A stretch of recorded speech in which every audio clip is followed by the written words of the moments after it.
mortal rise through 100 reincarnations. Greetings, fellow multiversal adventurers. It's an honor to have you back in this saga that has us all hooked. Official channel statement: this story is 100% epic fiction, so please don't attempt real magic. The results aren't guaranteed and insurance won't cover it. The rights to this masterpiece belong entirely to its brilliant original author. We are just a barge sharing it with you. Do you want to keep being part of this amazing community? Join our ninja army of subscribers on YouTube and give this content a like. And for true fans, our Patreon has exclusive ninjutsu waiting for you. Chapter 651: Entering the Secret Realm. The yellow bird is behind. The silver-white spaceship hovered in midair, and a portal suddenly opened beneath its belly. Mo Yanhei smiled faintly at the sight, and with a flash of lightning, he darted into the ship's belly, silently closing the portal. A moment later, Mo Yanhei arrived at the bull hall and met the white-haired girl, Zhao Sheng, and the others. After a few introductions, these individuals, each with their own agenda, quickly became familiar with each other, and the atmosphere became exceptionally harmonious.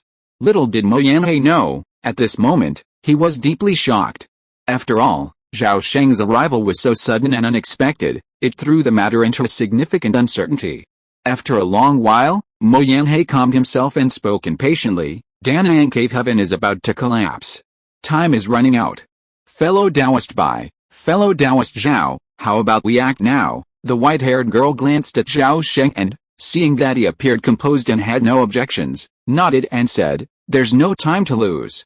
I'll have to trouble fellow Taoist Mo." She then looked at the four servants behind her and ordered, "Why don't you enter the formation?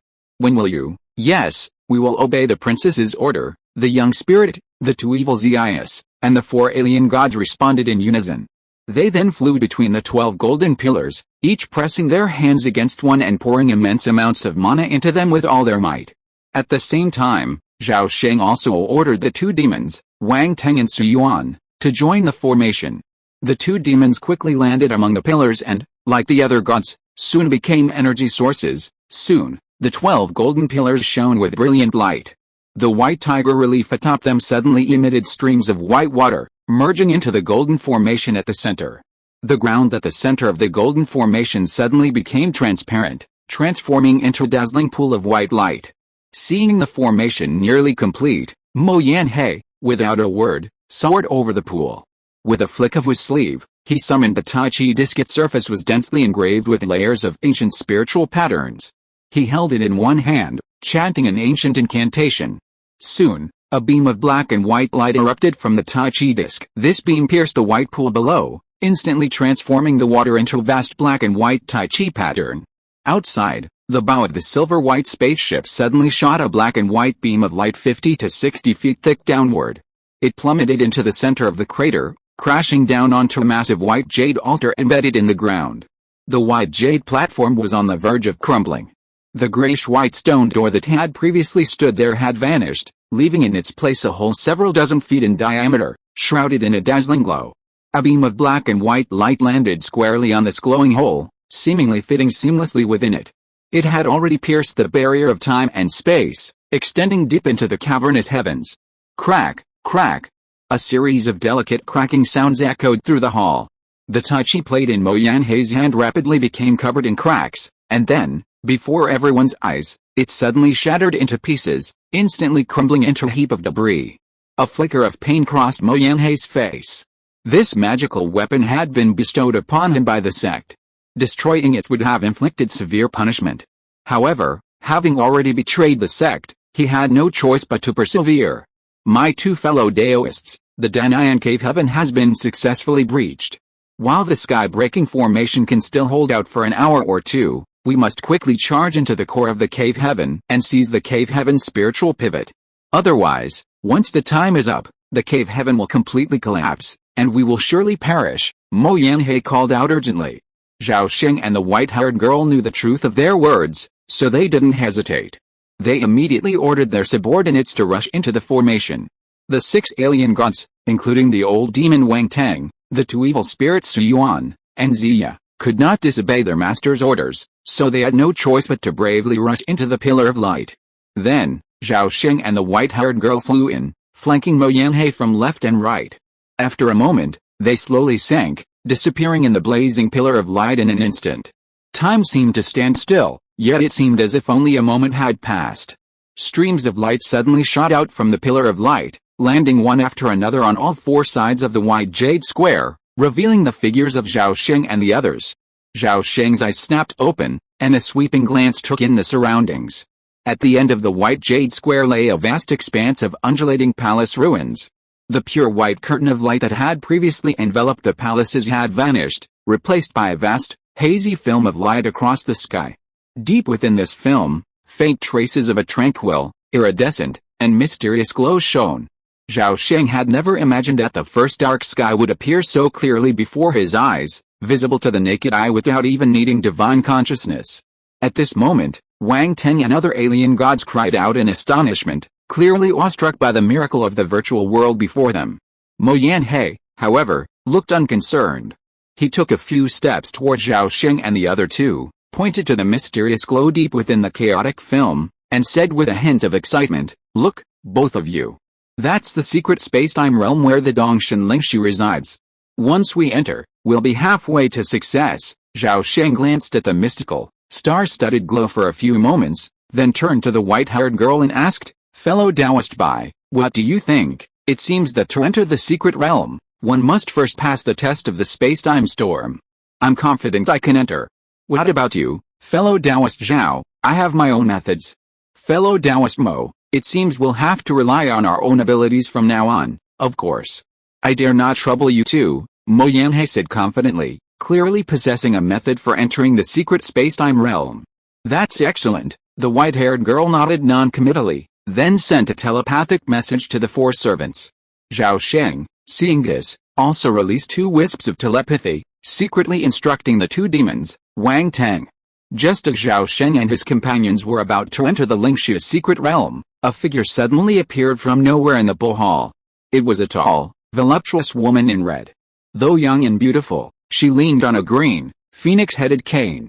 Her eyes revealed a trace of age, and a faint aura of death emanated from her. Very good. Since ancient times, traitors within the family have been the most difficult to guard against. A true descendant of a venerable immortal sect has betrayed the sect and colluded with alien demons, bringing disgrace to the upper realms of the immortal sect today. I will slay the demons and reclaim the treasures left by my ancestors, restoring peace and order to this world. The red-clad woman's voice was remarkably aged, like that of a venerable creature who had lived for countless years. Indeed, this woman was the longest-lived individual in the Dachan realm, having lived for over 10,000 years. Her true identity was the ancestor of the ancient Sili clan. Her maiden name was Sili Fengayan, but the world respectfully called her Fairy Fengayao. Sili Fengayan waited outside the formation for a moment, then, leaning on his phoenix crutches, slowly stepped into the black and white pillar of light, his figure quickly vanishing without a trace. With a resounding bang, the chaotic light membrane, struck by the blinding fist light, instantly dented, a gaping hole several feet wide. Witnessing this violent scene, Mo Yanhei's face changed, his expression dazed. Then, Zhao Sheng signaled the man with the thunder god's face with his eyes. A bitter expression gripped the man, who was forced to dodge and fly into the void, his figure instantly engulfed by the temporal storm. Immediately, Zhao Sheng transformed into lightning and passed through the rapidly shrinking hole. The white-haired girl's eyebrows twitched, then, ignoring Mo Yanhei, she leaped in front of the chaotic light membrane. A golden flame suddenly erupted from her body, and a blurry golden figure emerged behind her. The golden flames fell upon the membrane, instantly burning a large, circular hole. Without waiting for the princess's command, the three alien gods soared into the air and plunged into the cavernous hole. Only the blue-eyed spirit youth remained in the square. A moment later, a massive golden shadow shielded the white-haired girl's true form, plunging into the cavernous light like a meteor, vanishing in an instant. Mo Yanhei, seized by the sight, quickly drew a tricolored banner from his sleeve. The banner swelled in the wind, rising high, shedding a vast radiance. It then enveloped Mo Yanhei and plunged him into the chaotic light barrier. The barrier, like the surface of water, suddenly rippled with countless waves. Mo Yanhei, banner and all, was hurled into it, vanishing in an instant. Only the old demon Wang Teng and the spirit youth remained in the square. They hadn't entered the secret realm because they were bound by their mission, to protect a retreat for their respective masters. But moments later, The black and white light column suddenly trembled, and a woman in red suddenly flew out from within. Upon seeing the woman suddenly appear, the old demon Wang Teng and the young spirit race's expressions dropped, and they attacked without a word. However, facing a semi-immortal in the return to Void Realm, their attacks were futile, and resistance was futile. At the mere encounter, their souls were severely damaged, and both passed out. Si Li Fengyan ignored them, gazing at the chaotic film of light in midair, a sudden glimmer of greed in his eyes. With a clear hum, the ripples of the law spread from a single point, instantly covering the entire secret realm. As the invisible barrier was pierced, a massive figure emerged from the secret realm, Zhao Sheng. His body was now covered in wounds, a bloody mess, but as if time had flown backwards, wounds of all sizes quickly closed and healed, and in an instant, his skin became smooth and white. Lightning flashed across Zhao Sheng's body, and he slowly regained his normal human form. He raised his head and looked to his left. At that moment, the invisible barrier quietly shattered, a gaping hole appearing. A golden torrent surged in from outside, landing not far away on the opposite side before receding, revealing the figure of the white-haired girl. The next moment, Mo Yanhei rushed in, looking distraught. The tricolored treasure banner wrapped around him shattered into countless fragments, falling into the void and then turning into countless ashes. Mo Yanhei's body was covered in wounds, his bones exposed, revealing him to be gravely wounded. Zhao Sheng withdrew his gaze and surveyed this secret space-time realm. The space was spherical, neither large nor small, approximately 800 feet in diameter.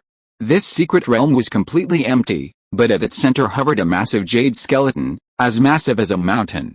The skeleton was remarkably intact, half a pale golden hue, while the other half resembled the finest white jade. At first glance, it seemed eerie. The jade skeleton sat cross-legged, radiating a bright and soft flame. An inexplicable aura emanated from his body, rising and falling. And between the skeleton's knees, where his hands clasped together, a multicolored sun loomed. Dazzling, the sun expanded and contracted like a living being, emitting a luminous, tangible light. It was as if the very existence of this secret space-time realm depended on this sun influence. With a single glance, Zhao Sheng immediately recognized the sun as the cave heavenly spiritual pivot, and the jade-like skeleton as the remains of the Danayang patriarch. A wave of doubt washed over Zhao Sheng, and he wondered, where's that old thief Zhuanzan? Could he not be here? But the next moment, he dismissed the thought, certain that Zhuanzan was within the secret realm, perhaps hiding in the shadows or perhaps facing a dilemma. Friend Mo, is that the cave heavenly spiritual pivot? Zhao Sheng, his thoughts finalized, pointed at the sun and asked calmly.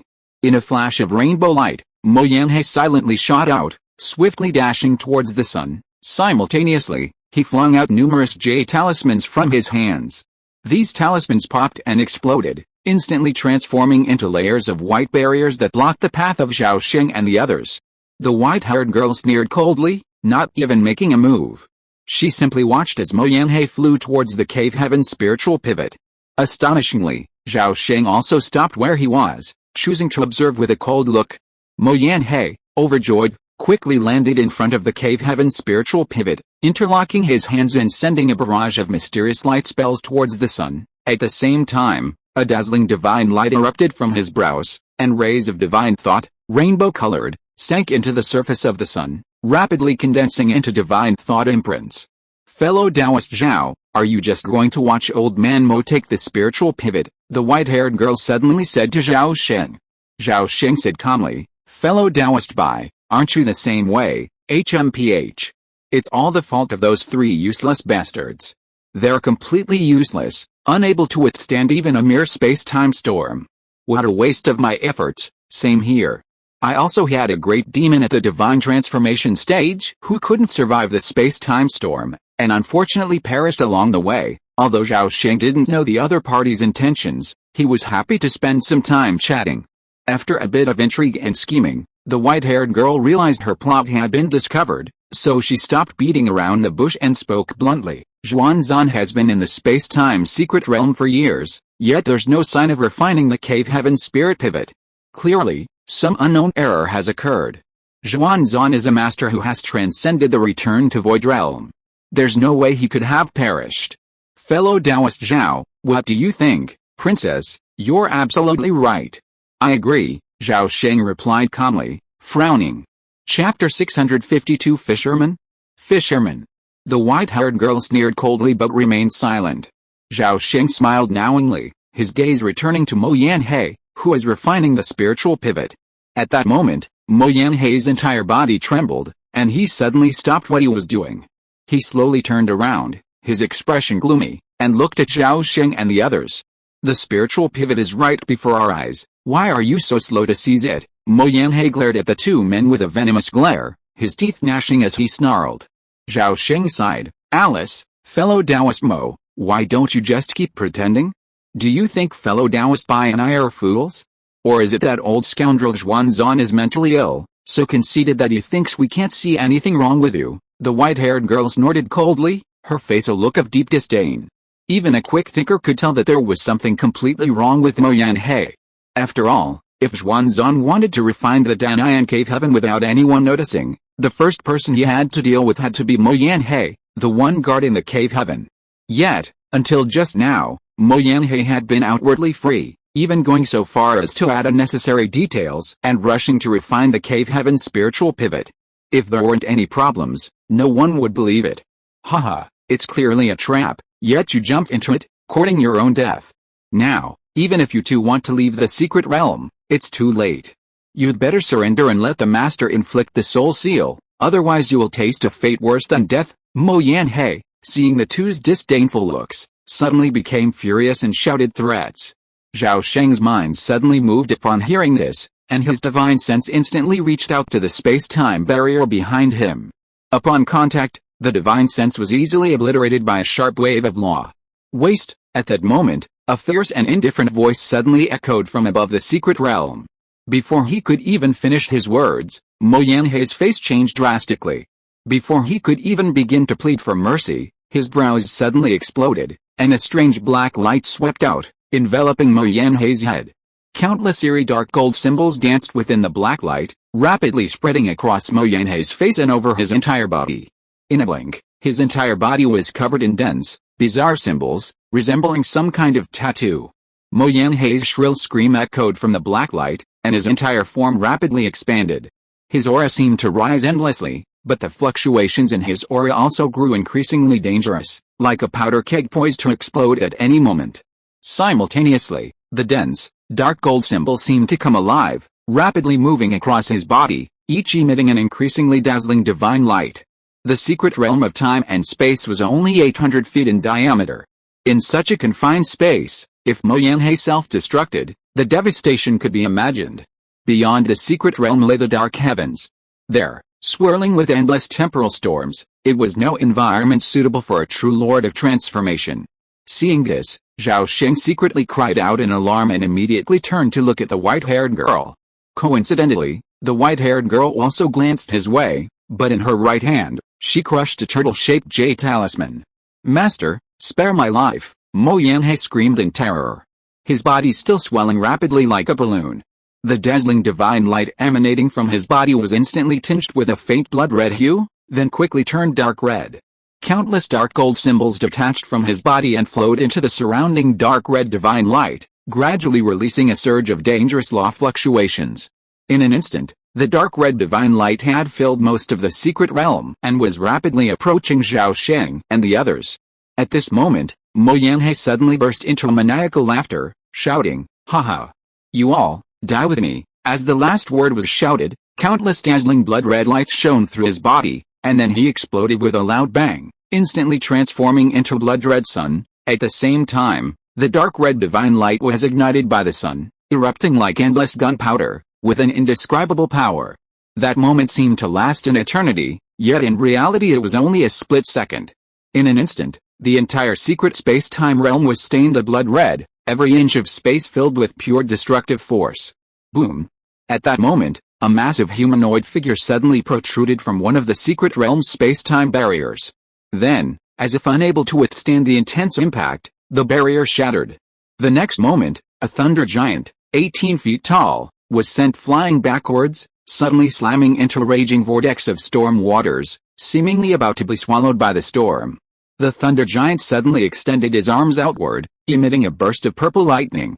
The lightning instantly calmed the swirling space-time vortexes around him, allowing the giant to break free and soar into the sky.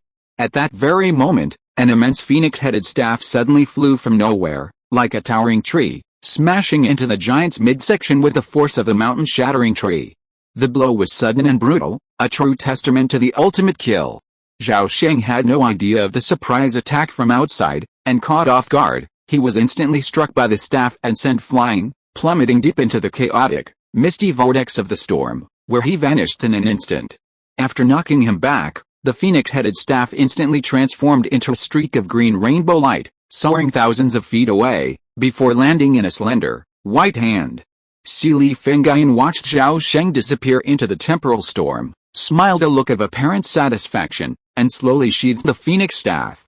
Then, she looked up at the secret realm of temporal space. Now, tiny specks of golden light shone from the depths of the bloody aura, growing brighter with each passing moment.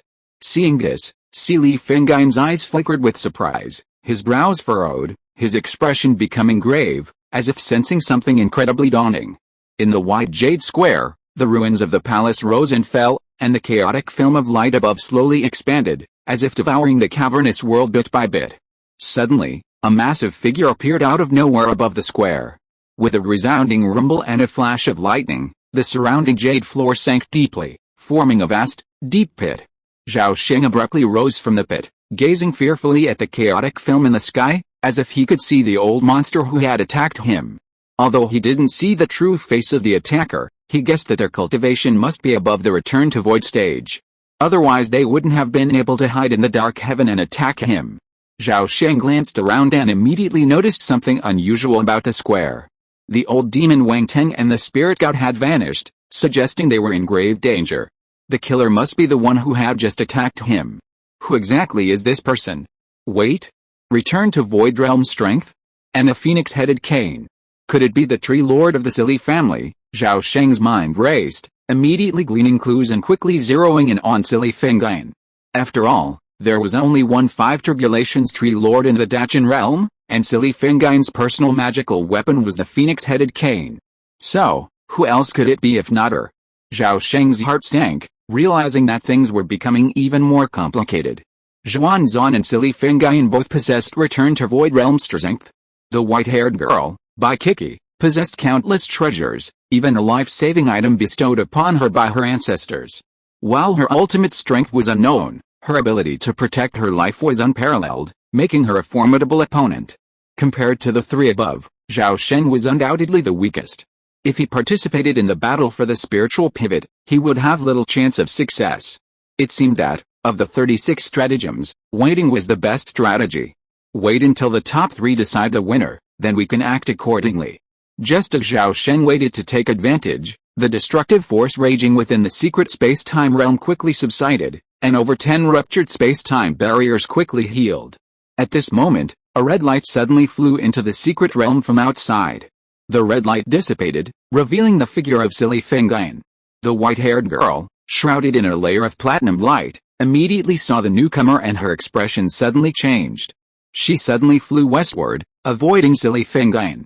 For a moment, the jade skeleton, Li Fengyan, and the white-haired girl each occupied a space, forming an equilateral triangle. Although only a few hundred feet apart, this distance was too close for them, practically face to face. Li Fengyan, upon taking in the secret realm's unfolding, was surprised.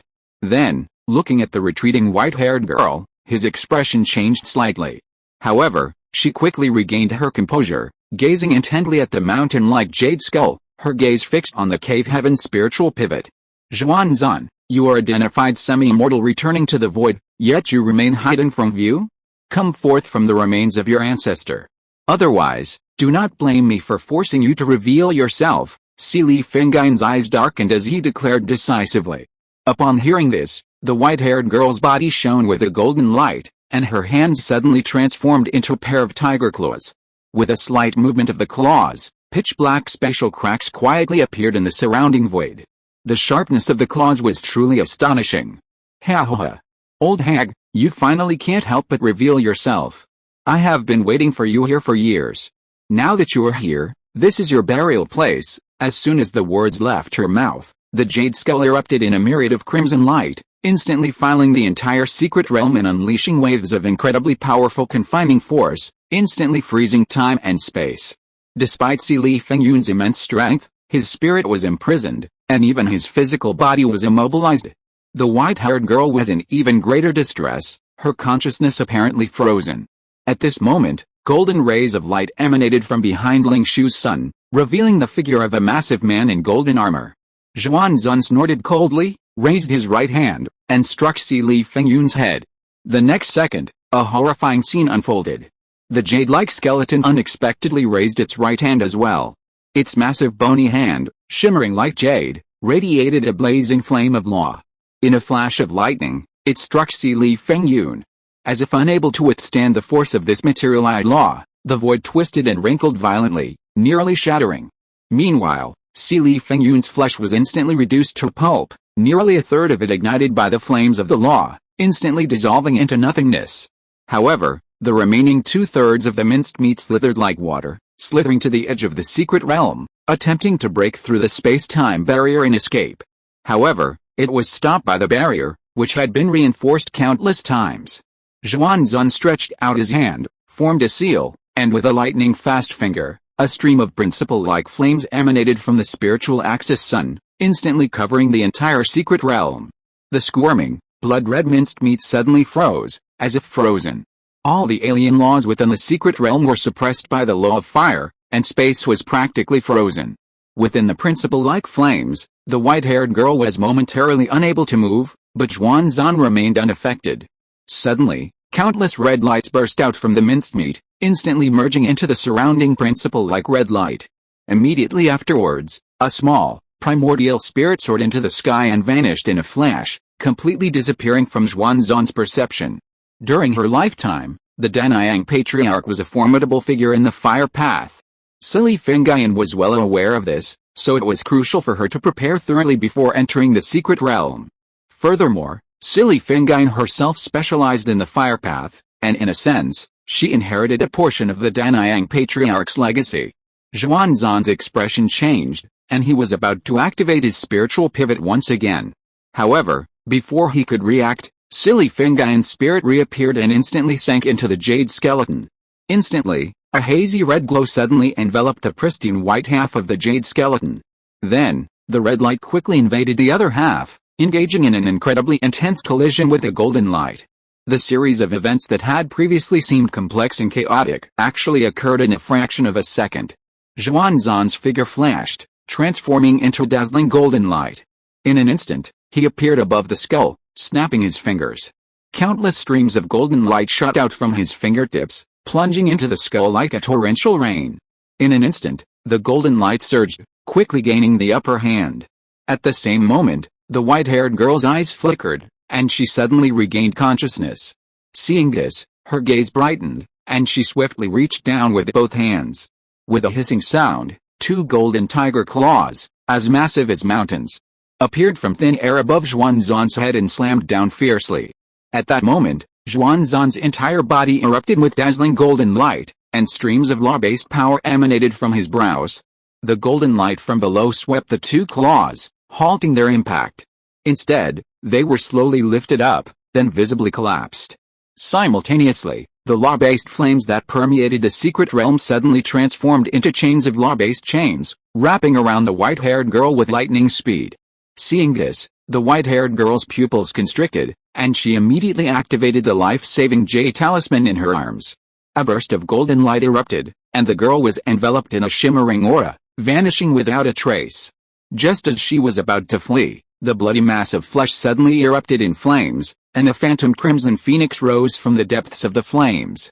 Following a clear, high-pitched phoenix cry, the crimson phoenix danced gracefully, carrying the pure power of the law of fire. Seemingly slowly but swiftly, it flew into the spiritual pivot, the sun. Chapter 653 My Teacher Feng Fengzi. As the crimson phoenix entered the spiritual pivot, the sun suddenly expanded by 50% in size.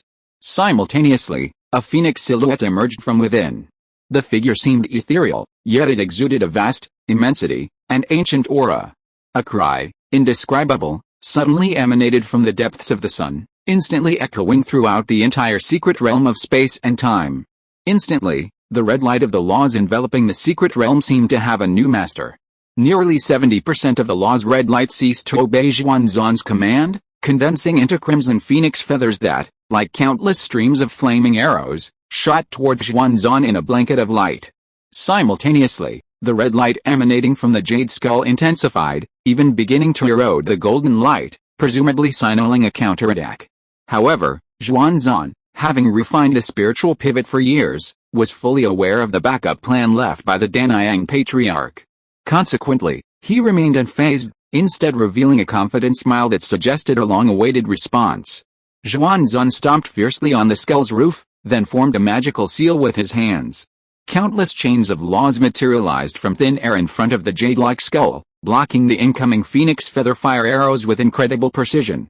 Simultaneously, a golden dragon shadow suddenly materialized from the depths of the spiritual pivot sun. As soon as the dragon shadow took shape, it pounced upon the opposing phoenix shadow. The two law shadows instantly engaged in a tangle, signaling the beginning of a test of their respective Dao abilities.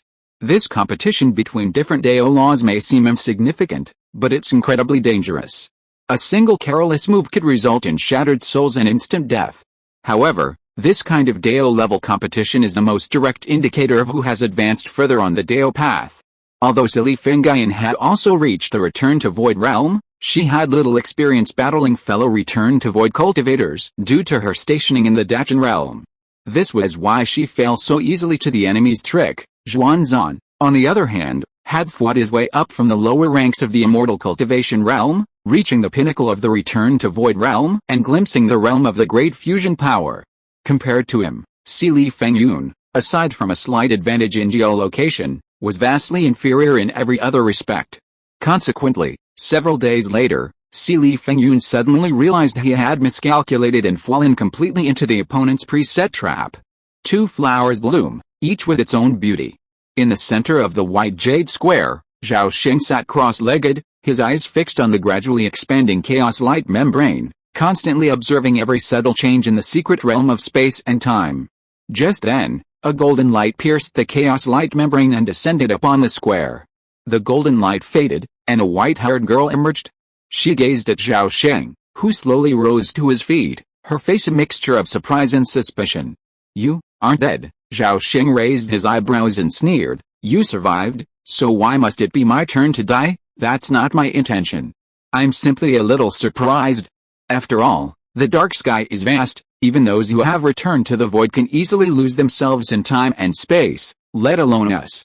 Lesser cultivators of the divine transformation realm." The white-haired girl quickly composed herself and said, "Haha, you're allowed to have a good ancestor, but why shouldn't I have a good master?" As he spoke, a ring-shaped jade disc suddenly appeared between Zhao Sheng's fingers. This jade disc was the token Feng Fengzi had personally given him back then. This token not only marked him as a great disciple, but also enabled Feng Fengzi, the great tribulation master, to intervene 3 times. In a sense, this item was Zhao Sheng's greatest trump card. Of course, he wouldn't have taken the initiative to pay a visit to Feng Fengzi unless he was forced into a desperate situation. The white-haired girl's face changed drastically upon seeing the circular jade disc. She sensed a faint immortal aura within it, remarkably similar to that of her ancestor. This aura, the great Dao attainable only by great lords of the tribulation crossing realm, often signifies the aura's possessor's potential for immortal ascension. The white-haired girl had no idea someone was deliberately threatening her with the token. The moment she saw the circular jade disc, she no longer viewed Zhao Sheng as a lower realm native to be used and discarded, but rather as a fellow divine transformation practitioner of equal status and with a promising future. The white-haired girl hadn't considered the man's outrageous lies, for she knew full well that the burial Immortal ruins was a place where all the wonders of the heavens converged. Throughout history, countless lower realm natives had been noticed by powerful beings, even true immortals, ultimately accepted as disciples, transforming into dragons and ascending to the heavens.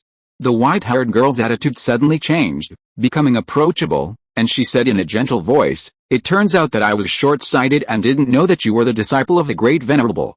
Please forgive my previous rudeness.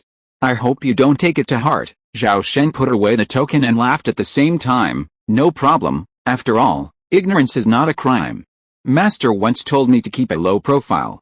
It's just that I don't want to fight with fellow Taoist by So I have to ask for Master's token to calm down the conflict. The white-haired girl seemed to be thinking about it, and then asked, "Excuse me, who is your master?" "It's nothing secret. My master is the great venerable of the Wuxiang Immortal sect, and his Taoist name is Fengzi." The white-haired girl was shocked after hearing this, and hurriedly confirmed again, "The Wuxiang Immortal sect you mentioned, could it be that you are referring to the Wuxiang Immortal sect, the leader of the three sects in the taking spirit realm?" Zhao Sheng's eyes flickered, and he smiled. "Master did say that the Wuxiang Immortal sect is located in the taking spirit realm. As for whether it's the leader of the three upper sects, Master never mentioned it before, so I'm not sure." The more ambiguous his statement became, the more convinced the white-haired girl became. As a princess of the White Tiger clan, she knew full well that the taking spirit realm was at least in the top 10 of the various spiritual realms. Its weight and status far surpassed even the Taisa spirit realm. While the Wangxing Palace was a behemoth in the Taisa spirit realm, compared to the Wuxiang Immortal sect, it was like a starlight compared to the bright moon. The white-haired girl became more and more uneasy as she thought about it. She couldn't help but carefully probe, "Fellow Taoist Zhao, since this cave is the legacy of the ancient sages of the Dachan realm, it is not convenient for me to take the cave's spiritual pivot by force. I might as well give it to you as a token of my apology. What do you think?" Zhao Sheng shook his head. No. Since ancient times, treasures have belonged to those with virtue. If you want this cave's spiritual pivot, feel free to take it yourself. The laws contained in this spiritual pivot are incompatible with what I have cultivated. You can throw it away." The white-haired girl was half believing and half doubting, but a hint of joy appeared on her face. She immediately smiled and said, "To be honest with you, fellow Taoist Zhao, our ancestor's birthday, which comes once every 10,000 years, is approaching. The reason I took the spiritual pivot by force is to use it as a birthday gift." Zhao Sheng nodded slightly and said, "Your filial piety is commendable, but it's a pity that there are dragons and phoenixes fighting for the pearl ahead. Although you are a white tiger, I'm afraid you are not strong enough and will most likely return empty-handed." Upon hearing this, the white-haired girl expressed remarkable confidence. "Even if they're two returning void semi-immortals, so what? I've killed them myself before. As long as fellow Taoist Zhao doesn't interfere, I'm confident I'll have the last laugh. Not intervening is impossible," Zhao Sheng said slowly. Upon hearing this, the white-haired girl's face suddenly changed.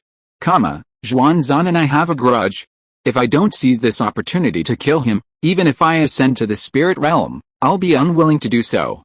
Of course, if I kill the one from Sili's family as well, that would be even better." Upon hearing this, the white-haired girl's expression softened significantly, and she immediately said seriously, "In that case, I'm willing to lend a hand, fellow Taoist, and I hope you can also lend me a little assistance. That's easy. However, although I have mastered the imitating heaven and earth technique, my strength is ultimately not comparable to that of the returning void realm. I'm afraid I can't be of much help to you." Recalling the other party's terrifying act of transformation and withstanding the self-detonation of the transformed god, the white-haired girl suddenly understood. It turns out the other party had already mastered the extremely rare divine power of controlling the heavens and earth.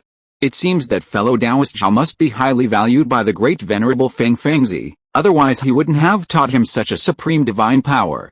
As the saying goes, mental nourishment is the most important thing. In a brief moment, the white-haired girl imagined countless scenes. Back then, a native of the lower realm of humble origins accidentally encountered the great venerable Fengzi in the burial Immortal ruins, and then, blah blah. After countless trials, the great venerable Fengzi finally accepted this child as his disciple and meticulously trained him. When encountering someone with such promising potential, it is best to sincerely befriend them and never make enemies. If you accidentally make an enemy, it is best to kill them as soon as possible. Otherwise, when they grow up, they will inevitably bring untold disaster to your side. Thinking of this, the white-haired girl secretly made up her mind and said resolutely, "I would like to ask fellow Taoist Zhao to clear the way for me. This cave heaven spiritual pivot, I must get it. In addition, since the old thief Zhuanzan has already sought death, I am willing to help fellow Taoist get rid of this beast." Zhao Sheng's eyes lit up when he heard this, and he immediately bowed his head and saluted. "Princess, this is a noble act. Zhao has kept it in mind. I will repay you in the future." The white-haired girl waved her hand and said with a smile, "Fellow Taoist, there is no need to do this. I know very well that if you want to take the spiritual pivot, You must get rid of Xuanzan first. Killing this beast is indeed a matter of course. Seeing this, Zhao Sheng said loudly, when the dragon and the phoenix fight, one of them will be injured. We can watch the battle here for the time being, and when the two decide the winner, we can just be the fisherman. What fellow Taoist said is exactly what I want. The white-haired girl heard this, and a confident expression of victory appeared on her face. Before long, the two men sat cross-legged on either side of the square, each intently observing the chaotic film of light in the air and the ever-shifting radiance of the laws within the depths of chaos. Within the cave heavenly space-time, the passage of time became a blur. Over 200 days seemed to have flown by in the blink of an eye. Over the past few dozen days, the crimson glow emanating from the secret realm had drastically weakened, while the golden light of the laws representing the mysterious war had steadily grown, now occupying approximately 80% of the secret realm's area. Zhao Sheng could already tell that the two returned to void semi-immortals were about to clash, and the battle-hardened mysterious war was ultimately the winner. Had it not been for Zhao Sheng and the others secretly watching, this person would have undoubtedly emerged the ultimate winner. That day, the chaotic film of light that had just consumed most of the palace ruins finally expanded to the edge of the white jade square and began to consume the surrounding jade platforms. Approximately 2 days later, a red light suddenly broke through the film and soared down over the square. Deep within the red light, a lush green cane with a phoenix head emerged. Upon seeing this object, Zhao Sheng suddenly leaped to his feet. The black abyss sword suddenly slipped from his sleeve, the hilt falling into his hand. Fellow Taoist Zhao, be careful. Just as the white-haired girl's telepathic message reached him, another strange change occurred. The phoenix-headed crutches suddenly erupted in a fiery crimson flame, then melted into green jade paste at a visible speed.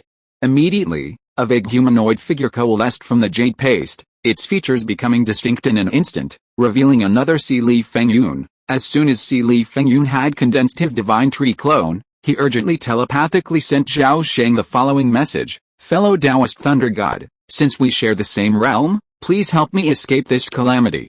Afterwards, I will devote all my energy to repaying your kindness and saving my life. Zhao Sheng's eyes flickered, but he didn't immediately respond. Seeing this, Si Li Fengyun became even more anxious. Dao, what are you hesitating about? To be honest, before I came here, I had already explained all the causes and consequences of this matter clearly in advance. Once my soul lamp goes out, my grandson Si Li Denglong will immediately activate the Ascension formation and ascend to the spirit world. After arriving in the spirit world, Denglong will inform our ancestors of this matter as quickly as possible, and also report it to the Jiuan Immortal sect. By then, our ancestors and the great masters of the Immortal sect will come together to kill us. Not to mention that Juan will die in battle without a burial place. I am afraid that Dao Lishan will not be able to withstand the wrath of our ancestors. When Zhao Sheng heard this, his heart skipped a beat, and he thought to himself, this old bitch Deng really has no good intentions. She is really insidious and treacherous. If what she said is true, I am afraid it will really cause him a lot of trouble. Although he can't afford to provoke her, he can avoid her, but if this happens, the Zhao family in this world will have to bear the wrath of the Si Li family. At that moment, the white-haired girl suddenly whispered into his ear, Fellow Taoist Zhao, don't believe the old hag's nonsense. No matter how many promises she makes, they're nothing compared to a finger of yours or mine. Besides, whether her words are true or false is still uncertain. Zhao Sheng understood the meaning of her words, instantly realizing that Si Li Fengyun was using words to threaten him, while promising the white-haired girl a huge reward. However, her words must be heeded, and neither can he be unprepared. Senior Si Li, please hold on for a few days.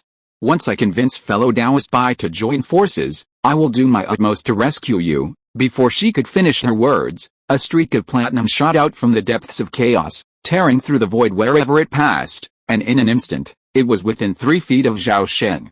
Zhao Sheng was startled, his eyes suddenly ablaze with lightning, and in an instant, the flow of time slowed countless times, as if everything had come to a standstill.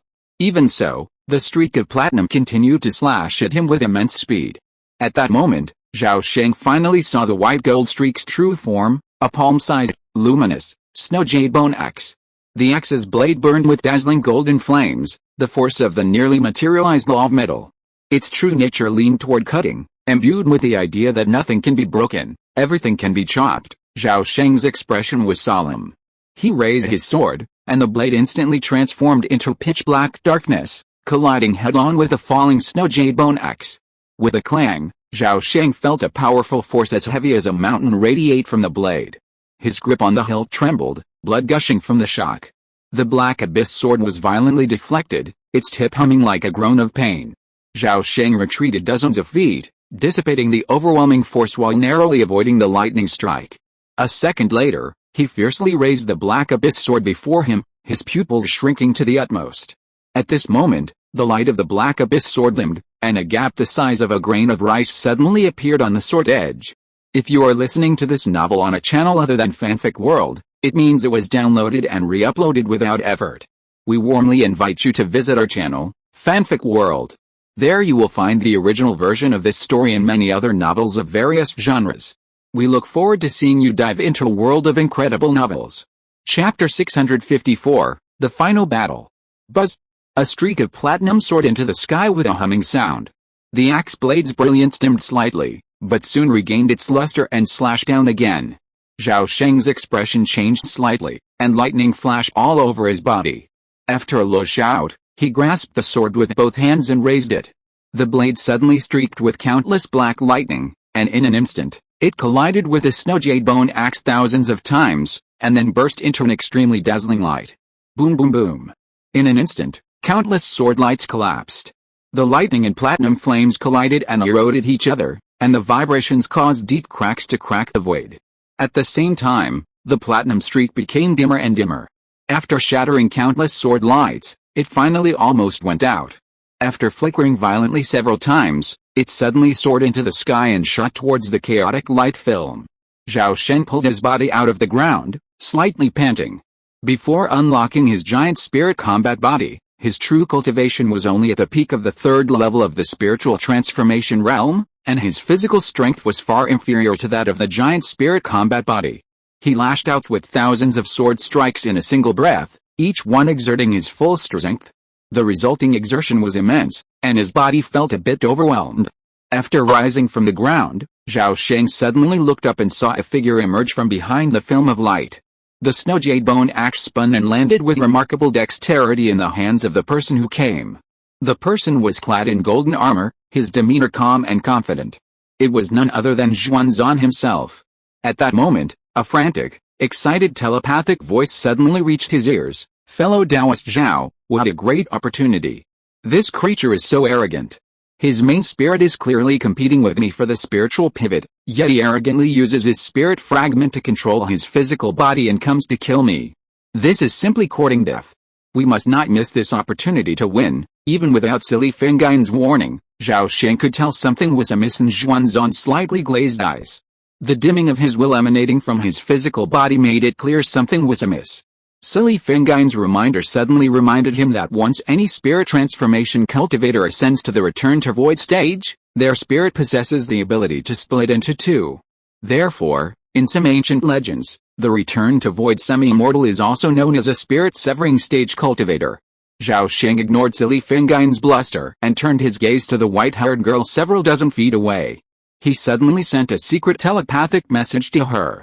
In the blink of an eye, the two men communicated telepathically, exchanging vast amounts of information and secretly reaching some kind of agreement.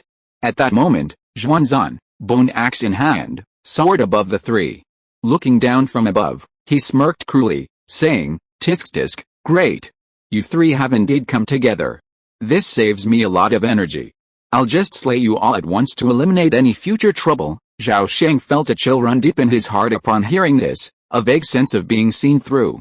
He hurriedly activated his primordial spiritual consciousness, will, and an invisible glow flowed through his body. The strange feeling instantly dissipated, and he finally felt relieved. Then, Zhao Sheng took a deep breath, and his body suddenly erupted with dazzling lightning. Then, his body expanded dramatically, instantly reaching a massive 18 feet. Simultaneously, his strength skyrocketed to the 4th level, the 5th level, the 6th level. He instantly broke through the late-stage barrier, his cultivation continuing its seemingly endless surge, then surging through the 7th, 8th, and 9th levels, reaching far beyond the limits of the spiritual transformation realm before finally stabilizing. At this moment, the terrifying aura emanating from his body was no less powerful than that of a return to the void realm cultivator. However, Only Zhao Sheng himself knew that while his combat power might rival that of the weakest return to the Void Realm cultivator, his true realm was far inferior to that of an avid return to the Void semi-immortal. Zhao Sheng's transformation was like a signal. Instantly, a glimmer of fervent fighting spirit flashed in the white-haired girl's eyes. With a flick of her hand, she lashed out a beam of white light, hurtling straight towards Xuanzan's face. Like a sun-shooting arrow, the light appeared with incredible speed, appearing in an instant and arriving within 3 feet of Xuanzan's face. Before the light faded, a vast, ancient will passed through her eyes and penetrated Xuanzan's mind. Xuanzan's entire body trembled, his eyes suddenly blank. The next moment, the white light pierced his forehead, poised to shatter the opponent's skull. But at that moment, a stinging golden light suddenly shot out from Xuanzan's brow, colliding with the white light.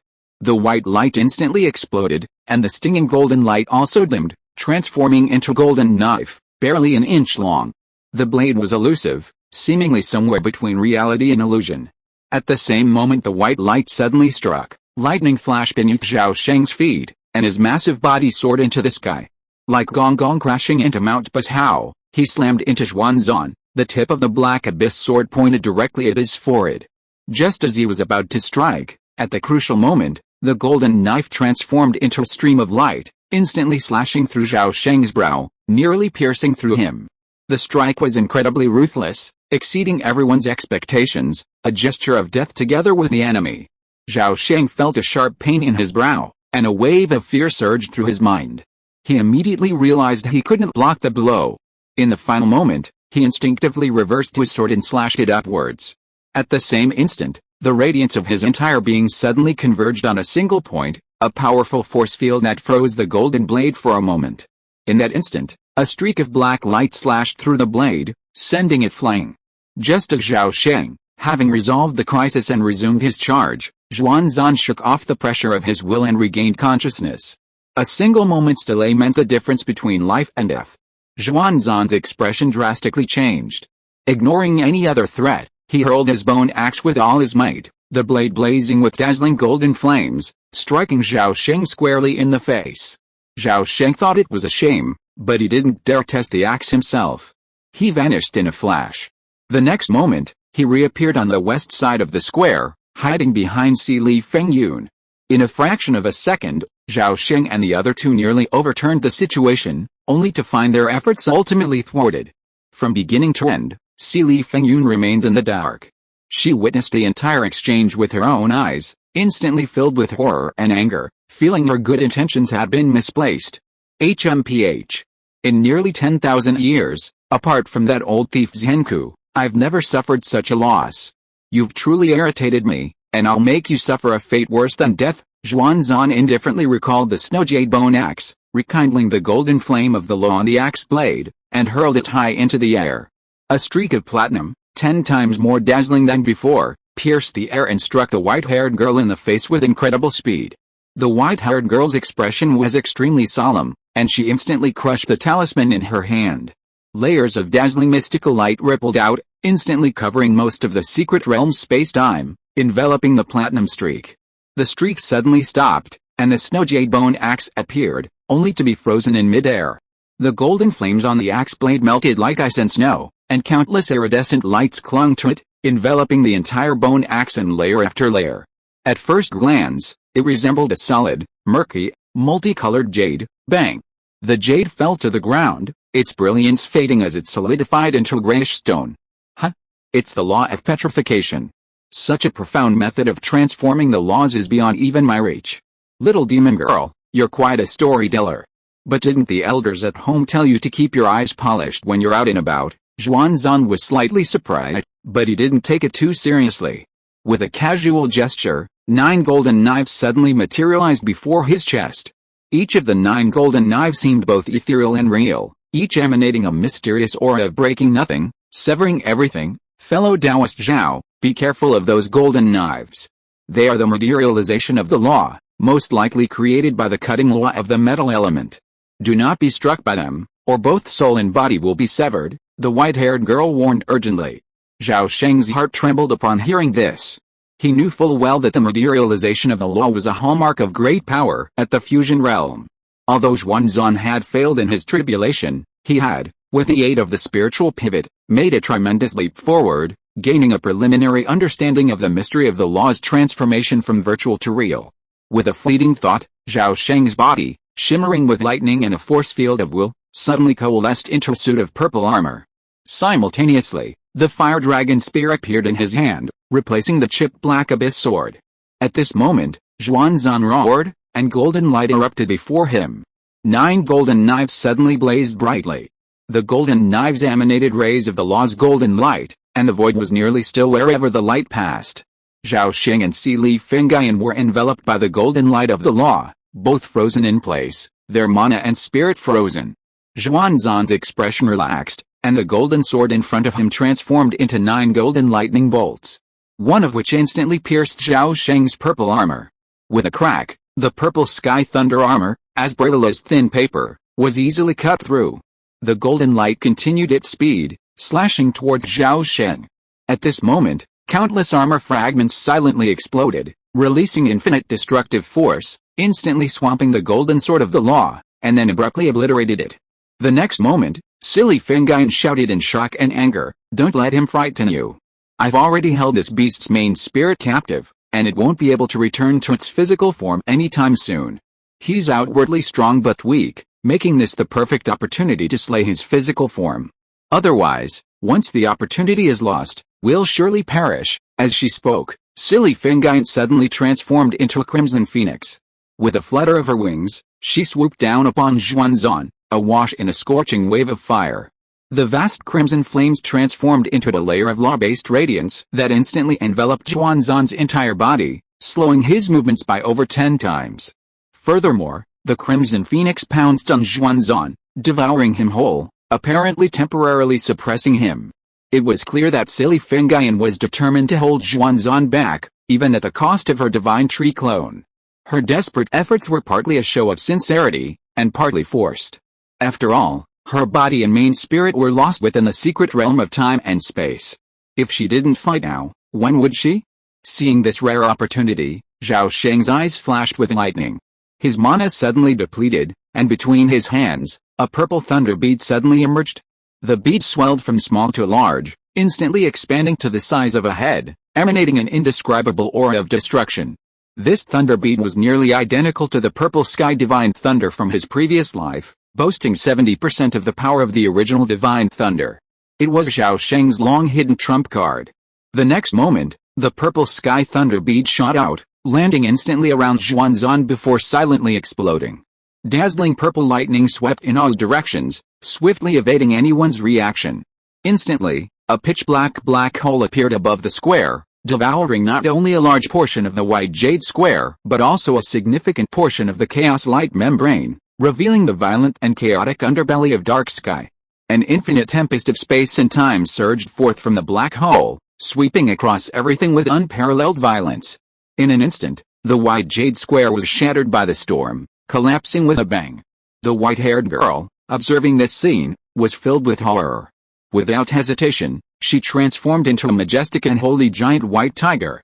A pair of wings, formed from golden light, fluttered slightly, transforming into a stream of golden lightning. She plunged into the temporal tempest, miraculously striking a newly emerged figure. In the blink of an eye, both the tiger and the human were swept away by the storm, vanishing into the deep, chaotic, and dark abyss. The purple heavenly divine thunder destroyed a divine tree clone, but failed to destroy Xuanzan's physical body.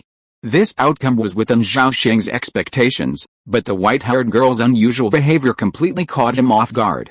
He hadn't expected the white-haired girl's goal to be not the spiritual acupoint, but Xuanzan's physical body. No. Perhaps the white tiger girl was extremely ambitious, determined not only to seize Xuanzan's physical body but also the cave heaven's spiritual acupoint. With this thought, Zhao Sheng flashed and teleported away. At the same time, a furious roar erupted from the depths of the secret realm of spacetime, shaking the spacetime violently. Immediately following, a hoarse, aged laugh echoed, "Haha, you've brought this upon yourself. I never imagined you, old scoundrel, would meet such a dismal end. I'm so happy now." Don't be too happy. Although my physical body has been lost, as long as I refine this spiritual pivot, I'll successfully break through to the fusion realm. By then, not just one physical body, I can easily condense even 10 or 100, as Xuanzan's voice echoed throughout the secret realm. The blazing golden light of the law suddenly surged, further constricting the area of the crimson flames. Within the crimson light, a blurry face barely emerged before being crushed by the law's fluctuations. At this moment, nearly 90% of the jade skeleton's body was engulfed in golden light, and Sili Fengaian's main spirit was trapped within it, unable to escape. Sili Fengaian was filled with regret, having just realized that her act of activating the Grandmaster's last remaining vestiges of strength had been a deliberate attempt by the other party to lure her into action. It was precisely because of her thoughtless action that Xuanzan had seized the opportunity to dispel the last remaining obstacle, significantly accelerating his refining progress. In a short moment, the other party had already mastered 80% of the principles governing the convergence of the Cave Heaven spiritual pivot. Chapter 655, The End is Decided. In the secret realm of time and space, golden light shone brightly, while the red glow was faint, like a flickering candle. Suddenly, the red light fluctuated violently, and Sili Fengaian shouted with deep resentment, "You cunning old thief! Even if I die today, I will not let you rob me of my ancestors' legacy. Your grandson, Deng Long, will promptly inform the ancestral family. When the ancestor descends, your soul will be shattered. Until then, I will be in the netherworld, awaiting your arrival." Ha ha ha! With these words, Sili Fengaian's maniacal and shrill laughter suddenly echoed throughout the secret realm. Old hag, you're truly delusional. How could I not have considered everything before I plotted the spiritual pivot? Honestly, everything you can imagine, I've already considered. Even things you can't, I've considered and weighed. In less than a month, I'll be able to fully refine the spiritual pivot. Before the reinforcements you've been waiting for arrive, I'll have already departed for the outer realms, enjoying a carefree existence. Waves of golden light surged like waves. Deep within the jade skull's eye sockets, two golden flames suddenly ignited. Its mouth opened and closed, and the voice of Xuanzan emanated from it. Clearly, this jade skull had become another incarnation of Xuanzan. In less than a year, Sili Fengaian was on the verge of defeat, and the Cave Heaven spiritual pivot was about to change hands. At this moment, a thunderous giant materialized from thin air in a corner of the secret realm. A vast expanse of purple lightning burst forth from Zhao Sheng's body, instantly forming a tangible, almost 20 zang-wide thunder field, forcing the golden and red law flames back. Simultaneously, two apricot yellow lightning flashes appeared, and two nearly identical thunder gourds emerged from the thunder giant's head. The gourds shone with light, and a torrent of thunder suddenly poured out from their mouths, instantly increasing the power of the thunder field and solidifying the law lightning. Furthermore, 60,000-year-old lightning pillars shot out from his body, landing in the surrounding thunder field, instantly establishing a massive 8 trigrams thunder lake formation. With this formation's blessing, the purple thunder field suddenly became over 10 times more stable than before. In an instant, the blinding purple lightning overwhelmed the other two law flames, but was quickly forced back into the thunder field by the golden law flames. At this moment, 3 kinds of principled light coexisted within the secret realm. Golden light occupied 70%, red light stubbornly held 20%, and Zhao Sheng, the weakest, held only 10%. However, Zhao Sheng frowned slightly, knowing the limited time it took to transform into his giant spirit form. He dared not delay even a moment. His eyes flashed, and a silver-white Queen Yu mask suddenly appeared on his face. In the next instant, a vast radiance of will surged from his entire body into the Queen Yu noble phantasm. The Queen Yu noble phantasm suddenly erupted with brilliant divine light. The purple sky thunder realm surrounding Zhao Sheng suddenly shone with a dazzling brilliance. From the depths of the thunder realm, a colossal creature suddenly rose, covered in purple lightning scales, with a bull's head and a single horn, and a single elephant-like leg and thunder foot beneath its belly. Born from thunder, its roar shook the heavens. Legend has it that it was transformed from the first lightning bolt at the creation of the universe. It was none other than the Queen Yu, one of the immortal beasts. As the Queen Yu's will manifested, the already near-materialized purple sky divine realm immediately came under the control of the thunder beast, instantly solidifying even more. Zhao Sheng's sudden appearance gave Sili Fengaian hope of survival. Overjoyed, she frantically transmitted her message, "Fellow Taoist Zhao, quickly rescue me from this place. As long as I escape alive, I can quickly summon the ancestors of the upper realm and destroy Xuanzan." Before she could finish her words, The jade skeleton suddenly raised its right hand and slammed it down fiercely in Zhao Sheng's direction. The massive platinum bony hand, like a vast expanse of sky, crashed down with devastating force. Zhao Sheng looked up, raising both hands high like a celestial king holding a pagoda. With lightning speed, he supported the massive bony hand that struck him. His body sank, but he remained upright. At this moment, the Kinyu's Dharma image behind him suddenly soared into the sky, its purple gold horn suddenly blazing with endless destructive lightning, slamming into the platinum bony hand with unparalleled ferocity. With a resounding bang, the platinum bone hand was unexpectedly thrown high into the air, its palm instantly cracking with countless cracks. Wisps of purple lightning and fire ignited deep within the veins. Seeing a divine transformation cultivator so easily block this blow, Xuanzan was deeply shocked, and then inexplicably felt an indescribable fear. His intuition, emanating from the depths of his soul, told him that if he didn't eliminate this person immediately, he would become a serious threat in the future, and he might even die at their hands. HMPH, you presumptuous youngster. If you had known better, you would have retreated early. Xuanzan's telepathic transmission was incredibly fast, but unfortunately, it was still no match for thunder. Before the transmission was even halfway through, the Queen Niu Dharma image suddenly transformed into a bolt of lightning, appearing to teleport above the jade skull. The next moment, the Queen Niu Dharma image plunged into the skull, suddenly erupting with endless thunder of will. Xuanzan's main spirit had already entered the skull. Despite the layers of spirit barriers he had formed, his will had transformed into a 3-foot golden sword, slashing out in retaliation. But without his physical body, his original spiritual consciousness, will, was like water without a source. How could it withstand the onslaught of the will's dharma form? In an instant, the thunder of his will, unstoppable, shattered all spirit barriers and the golden sword of will, instantly piercing the body of the man's spirit. Even Xuanzan, at the peak of return to the void, was paralyzed for a moment by the thunder of his will. And that brief moment, however, marked the fate of his life. Zhao Sheng appeared out of thin air above the skull, a hint of sarcasm on his lips. He formed a hand seal and activated the thunder gourd above his head once again. The gourd suddenly shone with a dazzling light, and a strange black smoke erupted from its mouth. The smoke, light and ethereal, seemed to be alive, quickly immersing itself in the skull and instantly burrowing into Xuanzan's spirit's dharma form. This eerie black smoke was Zhao Sheng's other hidden trump card. It was the last trace of the filthy demon essence of a true immortal's demonic thoughts, its destructive power immeasurable. Zhao Sheng anticipated that once a cultivator below the true immortal realm was contaminated by this demon essence, they would inevitably be plagued by inner demons, with a high probability of becoming possessed and dying. The lower the cultivator's realm, the faster they would become possessed. A great tribulation master could maintain lucid consciousness for a century under the influence of this demon essence, but a return to the void realm cultivator might not be able to endure even an hour.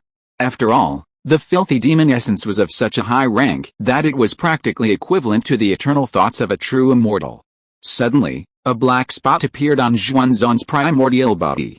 It rapidly grew, fragmenting and eroding like a living being.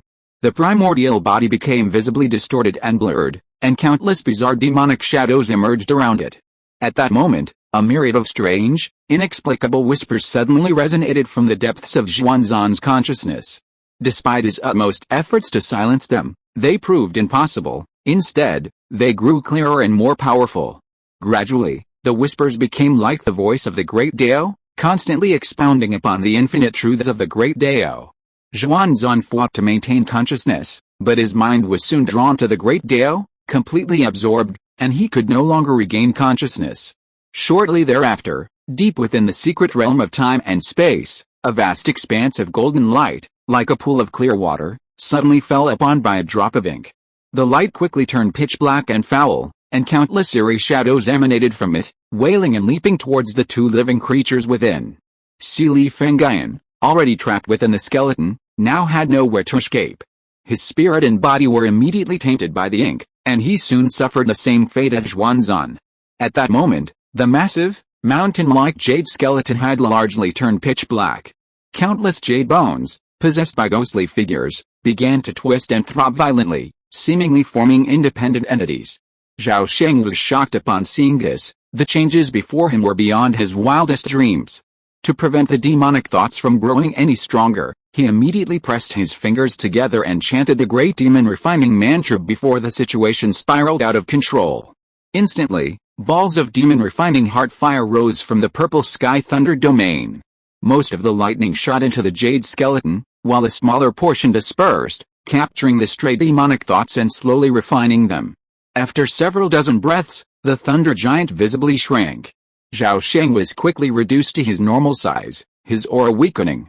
However, he had been prepared, immediately withdrawing several bottles of high-level precious elixirs and swallowing them all. Instantly, his aura surged, and his demon refining heart fire surged, greatly increasing its power. But unnoticed by Zhao Sheng, the Kinyu artifact gradually embedded itself within his soul, the invisible connection between the two becoming ever closer, until it could no longer be severed. Simultaneously, his physical body underwent unnoticeable changes.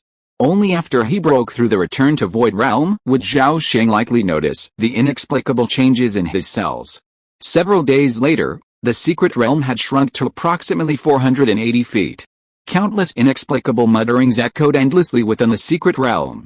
The jade skeleton faintly disintegrated, its arms detached from its main body.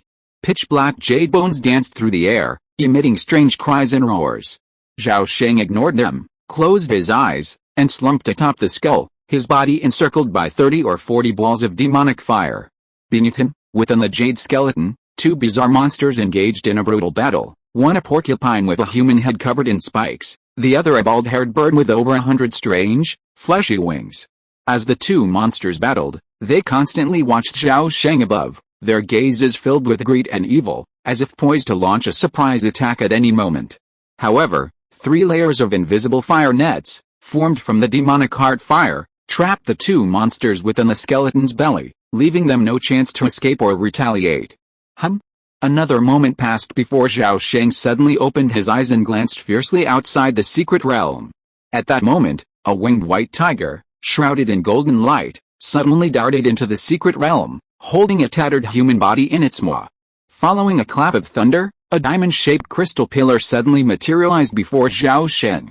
2 apricot yellow thunder guards also materialized, their mouths blazing with lightning and emitting a powerful, destructive aura. Thousands of purple lightning flashed from the diamond-shaped crystal pillar, its diamond-shaped surface blazing with dazzling lightning, like a purple sun, its fiery rays streaking across the sky. Then, Zhao Sheng's eyebrows twitched, and the demonic fire swirling through his body like meteors filled the sky, driving a stream of strange demonic shadows madly towards the double-winged white tiger. The white-haired girl was instantly horrified by this terrifying sight, and then an inexplicable fear surged through her mind, as if she had witnessed some absolute natural enemy. Then, countless inexplicable mutterings echoed in her mind. At that moment, the white-haired girl suddenly remembered something, and her majestic, tiger-like face suddenly changed. The next second, the white tiger girl abruptly turned and fled the secret realm at top speed. Zhao Sheng saw her fleeing and did not pursue her. No matter how important the matter was, it was not as important as refining the strange demonic thoughts. If these thoughts escaped, the Dachan realm, closest to the Moonlight Cave heaven, would be the first to suffer, practically guaranteeing the annihilation of all life in that realm. Most importantly, he could not bear the consequences of such a huge consequence. If the heavenly Dao of this realm becomes enraged, he will have no hope of ascending to the spirit realm. Even if he were to ascend through another realm, he would eventually meet his doom. As his cultivation level steadily increased, Zhao Sheng's reverence for the legendary Dao of Karma grew, and he came to believe in karma. Within the secret realm of time and space, Zhao Sheng diligently refined the strange demonic shadows, never daring to slack off. Time slipped by unnoticed, and years flew by in the blink of an eye. By this time, with the exception of the two most powerful demonic monsters, all the other strange demonic shadows in the secret realm had been refined. Zhao Sheng's eyes dimmed, his expression haggard, and lightning flashed violently around him, revealing the exhaustion of his willpower. Beneath him, the jade skeleton had crumbled into a mountain-high pile of bones, most of the jade bones turning gray and black, clearly decayed. In mid-air, the human-headed porcupine and the flesh-winged bird were engulfed in the blazing demonic fire. Despite their frantic roars and lashing out in all directions, their bodies grew increasingly weak and transparent, shrinking to a mere 8 or 9 feet. Meanwhile, the cave heaven's spiritual pivot's brilliance dimmed, resembling a pale ball of light the size of a water tank, completely devoid of its former brilliance. Zhao Sheng knew that due to the repeated damage sustained, the spiritual pivot's concentrated principles had dissipated by nearly 30%. Now, it could only barely maintain its form, on the brink of collapse. Gazing at the gradually collapsing secret realm of time and space, Zhao Sheng muttered to himself, "Strange. So much time has passed.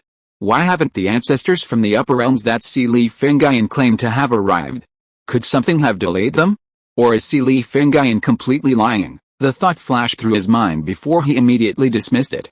He believed that with Si Li Fengyan's wisdom, she would have considered these backup plans and had the ability to arrange everything in advance. The fact that reinforcements hadn't arrived must be due to reasons he was unaware of. Of course, Zhao Sheng sincerely hoped that the mighty beings from the upper realm would arrive as late as possible, ideally until he had refined the demonic thoughts, taken the spiritual pivot, and destroyed all traces of them. With this thought in mind, Zhao Sheng once again chanted the great demon refining mantra, and his willpower field emanated balls of demonic fire. These fires fell upon the two demons like lightning, rapidly igniting them. Chapter 656, Completed Merit and Imminent Ascension. In this secret realm, time passes without end. 7 years seem like a single day. On this day, after the last wisp of strange, demonic thought vanished, the interior of the space-time secret realm was filled with dense, pitch-black lights, truly dimensional cracks. Countless chaotic and violent void energies surged from the outside world into the secret realm, continuously destroying everything within, both visible and invisible. Today, this space-time secret realm is on the verge of collapse, poised to be swept away by the external space-time storms and swiftly end. A pool of purple lightning hovered in the center of the secret realm. Zhao Sheng, clad in a lightning cloak, reached out and grasped a magnificent ball of light, the size of a head, teetering between reality and illusion. This magnificent ball, primarily red and blue, was interwoven with over 10 other colors. It was the manifestation of the cave heaven's spiritual pivot, now on the brink of collapse. Zhao Sheng, fearing its exposure to too much void energy, immediately placed it within the Sumeru dimension of his index finger. The Sumeru dimension is also an independent space, perfectly suited for suppressing the cave heaven's spiritual pivot. It could also be used to open up the primordial cave heaven after a breakthrough to the fusion realm. As the cave heaven's spiritual pivot entered the Sumeru dimension, its brilliance suddenly brightened, and it instinctively began to adapt and transform this spherical space. At the edge of the Sumeru dimension, the once dark and profound spatial barrier gradually began to gleam with a hint of color. Zhao Sheng faintly sensed that this spherical space was slightly more stable than before, and its diameter seemed to have increased slightly. But he knew more clearly that this subtle change was only the beginning. As the cave heaven's spiritual pivot resided longer, the changes to the Sumeru dimension would become more pronounced, until the two reached an optimal spatial-temporal balance. Crack, crack, boom. With the cave heaven's spiritual pivot gone, this secret realm finally succumbed to the external spatial-temporal pressure and began its final destruction. The iridescent barrier at the edge of spacetime was constantly being torn apart, and dense spatial cracks rapidly grew and widened. Vast eons of void energy poured frantically from the outside world into the secret realm, like a torrent of water. In an instant, the secret realm, swept by the endless storm of spacetime, burst like a shimmering bubble, then vanished in an instant. All traces of its existence were quickly obliterated. Before the secret realm's destruction, a ball of purple lightning burst forth from within, instantly traversing the vortex of spacetime and shooting off into the distance. However, before it had traveled far, it abruptly stopped. Zhao Sheng retracted his lightning domain and surveyed his surroundings in a state of bewilderment. Suddenly, against the chaotic, hazy backdrop, another hue appeared. It was a vibrant green, as ethereal as smoke and as swirling as a whirlwind. Instantly, the spacetime storm within his field of vision and divine sense took on a faint green hue, forming a vast vortex. The fluctuations of the laws rapidly intensified. Seeing this horrifying scene, Zhao Sheng's heart was shaken. His mind raced, and without hesitation, he activated his great spacetime teleportation ability. He instantly vanished into thin air. In the next second, he was 100 miles away. Zhao Sheng glanced around and was horrified to discover that he hadn't escaped the ethereal realm, but had merely moved over 100 miles. Not only had he not escaped the green vortex, but he had even reached its center. This patch of spacetime was teeming with green, a vibrant emerald glow that overwhelmed the surrounding darkness. Now, within this rich, emerald light, a thin man slowly emerged. Zhao Sheng's eyes flickered as he scrutinized him. He saw an otherworldly presence, with a pair of strange eyes, his left eye shimmering green as if an endless forest were growing. His right eye, however, was like a clear pool, reflecting the surrounding space and time. This man had a square face, a high nose bridge, thin lips, and a handsome appearance, but his exact age was unclear. He looked young, but his long, snow-white hair was tangled around his shoulders, and his robe was worn, making him look rather unkempt, like a monk who had been practicing in seclusion for many years. "Oh my! You finally came out. Do you know how many years this old man has been waiting for you outside? This old man doesn't have much time left, and you've wasted several of my years. Think about how you're going to compensate me for my losses." Yan Wuxiu stretched himself and suddenly confronted Zhao Sheng with a barrage of criticism. Zhao Sheng's pupils shrank, and he bowed his head calmly and saluted. "Junior, thanks Senior for your protection outside. I will never be at peace if I don't repay this kindness. Senior, if you have any orders, I will go through fire and water and do my best." Yan Wuxiu's face paused, and he immediately praised, "Not bad, not bad, what a clever kid. If Senior Brother Danyang had a third of your cleverness, he would not have ended up dying in his prime." Zhao Sheng's expression was immediately moved when he heard this, and he said in surprise, "Senior, I didn't expect that you are also the ancestor of the Jiruan Xianzong. I was rude just now, I hope you will forgive me. Ignorance is not a crime." Yan Wuxiu waved his hand indifferently, and asked with a smile, "Boy, you should know why the old man is here now." Zhao Sheng nodded and was about to speak. At this moment, a transparent vortex appeared in the depths of the boundless green light behind Yan Wuxiu. Half of the mountain rushed out of the vortex, and on the top of the mountain suddenly emerged a strange stone man who was 100 feet tall and crystal clear, like a human-shaped diamond. The lower half of the stone man was connected to the stone peak, his face was full of shock and anger, and his hands were tightly grasping the edge of the vortex, trying his best to escape from the cave vortex. "Old man Yan, let me out quickly. Otherwise, my ancestors will never let you go," the diamond giant roared arrogantly while struggling hard. "Haha. The eternal fire disaster is about to fall on his head. How can the great Si Li have the leisure to pay attention to this little grudge? Si Li Zinsen, you have been suppressed by me for 100 years. 100 years of time is like a snap of the fingers. At that time, the old man will let you out. Now, get out of here." Before he finished speaking, the sky was filled with green light that rushed towards the diamond giant, and at the same time, the suction force of the cave vortex increased greatly. The green light turned into countless seeds, and after falling on the mountain, they took root and sprouted, growing rapidly. In a blink of an eye, the mountain was lush and green, and countless flowers, plants and trees covered every inch of the mountain. Zhao Sheng's eyes flashed, and he saw with his own eyes that dense green vines emerged from the depths of the cave vortex, and the vines climbed all over the mountain, and also wrapped around the diamond giant layer by layer. No matter how furiously Si Li Zinsen struggled, it was of no avail. The whole mountain was actually sinking inch by inch into the cave vortex. Seeing this, Zhao Sheng couldn't help but widen his eyes, and his face showed extreme shock. Seeing this, how could he not understand? It turned out that it was not that the reinforcements did not come, but that they were directly suppressed by the big guy in front of him. Obviously, he suppressed a powerful man of the same level, but Yan Wuxiu was like nothing happened. He turned around and smiled at Zhao Sheng, and asked meaningfully, "Have you thought it through? How should I compensate the old man for his losses?" Zhao Sheng's mind raced upon seeing this, and countless thoughts flashed through his mind. Suddenly, he seemed to have figured something out. Suddenly, he bowed his head in greeting, and said solemnly, "Junior Zhao Zai has long admired the Jiuan Immortal sect. Now, by chance, I have inherited the last legacy of the Danyang Patriarch. This karma is difficult to repay in one's lifetime. Therefore, this junior hopes to join the Immortal sect. I hope the Patriarch will show mercy." Yan Wuxiu chuckled and said, "You are only 500 years old, but you have already broken through the 4th level of the spirit transformation realm. This astonishing speed of cultivation is very rare even in the Tesa spirit realm.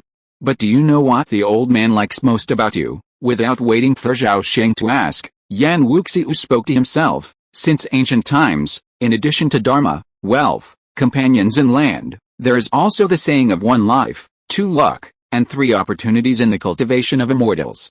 In this old man's opinion, You have a destiny that defies heaven, and your luck is immense. Most importantly, you've inherited senior brother Danyang's last legacy. If all this is heaven's will, how could this old man go against it? After hearing this, Zhao Sheng finally let go of his hanging heart. Although he knew very well that the other party must be hiding something in his words, the situation was beyond his control now, and he could only respond according to his moves and adapt to the situation. At this time, Yan Wuxiu waved his hand casually, and a wisp of green crystal silk appeared out of thin air, penetrated into Zhao Sheng's body like lightning, and then disappeared. Zhao Sheng's pupils shrank, and he couldn't help showing surprise. As the green crystal silk entered his body, he suddenly felt a strange feeling in his heart. He sensed that a large amount of pure life energy emerged out of thin air, and in the blink of an eye it flowed through his limbs and bones. For a moment, he felt comfortable all over, and all his fatigue disappeared. Zhao Sheng suppressed the horror in his heart, and with joy in his eyes, he bowed his head again to express his gratitude to the other party. Yan Wuxiu nodded, waved his sleeves and swept out a large green light, instantly rolling up Zhao Sheng. The next second, the green light flashed, and Zhao Sheng and the other person disappeared out of thin air. A few months later. Dachan Realm, Shen's Middle-earth. At a glance, the land was desolate and shattered. Vast, mountain-like, dark tree roots ripped through the earth, winding and undulating like giant dragons, stretching to the very edge of the land. For countless years, the vast, underground root system had siphoned away the land's nutrients, leaving surface vegetation sparse and life scarce. The master of this land was a divine tree of unspeakable size, its immense crown jutting out from the realm beyond, towering over 100,000 miles of the void. When Zhao Sheng first laid eyes on this 10,000-year-old five tribulations divine tree, he almost thought he had seen another Xianzhu mountain. But compared to the vibrant Xianzhu mountain, this oldest of the great tribulations divine trees, beneath its boundless vitality, emanated an indescribable, strange aura of death. Zhao Sheng understood the significance of this deathly aura. After all, a five tribulations divine tree was the limit of what the heavenly Dao could tolerate. The heavenly Dao would never allow a tree of its kind to survive 6 great tribulations of withering and flourishing to emerge in this world. Of course, he cared nothing about the fate of the five tribulations divine tree. His reason for coming here today was because the ascension array lay within the abyss beneath the tree. A flash of lightning streaked across the sky, suddenly reaching the middle of the sacred tree and stopping before an immense cavern. A slender beauty flew out of the cavern, bellowing, "Stop! I see Liman-ear, greet the true Lord Thunder," but mid-sentence, her expression drastically changed.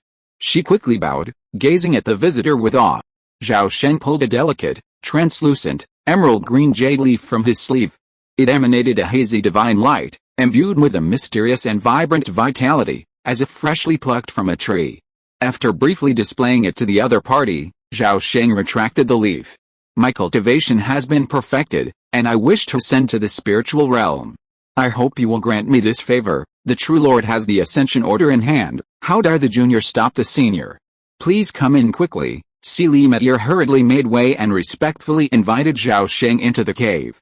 Zhao Sheng nodded slightly, then his body turned into a flash of lightning, and instantly flew into the tree cave and disappeared. Li Mei looked at his disappearing figure, her chest heaving violently, and cold sweat came out on her forehead. As the saying goes, a person's reputation is like a tree's shadow.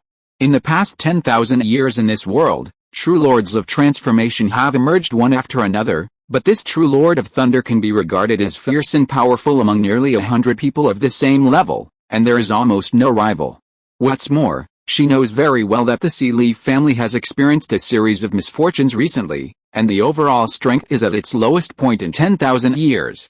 No one in the clan is the opponent of true Lord of Thunder, so she must soften her posture and must not offend him. It's just a few benefits. If there is no benefit, then there is no benefit. Just think of it as sending the plague god. Li Meteor wiped the cold sweat from her forehead and muttered secretly. After entering the tree cave, Zhao Sheng quickly turned downwards. And in front of him was a tree cave passage that was dozens of miles wide and led straight to the center of the earth. The smooth wooden walls at the edge of the passage were emitting a faint and soft green light, illuminating the surrounding darkness. The void was filled with thick clouds and mist, all of which were transformed by the spiritual energy of heaven and earth.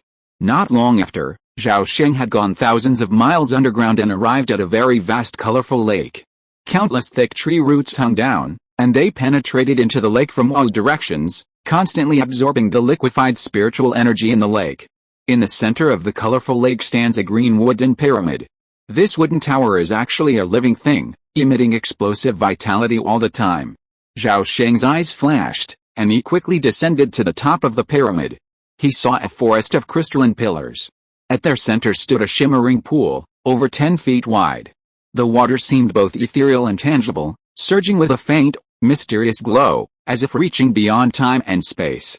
The surrounding ground was not only covered in dense, intricate array patterns, but also inlaid with countless top-grade spirit stones at key points. A young man with a long beard and a white robe sat cross-legged outside the ascension array. He slowly rose, a kind smile on his face. Zhao Sheng studied him for a few moments and quickly noticed his aura was unsteady, as if he had only recently broken through to the spiritual transformation realm. "My name is Silly Feng Deng, and I'm honored to meet the true Lord of Thunder," the young man said with a respectful bow. "You look unfamiliar, fellow Taoist. Could it be that you've only just broken through?" Zhao Sheng asked tentatively. Chapter 657, Ascending to Taisu and Becoming a Disciple of Yan Wuxiu. Senior, your divine vision is unmistakable. I've only been the Tree Lord for 3 years, yet I'm sorry to have caused you such a commotion. Silly Feng Deng seemed unaware that his ancestor had died at his hands, remaining humble and courteous. "Well, here's the Ascension Order. Please examine it." With a flick of his finger, Zhao Sheng's jade leaf of the Chinese tune tree instantly transformed into a streak of green light and fell into Silly Feng Deng's hands. Silly Feng Deng rubbed it briefly and nodded with a smile. "This is undoubtedly the authentic Ascension Order. Congratulations to Senior Thunder God in advance, and I wish you a smooth ascension and a bright future. Haha, I too look forward to meeting fellow Taoist Silly again in the spirit realm one day," Zhao Sheng said with a hearty laugh. After a few polite words, Silly Feng Deng walked to the ascension pond and tossed the jade leaf of the Chinese tune tree into it. As soon as the jade leaf landed in the pool, it sank. A vortex quickly formed in its place, rapidly expanding, soon encompassing the entire pool. At this moment, boundless spiritual energy from heaven and earth madly surged toward the ascension formation. In an instant, the sky above the pool was enveloped in a dense cloud of spiritual energy. The center of the vortex became incredibly deep, like a black hole leading to an unknown land. A buzz. Suddenly, the crystal pillars surrounding the formation shone brightly, and then, in unison, they emitted a series of dazzling beams of light that fell into the center of the vortex, forming a dazzling path of light. At this moment, Silly Feng Deng suddenly shouted, "Senior Thunder God, the path to ascension has been opened. If not now, when will you enter?" Zhao Sheng's eyes blazed, and he instantly transformed into a streak of purple lightning, instantly plunging into the space-time vortex. Upon entering the path of light, countless dazzling streams of light suddenly descended upon him, instantly forming layers of dazzling light shields that enveloped him. The next moment, a dazzling orb of light vanished into the ethereal space-time at incredible speed, vanishing from Silly Feng Deng's side in the blink of an eye. In the Taisu spiritual realm, a vast sea of clouds stretched endlessly, rolling and unrolling, stretching to the very ends of the earth. The clouds here shone with magnificent colors. Sunlight streamed down through the clouds, sending brilliant rays of light rising into the sky, a magnificent spectacle. Above the sea of clouds, a vast expanse of verdant mountains hovered, its thousands of peaks vying for attention in a dazzling display of color. Atop each peak stood an octagonal, 9-story, pyramid-shaped altar. These platforms varied in height, ranging from as high as 10,000 feet to as low as 1,000 or 800 feet. But without exception, they were all enveloped in a blanket of white light. At the center of each platform were teleportation arrays. Atop one of the medium-sized platforms, over 3,000 feet high, sat a pale-faced, elderly Taoist wearing a purple crown, cross-legged outside the array, motionless as a stone statue. As dusk approached, the setting sun's rays bathed the peaks, illuminating the altar atop them with a shimmering, dazzling radiance. At that moment, a dazzling divine light suddenly erupted from the center of the Ascension teleportation array. It struck the outer light shield, instantly reflecting a vast expanse of rainbow light, as if a multicolored cloud of auspicious colors had suddenly appeared in the air. After a few breaths, the rainbow light gradually dissipated, revealing a tall, handsome young man shrouded in lightning at the center of the array. It was Zhao Sheng, who had ascended there. He opened his eyes, glanced around, and suddenly spotted the pale-faced Taoist priest standing nearby. A flicker of surprise crossed Zhao Sheng's eyes, and he sensed something strange about the Taoist priest, as if he were not alive. As Zhao Sheng was pondering this, a pale-faced old Taoist slowly stood up, bowed his head, and said in a slightly cold tone, "Congratulations on your ascension to Taisu. According to the rules of this realm, please explain your origins and background, and leave your soul imprint on the jade disc." As he spoke, he reached into his bosom and pulled out a snow-white silk scroll and a pale golden jade disc. Although Zhao Sheng had heard of this registration process from others before, it was only for wild-born spirits. Those with powerful backers naturally wouldn't leave their own soul imprints. Coincidentally, he also happened to have a strong background. "Fellow Taoist, do you recognize this?" Zhao Sheng said, pulling out an emerald green token from his sleeve and showing it to the other party. When the white-faced old Taoist saw the pattern on the token and sensed the unique aura of the original spirit released by the token, his expression was immediately moved. He quickly put away the silk book and jade disc, and said with a smile, "It turns out that it is one of us. Junior brother, why didn't you take out the ancestral token earlier? It's really like a flood that washed away the Dragon King Temple, and family members don't recognize each other anymore." Having said that, the white-faced old Taoist bowed his head again and said, "Wulian Xianzhen. I am Guanai Unzi. May I ask what your name is, junior brother?" Zhao Sheng bowed his head in return. "My surname is Zhao, my given name is Zai, and I come from the Dachan realm. Today is my first time in the spiritual world, and I know almost nothing about this world. I hope that senior brother can give me more guidance." Of course, of course. Junior brother has the ancestral token in his hand, and he will definitely be a great man of our sect in the future. I will need your care and attention in the future. After saying this, the old Taoist priest skillfully pulled out a jade slip and placed it in Zhao Sheng's hand, saying generously, "This jade slip records the customs and people of this world, its geography, and the distribution of sects. Junior brother, please take a look at it first." "Thank you, senior brother." Zhao Sheng calmly took the jade slip and probed into it with his spiritual sense, instantly imprinting a vast amount of information into his mind. A moment later, he put the jade slip down, already having a general understanding of the Taisa spiritual realm. Seeing this, the white-faced Taoist suddenly reminded him, "Junior brother, this is the forbidden area of the Ascension platform, not a place for long stay.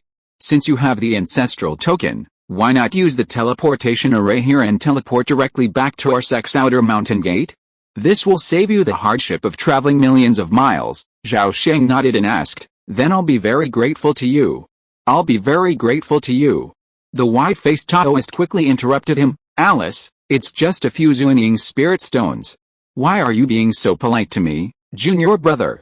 If you can speak well of me to the ancestor in the future, I will be very grateful." Soon, the white-faced Taoist led him down from the platform and onto the 8th level platform. Here, 2 Bagua teleportation arrays were set up, only 1/10 the size of the Ascension array. Soon, one of the arrays hummed and suddenly erupted with countless colorful rainbow lights. Then, the colorful rainbow light shot up into the sky, and the figure at the center of the array disappeared into thin air. East of Dakun's Hao, deep in the Xianayu spiritual sea, in the center of a floating island, the teleportation hall suddenly erupted with dazzling divine light. Taoist Hessian stood in front of the teleportation array, his expression calm, as if waiting for something. A moment later, the divine light emanating from the teleportation array sharply converged and then dissipated. In the center of the array, the tall and handsome Zhao Sheng emerged, and now his whole body exuded a faint ethereal aura. Taoist Hessian shifted his gaze slightly, sizing Zhao Sheng up and down, feeling that the visitor's aura was unfathomable, but very unfamiliar. "I am Hessian, the Taoist priest, and I am honored to meet you, senior. May I ask what important matter has brought you to the gate of my Jiruan Zianzong?" Taoist Hessian spoke in a loud voice, full of confidence. Zhao Sheng smiled slightly and said, "I was invited by Patriarch Yan Wuxi Utrasen to the spiritual world today, so I have come to pay my respects to the Patriarch." As he spoke, he showed the token to the other party. After verifying the authenticity of the token, Taoist Hessian bowed in shock, offering profuse apologies. Zhao Sheng, naturally, ignored him, simply ordering him to report the matter to the sect's higher-ups as soon as possible. Without hesitation, Taoist Hessian immediately produced his only sound transmission GUI, a type of sound transmission tool, and reported the matter.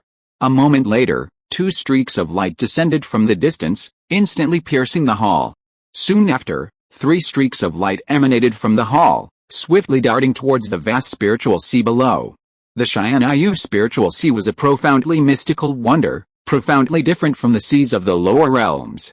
Its vast expanse shone milky white, swirling with countless clouds and billowing mist, resembling a celestial sea of clouds.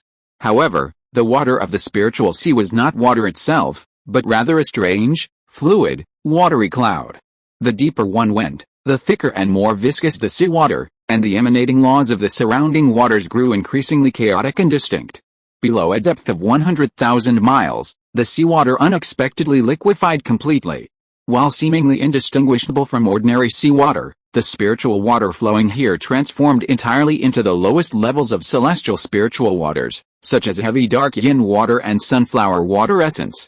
Zhao Sheng considered himself a man of extensive experience, yet he was still astonished to witness the boundless expanse of sunflower water essence beneath the sea.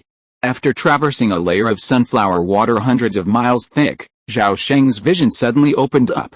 A magnificent new world suddenly appeared before him. Here, the sky was high and the land vast, overflowing with spiritual energy. To the west, towering peaks rose, and celestial birds and beasts roamed endlessly. To the east, a vast plain stretched as far as the eye could see, crisscrossed by rivers and lakes.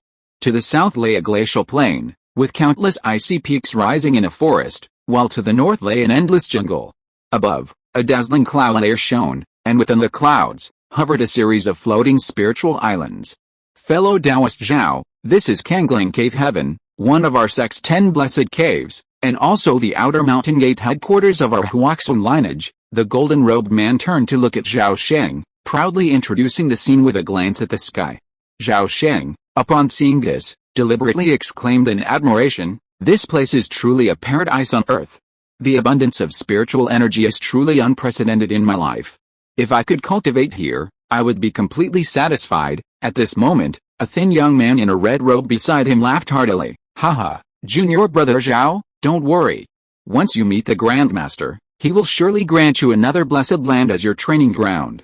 Don't keep him waiting any longer, let's get down quickly." With that, the red-robed young man bowed briefly to Zhao Sheng, then transformed into a white rainbow, flying first toward the Cave Heaven Spirit Tower at the center of heaven and earth. Several years passed in a flash. In the northwest of Kangling Cave Heaven, heavy rain poured down, and bursts of thunder roared down. Deep within a 1,000-mile-wide lake below, a massive iron pillar towered hundreds of feet tall. Dense thunder and lightning enveloped the pillar's summit, but a barrier kept it out. At that moment, Zhao Sheng sat cross-legged in the center of the thunder platform, gazing upward. He saw the lightning outside nearly liquefy, wisps of crimson-purple magma slowly seeping into the barrier and drifting overhead. He slowly closed his eyes and breathed quietly. Wisps of magma dripped down, like earthworms instantly burrowing through his nostrils. A moment later, 2 3-inch-long, transparent, 5-clawed thunder dragons emerged from his nostrils, silently merging into the surrounding force field. As time passed, one after another, 5-clawed thunder dragons emerged from his nostrils, each one merging into the force field.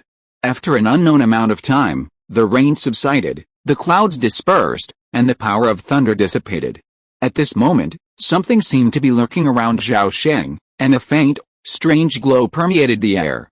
Half a year later, within a stone chamber on the back mountain of Dayan Peak, Zhao Sheng, clad in a purple robe, pressed his hands together, directing countless spiritual elixir incantations at the purple thunder and fire in midair.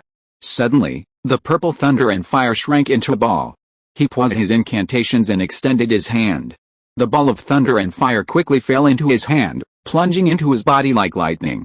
A large purple gold elixir appeared in his palm, radiating a dazzling light. Strangely enough, shortly after the elixir was refined, wisps of emerald clouds suddenly rose from the secret chamber. The emerald clouds converged into a single radiant light in the air. The light twisted, revealing the figure of an elderly man with tousled hair and strange-colored eyes. It was none other than Yan Wuxiu's spiritual power. "Disciple greets master," Zhao Sheng observed, bowing respectfully. Yan Wuxiu took a look at the purple gold elixir and immediately praised, "My good disciple, You have successfully refined the 5th level dragon and tiger elixir. Your talent in alchemy is definitely not inferior to that of your senior brother, Zhao Sheng said modestly. Master, you are too kind. Senior brother is a 7th level alchemy master, and I am only at the 5th level. I dare not compare myself with him. Okay, I, an old man, know what I am doing and I will not make things difficult for you. There is a vacancy in the Japanese Zongdao Academy recently. I, your disciple, will take over as the next dean for a term of 100 years. Disciple respectfully accepts the master's order. Zhao Sheng stood up and stood with his hands clasped behind his back. Seeing his respectful manner, Yan Wuxiu couldn't help but mutter, sigh, this is getting more and more boring. Thinking this, Yan Wuxiu ran a hand through his messy hair and couldn't help but remind him, You've just joined our sect and yet you've become my disciple. This will inevitably attract some jealousy from outsiders. It would be great if you can achieve some accomplishments as the Academy's headmaster. If you're too lazy to manage the Academy, stay here and practice, and don't go anywhere else. After the 100-year period, I will transfer you back to Kangling Cave Heaven. With that, Yan Wuxiu continued with several important instructions, and Zhao Sheng accepted them all without hesitation. Finally, the powerful master of the fusion realm waved his sleeve, and a golden plate about a foot in size passed through the light curtain and floated down before Zhao Sheng. This item contains the first level of the Heart Sutra of Mediation. After refining it, you can take up your position at no later than now, Yan Wuxiu said in an unquestionable tone. Zhao Sheng took the golden plate in both hands, and a look of surprise crossed his eyes. The material of this golden plate was surprisingly identical to the golden book of the Great Dao. Why, do you have any doubts? Yan Wuxiu noticed something strange in his expression and asked calmly. Master, I was overwhelmed with joy and surprise, and I have no doubts at all, Zhao Sheng replied hastily. Although he had been his disciple for only a few years, he knew his chief master well. While he appeared to be carefree and relaxed, he actually hated being disobeyed. Chapter 658 Jinlan Spiritual Realm, Hokkaido Academy. The Jinlan Spiritual Realm is located in the untamed northwest of Deccan continent. Developed less than 8,000 years ago, the human race's territory encompasses only 6 million square kilometers. While the terrain is flat and fertile, the surrounding wilderness is surrounded by constant dangers from demonic beasts and other alien races. Therefore, the region is sparsely populated, making population growth far more challenging than in the core human realm. The Jinlan Spiritual Realm is centered around the Lanhe Sea, with human settlements primarily located along its coast. The total population exceeds 100 million. The Lanhe Sea is an inland sea, covering nearly 3 million square kilometers. Its depths are rich in spiritual energy, yet violent storms often arise without apparent cause. Even the half-immortal returning to the Void Realm who founded the region has personally investigated the cause, yet the mystery of the Lanhe Sea's sudden onset and abrupt demise remains unsolved. In the center of the Lanhe Sea lies a small island, Bijan Island, tens of thousands of square kilometers in circumference, boasting the richest spiritual energy in the region. On the island's coast lies a vast and prosperous city known as Jinghe City. Covering hundreds of miles and housing a population of tens of millions, Jinghe City is incredibly bustling and prosperous, making it the preeminent metropolis of the Jinlan spiritual realm. This prosperity stems in part from its location as the largest port in the Lanhe region, where thousands of treasure-hunting vessels dock year-round. Every year, countless cultivators embark on their voyages, often returning with bountiful treasures. However, most importantly, Jinghe City boasts an inter-domain teleportation array. This array connects nearly 100 other arrays of the same rank. High-level cultivators cross domains almost daily, bringing with them vast quantities of exotic treasures, fueling the city's prosperity. One day, the teleportation hall within Jinghe City was suddenly sealed off by the city's most elite Jingan guards. The once bustling square outside the hall was emptied, and all outsiders were expelled. The red sun rose, radiating a dazzling glow. As the sun gradually rose, auspicious clouds and glints of light shot in from all directions, landing outside the teleportation hall and transforming into figures of varying demeanor and imposing presence. As dusk fell, the hall was filled with over a dozen nascent soul cultivators, clad in embroidered Taoist robes. Each of them stood with their hands clasped behind their backs, their expressions solemn and unsmiling. An outsider would have been stunned. These nascent soul cultivators were renowned figures in the region. Besides being nascent soul ancestors of the region's major immortal families, their most important positions were as vice presidents of the Bijan Taoist Academy and the masters of various peaks. The three elders standing in the foreground were none other than the three vice presidents of the Bijan Taoist Academy, all of them late-stage nascent soul cultivators.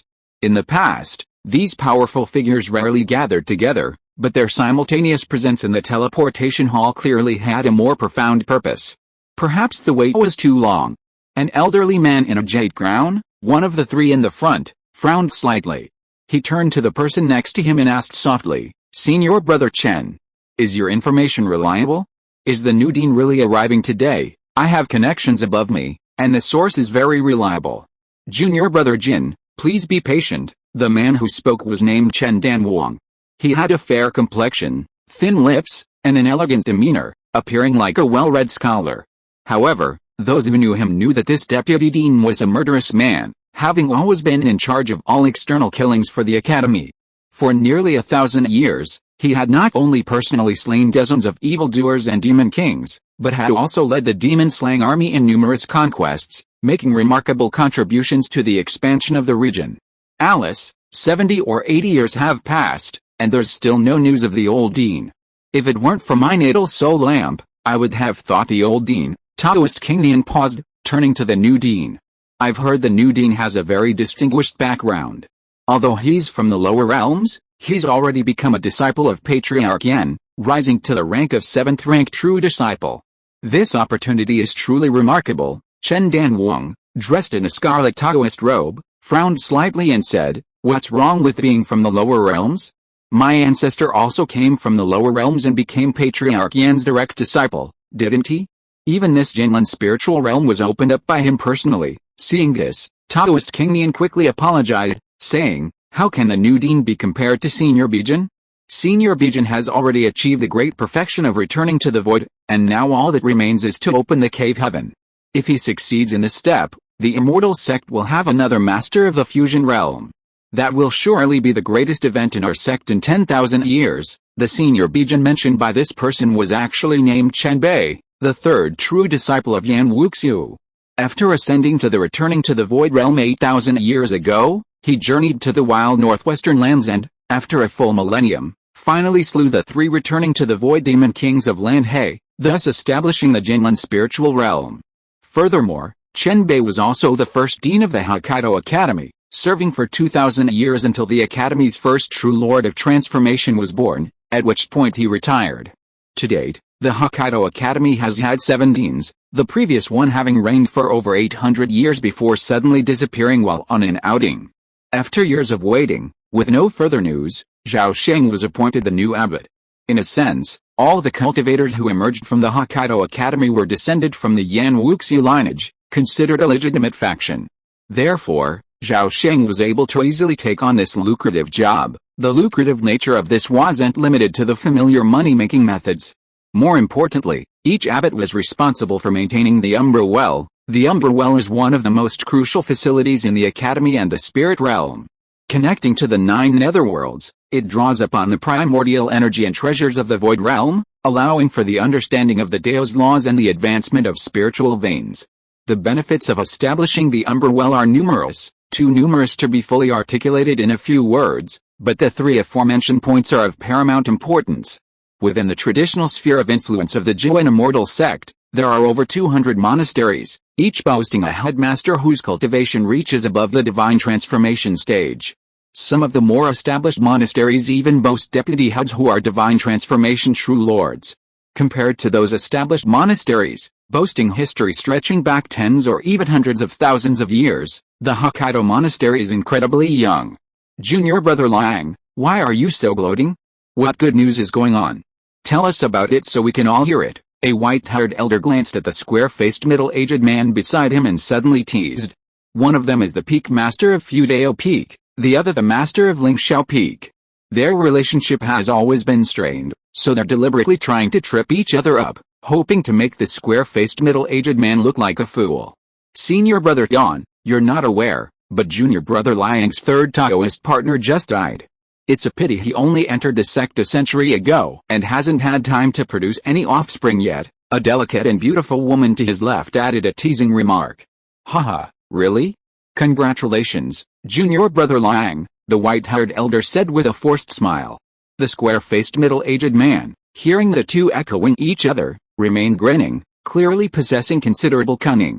Ling Xiaopik had consistently placed second in every Hokkaido Academy assessment, second only to Dan Daopik in terms of prestige. This ranking assessment directly impacted everyone's chances of advancement into the inner mountain gate. Consequently, this individual was constantly being ostracized by the other peak masters. Well, we're waiting here, not for idle chatter. It's late, and you still have the time to engage in intrigue. Our priority is welcoming the new academy master. We can discuss other grudges later, Chen Dangwang said gravely, looking over. The three nascent soul peak masters nodded in agreement, not daring to speak again. Seeing this, the other peak masters exchanged glances, each one knowing the situation well and not daring to offend Vice Academy Master Chen at this moment. After all, rumors persisted that the current dean was supposed to be succeeded by an elder of the Jinlin Chen family, who had achieved the divine transformation realm. Unexpectedly, a newly ascended true disciple suddenly appeared and snatched away this great opportunity.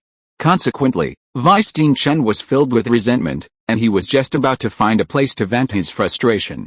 As the Taoist leaders silently awaited the dean's arrival, unaware that the new dean they so eagerly awaited had already quietly arrived in Jinghe City. In the evening, a tall, handsome young man casually strolled down the city's main avenue. The streets were spacious and bright, extending in all directions, lined with densely packed shops, each boasting a low-key, luxurious style. Everywhere, magnificent palaces evoked an ethereal aura. Many, even towering in the air, resembled palaces in the sky, towering several notches above the ground. As expected of the Jinlin spiritual realm's largest city, it's truly prosperous. The spiritual energy here is incredibly rich, its average level comparable to a large, fourth-tier spiritual vein.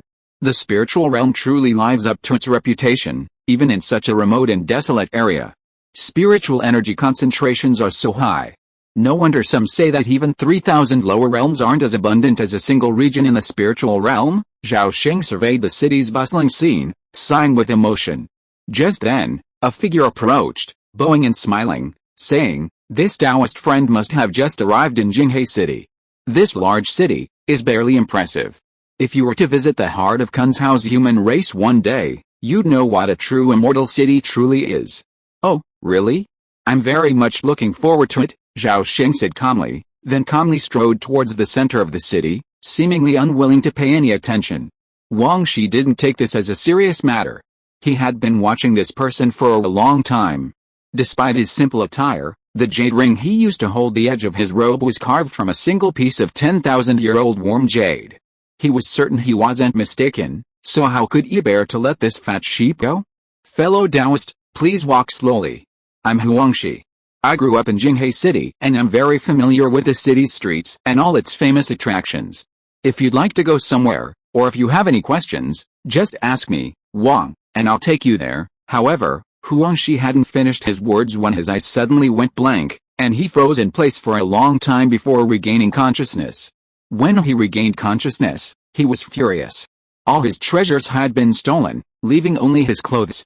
After giving the man a slight chastise, Zhao Sheng resumed his wandering through the city. At night, Jinghe City was even more bustling than during the day, and Zhao Sheng's sights were constantly shifting. Wherever human desires persist, these shady dealings will always occur. Zhao Sheng, fully aware of the rationale behind existence, naturally disdained to pay any attention to these tainted places. After a tour, he had a relatively positive impression of Jinghe City. The city was well-ordered and thriving, suggesting that the rulers of this immortal city were managing it well. From this single glimpse, he could tell the atmosphere in Hokkaido Temple was likely similarly positive, saving him a lot of energy. The next morning, just as the sun was rising, a figure materialized in the square outside the teleportation hall.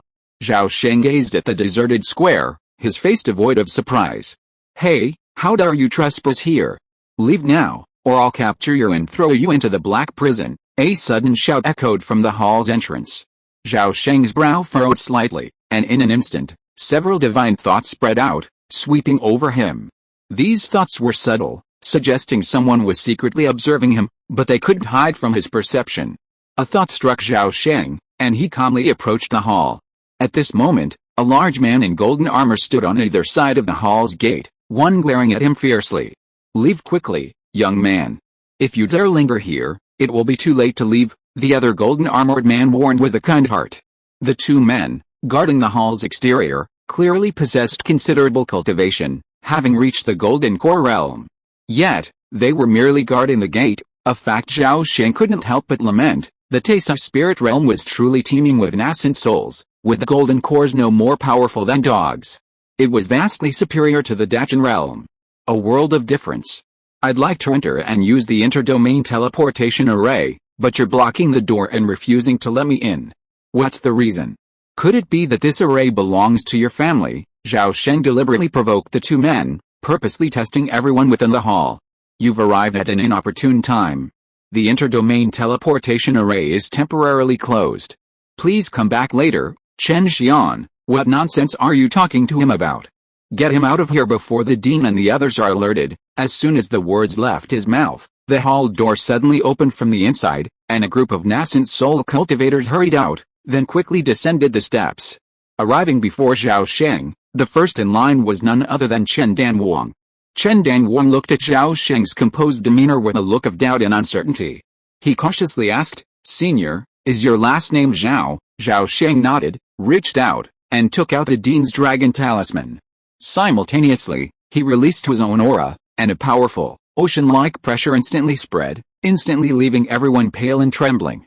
The golden-armored man who had spoken rudely earlier collapsed to the ground, a look of utter terror on his face.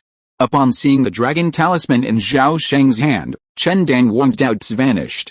He immediately bowed and saluted, shouting, "I, Chen Danwang, respectfully welcome the master." Everyone else followed suit, not daring to act disrespectfully. As the saying goes, a new official starts with three major changes. No one wanted to be the target of the new master's assertion of authority. If their position as peak master was taken away, they would have nowhere to turn. Chapter 659, Heaven has spirit, and fate is inevitable. Everyone, rise. We are a monastery of pure cultivation, and we do not tolerate conventional rituals.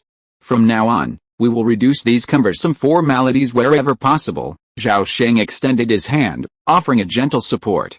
Chen Danwang, moved by this, rose again without a flicker of emotion, maintaining a solemn and stern demeanor. The other nascent soul cultivators also rose and stepped aside. As to what they were thinking at this moment, only they knew. At this moment, the old man in the jade crown said with a smile, "Abbot, we have prepared a welcoming banquet for you. I wonder if you..." Zhao Sheng glanced at him and instantly recalled the information about him. His real name was Dai Yiping, his Buddhist name was Feudation Run, and he was at the 9th level of the nascent soul stage. He had been the previous abbot's right-hand man. Besides assisting the abbot in handling abbot affairs, he also managed all of Hokkaido's assets. While he was nominally the first of the three vice-abbots, Chen Danwang was the true leader. The Jinlin Chen family is the uncrowned king of the Jinlin spiritual realm, boasting a vast roster of experts and unparalleled strength. Of the 8 successive abbots of the Hokkaido temple, 4 bear the surname Chen, and Chen Danwang is the Chen family's pawn in a bid to remotely control the academy. As for Taoist King Nian, a prodigy who rose from the lowest echelons of the secular world.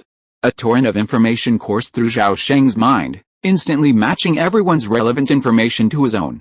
He then smiled and said, "Haha, our academy is eager to sample some local delicacies." "You're truly thoughtful." The jade-crowned elder, Dai Yiping, was overjoyed upon hearing this. He immediately echoed the sentiment, his words of flattery flowing endlessly, his face practically emblazoned with the words, "I'm joining you." Zhao Sheng, a new arrival and barely familiar with the academy, naturally wouldn't refuse the surrender of a subordinate, now confronted by the unusually proactive Dai Yiping. Of course, whether this person truly pledged allegiance depended on future actions. It was premature to assert loyalty now. At the welcoming banquet that followed, Zhao Sheng gently offered Dai Yiping some words of encouragement, actively demonstrating his goodwill. Seeing this, not only Dai Yiping but also several other peak masters became excited, quickly vying to express their interest in joining the sect through this banquet. Zhao Sheng also discerned that the Hokkaido Academy was divided into 3 major factions: the Dean, the Natives, and the Neutralists. The faction headed by Dai Yiping, who was primarily dependent on the former Dean, was the most outspoken at the banquet. The natives, led by Chen Danwang, comprised mostly of cultivator families that had emerged from the Jinlan spiritual realm. The neutralists, on the other hand, were essentially a grassroots group. Although led by Taoist King Nian, their organization was loose, perhaps more like a group seeking support. Most of these individuals came from the lower ranks of the cultivation world, primarily building connections through mentorship and apprenticeship. After the welcoming banquet, Dai Yiping's faction quickly rallied around the new dean, and Zhao Sheng, taking advantage of the situation, took over the old dean's trusted aides. Within days, he had a large staff at his disposal, and his authority as dean was firmly established. However, Zhao Sheng remained inactive after taking over the Taoist temple, leaving Chen Danwang and others deeply troubled. They were unsure where the dean's first move would begin. The more they puzzled, the more terrified they became, fearing that the dean's first strike would one day strike them down. Thus, the Yuanying cultivators suddenly changed their ways, becoming incredibly dedicated.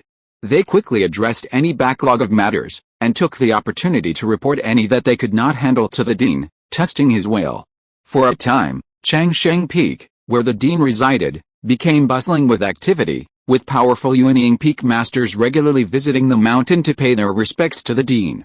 Zhao Sheng, irritated by this, saw the increasing frequency of the crowds, and simply handed over most of the academy affairs to Dai Yiping. He then retreated into the secret realm of the spiritual veins, focusing on his own cultivation, subtly displaying the philosophy of ruling by inaction. Everyone in the academy quickly knew the new academy leader's intentions, and most people were relieved and ecstatic. After all, no one wanted a new academy leader who made trouble. Stability was paramount to everyone at Hokkaido Academy, and they simply wanted to keep things on track. After all, maintaining business as usual meant no redistribution of existing profits. Of course, the academy leader's share would remain intact.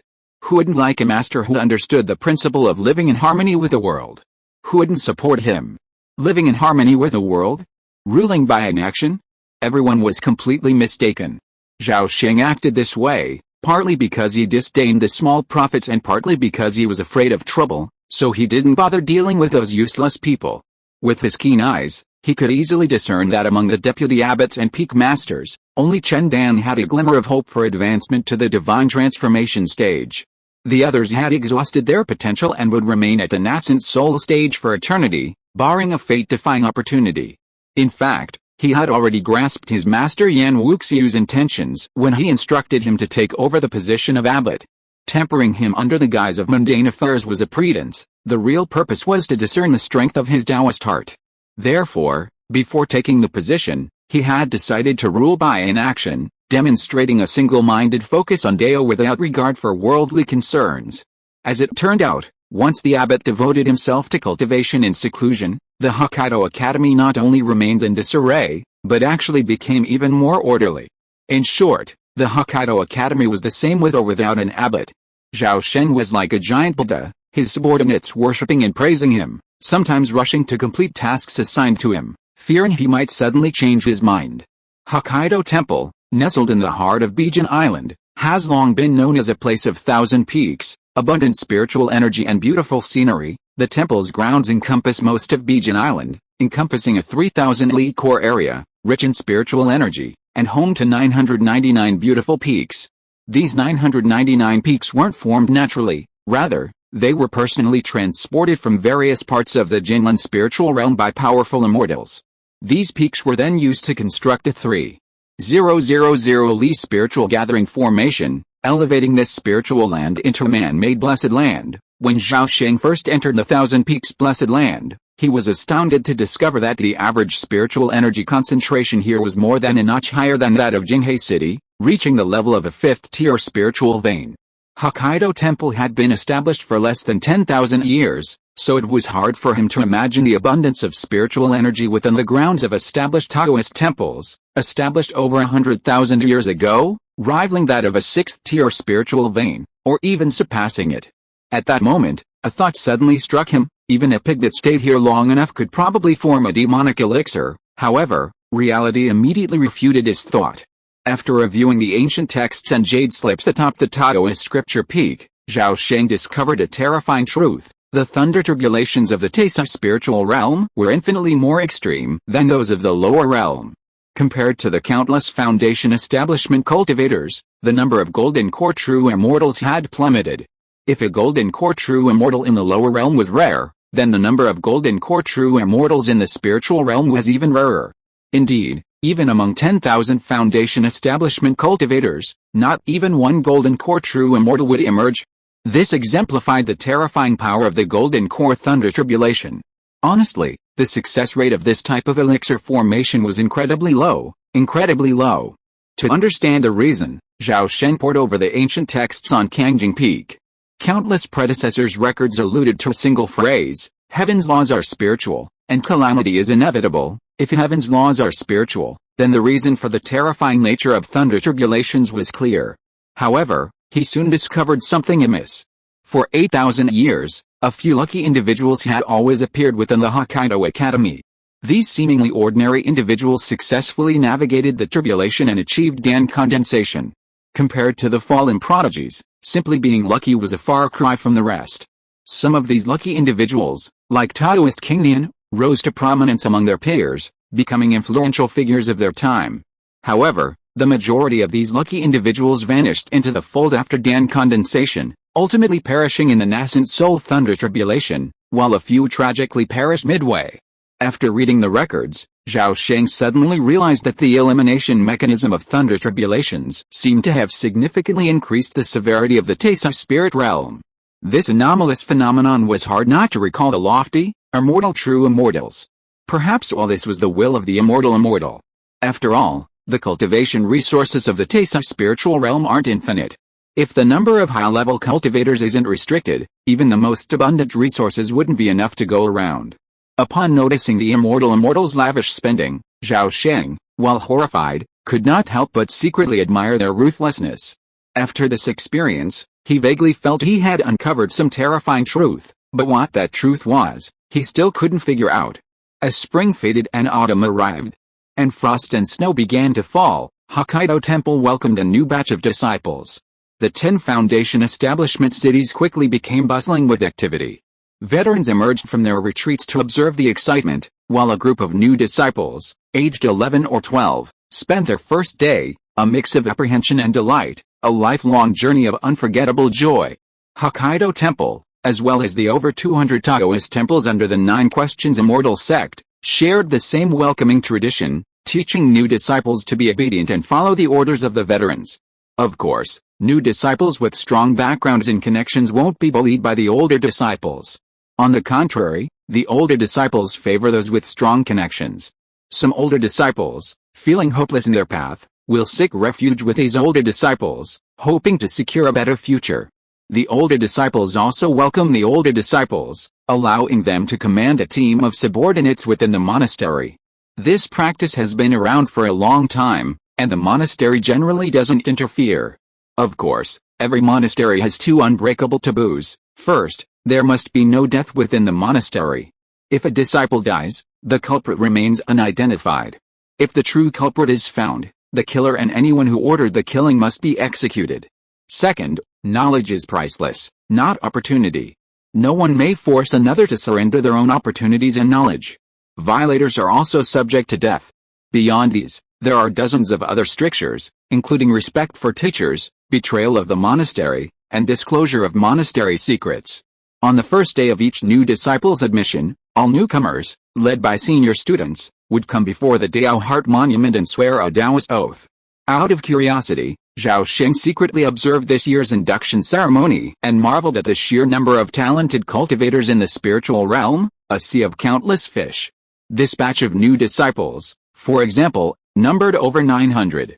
The lowest aptitude was 3 spiritual roots, while dual and mutant spiritual roots abounded, and even 5 possessed natural spiritual roots. Hokkaido Academy admits disciples annually, with numbers sometimes exceeding 1,000 and sometimes exceeding 600. Over 100 years, you can imagine how many disciples the academy could recruit. Back in Jinghei City, he had discovered that the probability of newborns possessing spiritual roots was alarmingly high, barely 2 or 3 in 100. In the Dachan realm, however, the probability of a born with spiritual roots plummeted 100-fold, and superior aptitude was even rarer. The Chen family, a formidable clan, couldn't find another one with a natural spiritual root. This demonstrates the profound impact of different environments. It also explains why the thunder tribulations of the Taisa spiritual realm are so abnormal. In the largest hall of the foundation building city, densely packed cushions and jade tables were spread out, neatly arranged in hundreds of rows and 10 columns. As time passed, over 900 new Taoist disciples arrived, and the place quickly became bustling with activity. After experiencing an unforgettable welcome ceremony, most of the new disciples were filled with resentment, loudly complaining or crying to their companions. Compared to these grassroots disciples, the new disciples from prominent families quickly formed cliques and formed their own future factions. Meanwhile, the traditional associations within the Taoist Academy were secretly selecting this class of potential Taoists and recruiting them when the time was right.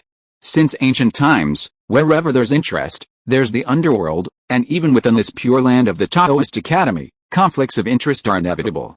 It's safe to say that behind every reputable traditional association lies the hidden backing of one or more immortal cultivation forces. The powerful people of Jingguan Xianzong turned a blind eye to this behavior of poaching from their own sect. As long as it did not cross the bottom line, it was considered as tacit approval.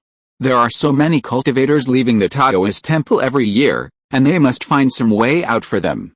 Rather than letting them go their own way, or letting them degenerate into joining the evil sects, it is better to give benefits to the vassal forces that are loyal to the sect. In the southwest corner of the Taoist temple, a tall and slender young man with thick eyebrows and big eyes was whispering to his companions, "I will tell you a secret. The Taoist temple has 10 major associations, but only the Endeavor Society and the Chuayan sect recruit grassroots people like us. It is because we come from ordinary families and have low status that the other associations will not recruit us. Ganshin, you will follow me, Hu Sheng, from now on. I promise to let you stay safely in the Taoist temple." His companion was thin, with yellow skin, ordinary looks, and looked a little stupid. "Brother Sheng, if it weren't for you, I wouldn't be able to enter the Taoist temple. From now on, I'll listen to whatever you say. Anyway, you can't harm me." Hu Sheng smiled proudly when he heard that. He stretched out his hand and patted Niu Ganshin's shoulder, and boasted, "I, Hu Sheng, have always been loyal. As long as I am here in the future, you will never suffer any loss. When the two of us brothers become Jindan's Henren, Benfeng City must have a new master. Then I will be the city lord, and you will be the deputy city lord, and then we will marry a few beautiful wives, and we will live a happy life." Hu Sheng couldn't help but beaming with joy when he talked about his pride. At such a young age, he had the air of a commoner. Chapter 660, The Song of Heavenly Dao, Who knows its meaning? At that moment, a disdainful voice suddenly rang out, "HMPH, two lowly talents dare to dream of breaking through the tribulation and congealing the elixir?" Such wishful thinking. The voice was pleasant, but the words were sharper than a steel knife. This was a young girl whose stunning beauty, even clad in a grey Taoist robe, could not conceal. She was about 10 years old, her slightly childish face already showing the first signs of her peerless elegance. On her delicate, fair wrist, she wore a turquoise jade bracelet, engraved with countless ancient runes, radiating a shimmering azure light, a rare treasure. This girl must have come from a prominent family, otherwise, she wouldn't have cultivated such a noble and proud demeanor. Of course, at Hokkaido Temple, there was no distinction between low-ranking cultivators and those who had reached the rank of nth-generation cultivator. After all, they were all new to the academy. At that moment, the girl's attendant waved his hand at Hu Sheng and the other man with disgust, saying coldly, "You two lowly bastards, get out of here. Don't let Miss Fan's eyes get dirty, you." Niu Ganshin stood up indignantly, about to argue, but Hu Sheng grabbed him. "We're leaving now, right now." Hu Sheng bowed and nodded to the other side, then pulled his companions along and quickly hid in the crowd. When the two reached the other side, Niu Ganshin complained, somewhat unconvinced, "Brother Sheng, why did you pull me in?" That person's words were so irritating. "Brother, let me teach you a lesson. Whenever you meet someone you can't afford to offend, stay away." "Do you know who that girl was?" Without waiting for Niu Ganshin to ask, Hu Sheng snuck into his ear and whispered, "Her surname is Chen, from the Jinlin Chen family. Her full name is Chen Jinghu, and she's one of the 5 most powerful celestial spiritual roots of this class. Absolutely not to be messed with." Hu Sheng's ability to gather information was remarkable.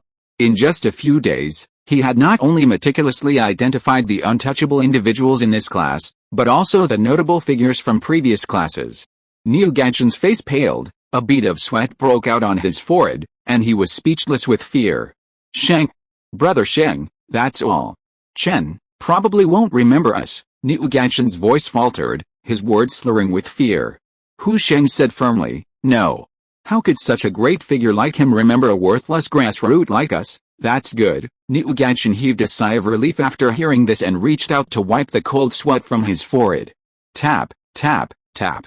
A heavy sound of footsteps was heard outside the dojo. All Nichigan Daoists looked over. Under everyone's odd gaze, a tall and handsome young man walked into the dojo. Zhao Sheng's eyes slowly swept across the entire room. With just an indifferent look, the dojo suddenly fell silent. All the Daoists hurriedly found their own cushions and sat down obediently. Well, the virtuous teacher in charge of the first lesson after admission is ill. Today, I will teach you this first lesson, Zhao Sheng said in a gentle and unhurried voice. Niu Ganshan gazed at the handsome young master Jinden on the stage and couldn't help but think, Master, you're so young. Cultivating immortality is truly wonderful. The other disciples also gazed at the unfamiliar master, their eyes filled with awe, admiration, longing, indifference, and other emotions.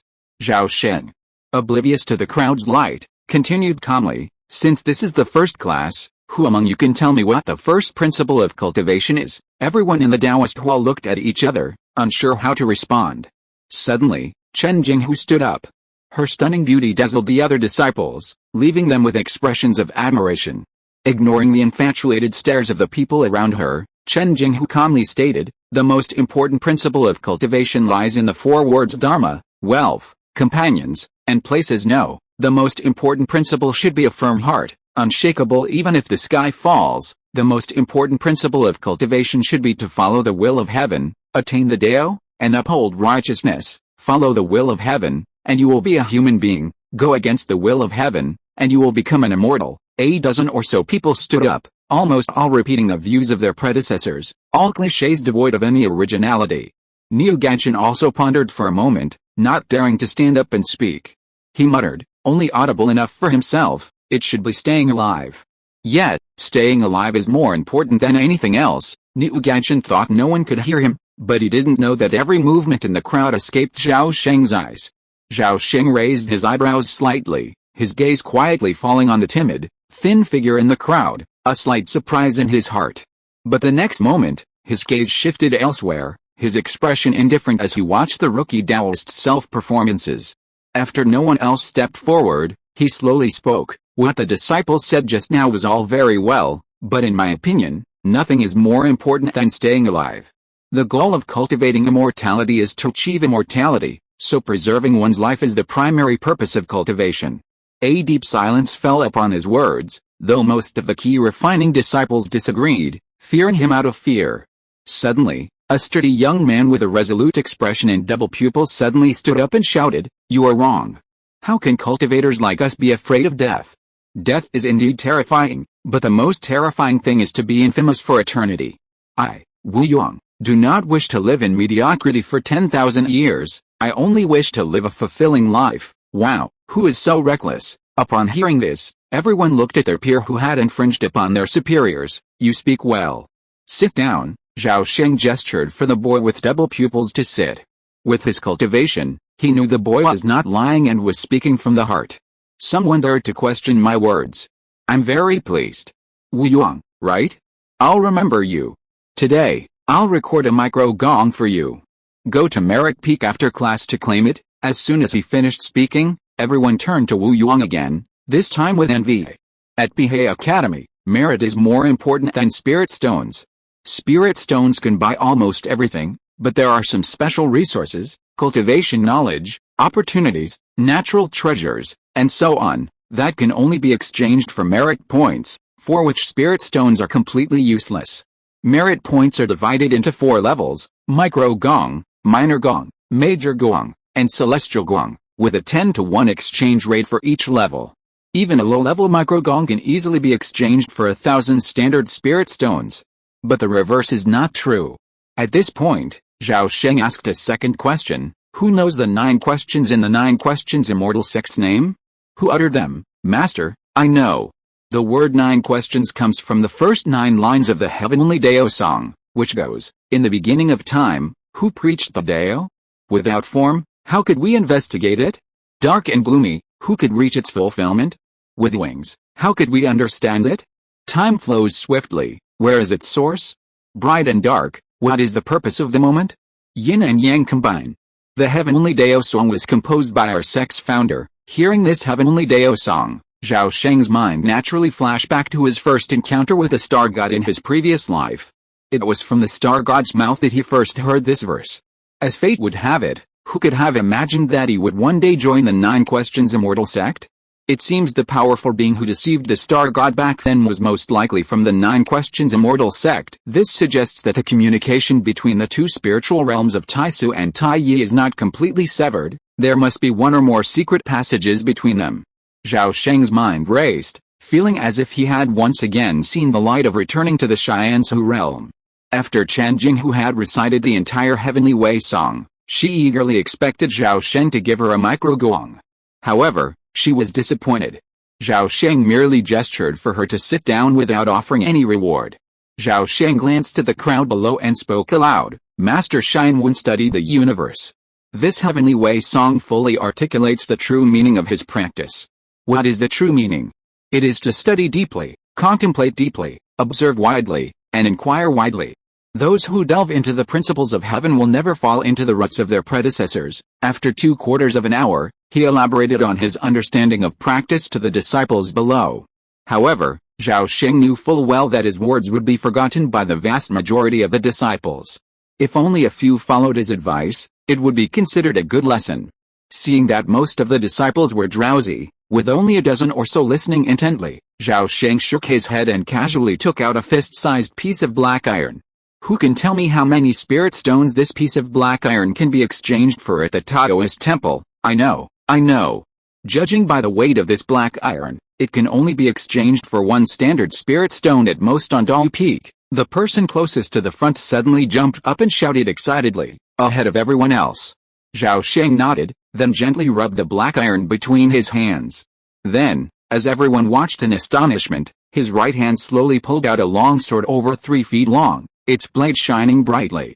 What now? The dull atmosphere in the Taoist temple was instantly ignited by this miraculous scene, and everyone burst into excitement. 2, 3 at most. 3, everyone's pretty unanimous. Wait, watch. With that, Zhao Sheng suddenly snapped his fingers. With a crackling sound, a ball of purple lightning and fire quickly covered the entire blade. Then, a dense network of runes suddenly appeared on the surface of the black iron sword, each one representing the most basic refining runes. A moment later, a magical long sword, its surface covered in ornate runes, quietly hovered in midair, radiating a faint glow. Zhao Sheng pointed at the black iron sword and asked calmly, guess how many spirit stones it's worth now? By this point, the key refining disciples, if not hopelessly foolish, had probably understood their sage master's meaning.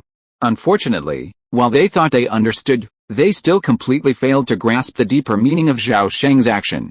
Snap! Zhao Sheng snapped his fingers, and the magical long sword snapped in 2. He finally asked, what now? The dojo was utterly silent, his clear voice echoing through the air. This is something I created, and I can also destroy it with a single thought. And this is the rule I master. Bihei Peak lies at the core of the Thousand Peak Spirit Gathering Formation. 100 miles beneath the peak lies a subterranean cavern spanning over 2,000 miles. This is the Taoist Academy's most important spiritual vein and the location of the Void Well. At the center of the secret realm, a dark black hole, hundreds of miles in diameter, looms. This cavern is incredibly deep and pitch black, surrounded by 9,999 massive crystal pillars, shrouded in layers of invisible barriers. The temporal and spatial storms pouring from the gloomy sky are gradually weakened and filtered by the barriers. Even so, the aftermath of the storm has left hundreds of miles of surrounding land barren, while the ground is covered with piles of discarded spirit stones, towering like mountains. Tens of thousands of magnificent, multicolored lights constantly drift across the secret realm sky. These dazzling lights occasionally abruptly extinguish, releasing a flood of pure, celestial spiritual energy. As this flood of spiritual energy washes over them, the once abandoned, blank spirit stones gradually glow. Within a few decades or even centuries, hundreds of millions of new spirit stones emerge. These lights are the mysterious elite of the universe, also known as Void Realm Source Key, mysterious elite source key, and low-grade Great Dao spiritual key. At this moment, a tall figure leaned against one of the crystal pillars, a faint lightning glow swirling around him. Within a radius of several miles, strands of Zuaning Yuanqi, carrying the laws of thunder, were drawn by an invisible force, continuously drifting towards Zhao Sheng, then sinking into his danshan. In this unique training environment, Zhao Sheng's cultivation once again soared like a rocket. In less than 3 years, he had broken through the 4th level of the spiritual transformation realm and reached the 5th. If this speed of cultivation were known to others, the pathetic casual cultivators would envy them to death. Why was the position of Taoist master so sought after? The mere fact that he could cultivate with the void abyss well was enough to cause countless immortal sects to scramble for the position. Hundreds of miles beyond the void abyss well, the secret realm, transformed from its barren desolation, suddenly became vibrant with life. Towering sacred trees, 1,000-year-old medicinal herbs, rare beasts and birds, and exotic flowers and plants were everywhere. A lingering mist filled the sky and the earth, all transformed by the spiritual energy of heaven and earth. Zhao Sheng alone occupied this secret spiritual realm. Without the Academy's permission, other high-ranking Taoists could not enter and harvest the rare fruits and medicinal herbs, even those ancient medicinal herbs exceeding 10,000 years old. After all, this secret realm was the greatest asset of the Hokkaido Academy, and it would not be used lightly unless it was a crucial moment. In the evening, as the sun set, its dim light filtered through the crystal windows, illuminating the steps of Kangjing Peak, casting a shimmering golden light. Niaganshin silently took a broom and carefully swept the dust off the steps. This was a small job he had found through the Endeavor Society. The monthly salary was 10 spirit stones. Don't underestimate this sweeping job. Fellow Taoists had fought tooth and nail for it, but it was ultimately snatched up by Hu Sheng, who then gave it to him. 10 spirit stones a month was enough to cover the rent. Add to that the output from the 10 acres of spiritual fields, and it's enough to keep Niaganshin fed and allow him to take a few more Taoist lessons. Hokkaido Academy doesn't allow disciples to bring in any spiritual stones or cultivation resources from outside. Everything from food, clothing, shelter, transportation, and even learning the laws of cultivation, is self-sufficient. In every way, Hokkaido Academy is a self-contained system, barely a miniature world of cultivation with its own unique rules. If you are listening to this novel on a channel other than Fanfic World, it means it was downloaded and re-uploaded without effort. We warmly invite you to visit our channel, Fanfic World. There you will find the original version of this story and many other novels of various genres. We look forward to seeing you dive into a world of incredible novels. Chapter 661, The Exiled Immortal Reincarnates and is named Zhang Fengxin. Oh, am I really that stupid? Niaganshin frowned, questioning himself as he swept the floor. 3 years into his stay, Niaganshin had only mastered the most basic 5 elements key refining technique, barely breaking through the 2nd level of key refining, putting him at the bottom of his class. Remember, the 5 heroes of his class have all now broken through to the middle stage of key refining, and Chen Jinghu, the highest-ranked cultivator, is rumored to be nearing the late stage. Oh, and for farming purposes, Niaganshin also learned 2 free lesser-known spells, the soil loosening technique and the cloud and rain technique. But what good would that do? Even if he learned more lesser-known spells, he couldn't use them to kill enemies or protect the Dao. Was he content to be a spiritual farmer for the rest of his life? It's no wonder Niaganshin grew increasingly lost. This was all because of the Hokkaido Temple's ironclad rule. Anyone who failed to establish a foundation within 20 years would be expelled. Judging by his current progress, after 20 years, he would undoubtedly be expelled, ultimately becoming a member of the Academy's circle of shame. Just when Niaganshin was getting more and more scared, a hand suddenly rested on his shoulder, and a voice suddenly came to his ear. Hey, no. Niaganshin was frightened and shuddered all over. He quickly turned around to look. When he saw the face of the person with thick eyebrows and big eyes, he immediately breathed a sigh of relief and complained, Brother Sheng, you scared me just now. Hu Sheng patted his shoulder and pretended to be disgusted. You are so timid. How can you go out with me to make achievements and establish a family in the future? Niaganshin smiled foolishly, but did not respond. Hu Sheng didn't take it seriously and immediately stated his purpose. Ganshin, I want to discuss something with you. I need to use the spirit stones I earned from selling spirit rice this month. In addition, I rented another 10 acres of spirit farmland. This way, we own a total of 30 acres. It's just right to earn more spirit stones, so we don't have to worry about it all the time. Niu Ganchen was reluctant, but he couldn't help but ask because of their brotherly love. Brother Sheng, what do you want to do with so many spirit stones? The previous 2 times, you also, yeah, this time is different from the previous 2 times. Your brother is going to change his luck this time. Hu Sheng smiled proudly. I'm lucky. I accidentally learned the whereabouts of an opportunity. When I find that opportunity, I, Hu Sheng, will definitely stand out among my peers and make a fortune in the future. No problem. Seeing Niu Ganchen's displeasure, Hu Sheng rolled his eyes and said warmly, don't worry. We're brothers, and when this is accomplished, I won't let you down. We're the closest of brothers, after all. Seeing Hu Sheng's exhilaration, Niu Ganchen swallowed back the words that were about to come out of his mouth, a flicker of worry in his eyes. Hokkaido Temple had been established for 8,000 years, and countless talented individuals had emerged.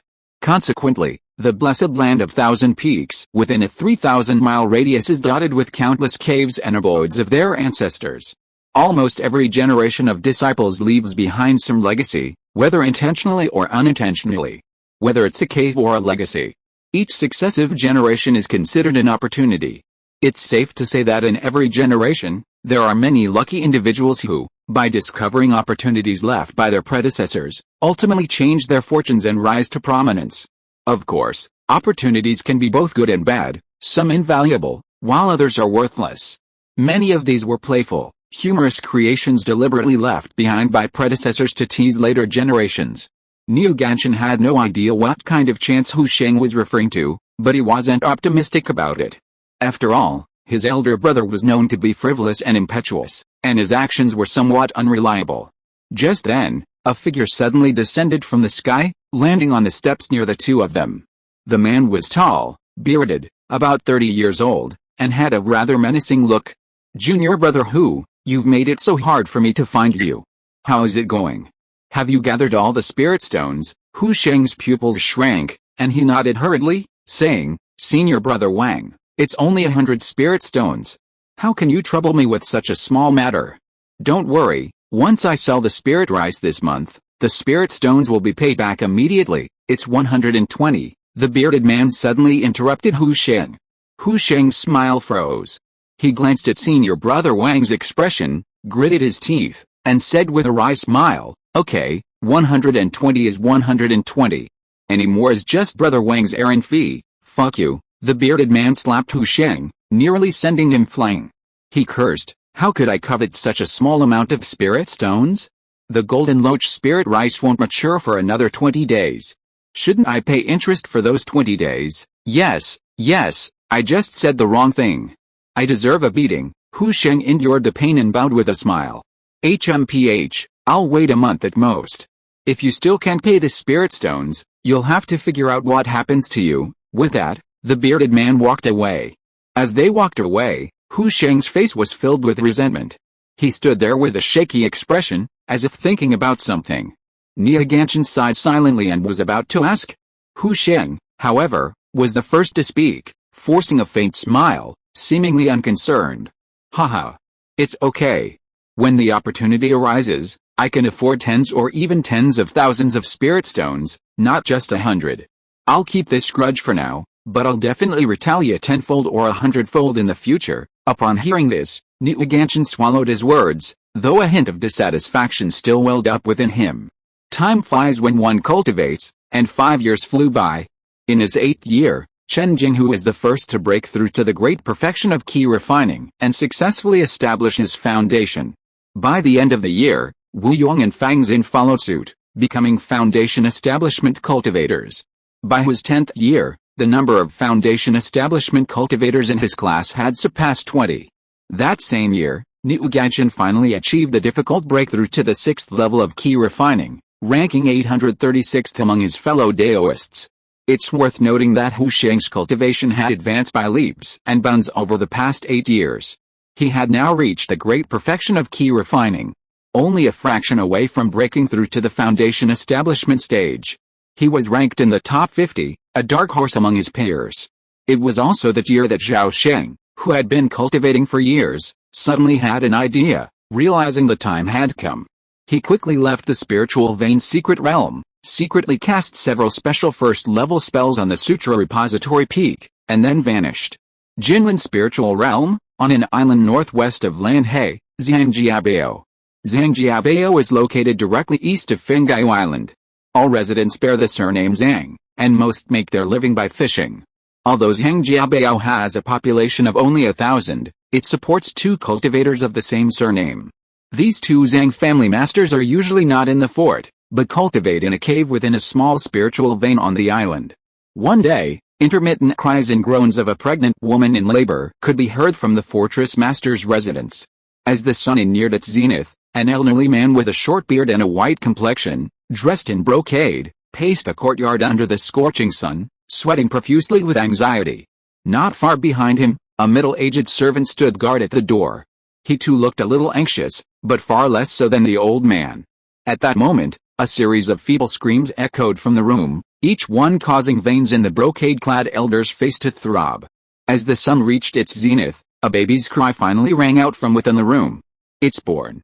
It's finally born," the brocade-clad elder, overjoyed as if hearing the voice of a god, rushed into the room without a second thought. Unbeknownst to anyone, a towering figure hovered in midair, silently overlooking the courtyard below. Zhao Sheng gazed down at the delivery room for a moment, then shook his head inwardly. His gaze shifted to a tiled house to the west, where another woman was also giving birth.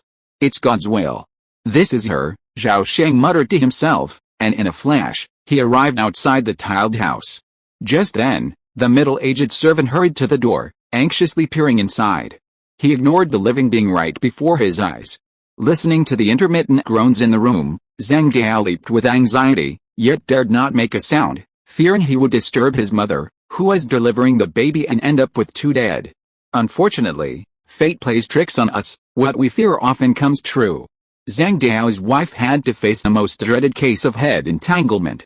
2 full hours had passed, and his mother, exhausted and thrashing, could not untie the umbilical cord from the baby's neck.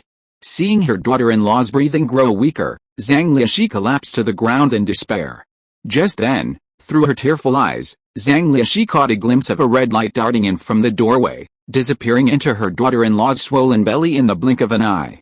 Before she could even rub her eyes, her daughter-in-law suddenly cried out in pain, her voice surprisingly powerful. With a start, Zhang Liashi scrambled to her feet, rushing to her daughter-in-law's bedside, desperately encouraging her to push, saying the baby was almost out. Strangely enough, after a short while, the baby's head emerged first, followed by its hands, chest, and abdomen, and finally its entire body. Wow! With the baby's first cry, the room suddenly filled with an indescribable fragrance. Then, a dazzling, multicolored light suddenly appeared on the ground and in the air. At the same moment, within 1,000 miles, the sky and the sea suddenly shone with divine light, and auspicious clouds appeared. However, this strange phenomenon lasted only a moment before it abruptly vanished without explanation. Zhao Sheng thought to himself that he was lucky. Fortunately, he had made all the necessary preparations and chosen a remote island in the middle of the sea. Otherwise, such a strange phenomenon would have alarmed all the powerful. The middle-aged servant, hearing the baby's cry, was instantly overwhelmed with joy. He hurriedly pushed open the door and rushed in, taking 2 steps at a time, to the old woman's side and taking a peek under the baby's skin. For a moment, the middle-aged servant's smile faltered, but he quickly smiled again. "It's okay, it's okay. As long as the child is fine. In 2 years, you can give her a younger brother." Zhang Jiao was quite good at comforting himself. Zhang Liu glared at her son with dissatisfaction, then carefully held the child in front of her daughter-in-law, and at the same time did not forget to scold, "As a father, you must not be partial. In fact, it is the same to have a boy or a girl." At this point, Zhang Liu turned and walked close to her son, leaned close, and said in a low voice, "When this child was born, I saw a ball of red light falling into her mother's belly. The little girl will have a great future." Zhang Jiao's face changed immediately after hearing this, and he asked anxiously in a low voice, "Mom, you didn't see it wrong just now? Is it because of your old eyesight?" "Hey, an old woman can thread a needle at night, how could I be wrong? This child is not an ordinary person at first glance, okay? Mom, your son will take the child to the old ancestor right away and ask the old ancestor to test his spiritual roots." Outside the door, Zhao Sheng heard the conversation between the mother and the son clearly, and knew that he could not hide, so his figure blurred for a moment, and in an instant he turned into an old Taoist with long flowing beard and immortal style. Wulian Xianzhen, a shout suddenly sounded from outside the door, and Zhao Sheng responded and walked into the house. His sudden appearance scared everyone in the room. When Zhang Liu saw that the visitor had the demeanor of a hermit, her eyes lit up and she was so excited that she couldn't speak. Zhang Dao on the side was not much better than his mother. He had heard countless stories about gods and immortals since he was a child, and he vaguely felt that the fate of his family was about to change. Wulian Xianzhen. Don't panic, everyone who is destined to be with me. I came here just to see the baby girl, and this girl is my destined disciple, Zhao Sheng said with a smile. Zhang Dao seemed to be strongly stimulated, and asked out of the blue, Old Immortal Master, is this child really destined to be an immortal? Pa. Zhang Liu suddenly slapped her son hard in the face, and shouted excitedly, how could the Old Immortal Master lie? Kneel down in front of the Old Immortal Master, and thank the Immortal Master for accepting our little girl as his disciple. After saying that, Zhang Liu simply pulled her son to kneel down. But, as for the old ancestor, although Zhang Dao knelt down, he still muttered softly. The second half of the sentence was difficult to explain, so he finally didn't say it out. Zhao Sheng saw his concerns and said, it's okay. I will deal with that young man who is building the foundation. As he said that, countless purple lightning flashed from his hands, and then he quickly weaved them together.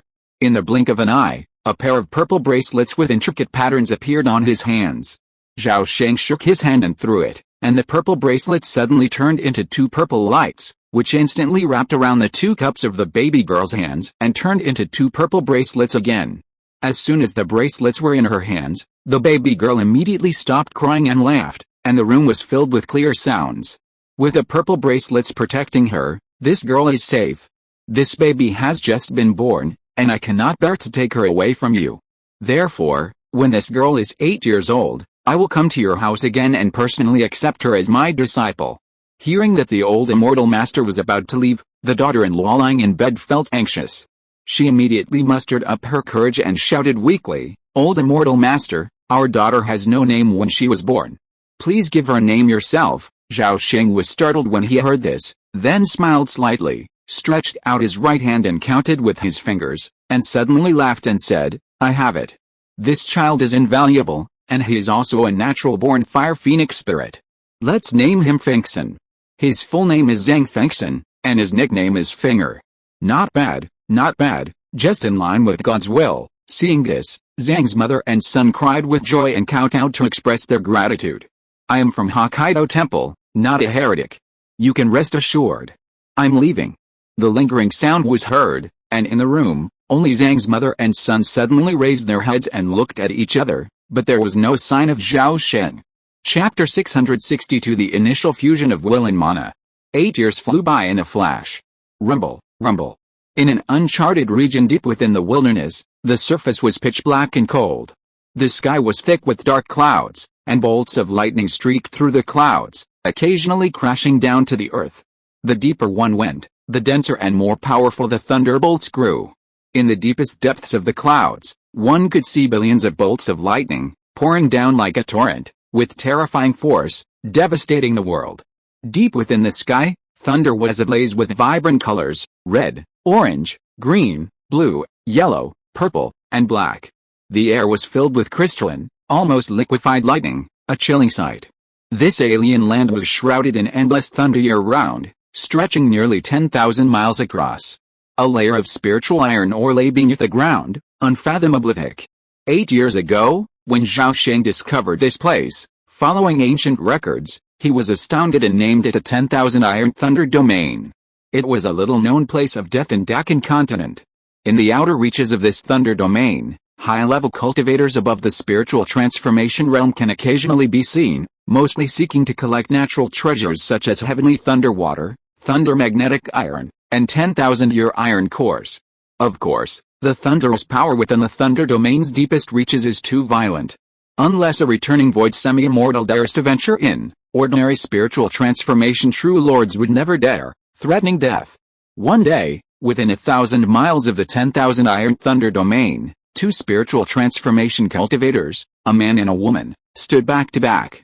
Dozens of 100-foot-long, single-horned, White-scaled dragons and pythons danced around them, their bodies swirling with countless lightning bolts. From their mouths, they spewed silver-white metallic projectiles. Fueled by the power of lightning, these projectiles were not only as fast as lightning but also possessed terrifying kinetic energy, capable of destroying a 1,000-foot-high mountain. Damn it! How could so many elemental magnetic thunder dragons appear out there? The Taoist-dressed female cultivator wielded her magical flying sword with all her might, transforming it into a myriad of sword lights as she struggled to block the incoming elemental magnetic gold projectiles. Since ancient times, the more dangerous the wild land, the more ferocious and bizarre creatures have emerged. The Yuanzi Thunder Dragon is the most domineering ancient beast on the outskirts of this thunder zone. Junior Sister Chen, complaining is pointless. Where's the Zenai light escape orb? Use it quickly. If we delay any longer, we'll both perish here. The elderly man with the whisk beside him looked anxious, desperately activating his protective whisk, emitting countless golden rays of light, barely shielding himself as he shouted to the female cultivator in Taoist attire. We only have one Zenai light escape orb left, but the environment here is extremely unique. Even if we use it, we're not sure we can escape. Furthermore, these evil creatures have already cast a 1,000-layer Yuanzi magnetic field all around us. It's too late to escape now, the female cultivator shouted breathlessly, a hint of despair crossing her face. Don't worry, Junior Sister. I have a Nanli Divine Fire Talisman, bestowed upon me by our master. Nanli Divine Fire is extremely effective against dragon-born monsters. As long as we temporarily scare off these magnetic lightning dragons, and then use the light escape orb, we'll be able to escape this thunder zone and be safe, the old man with the whisk said hastily.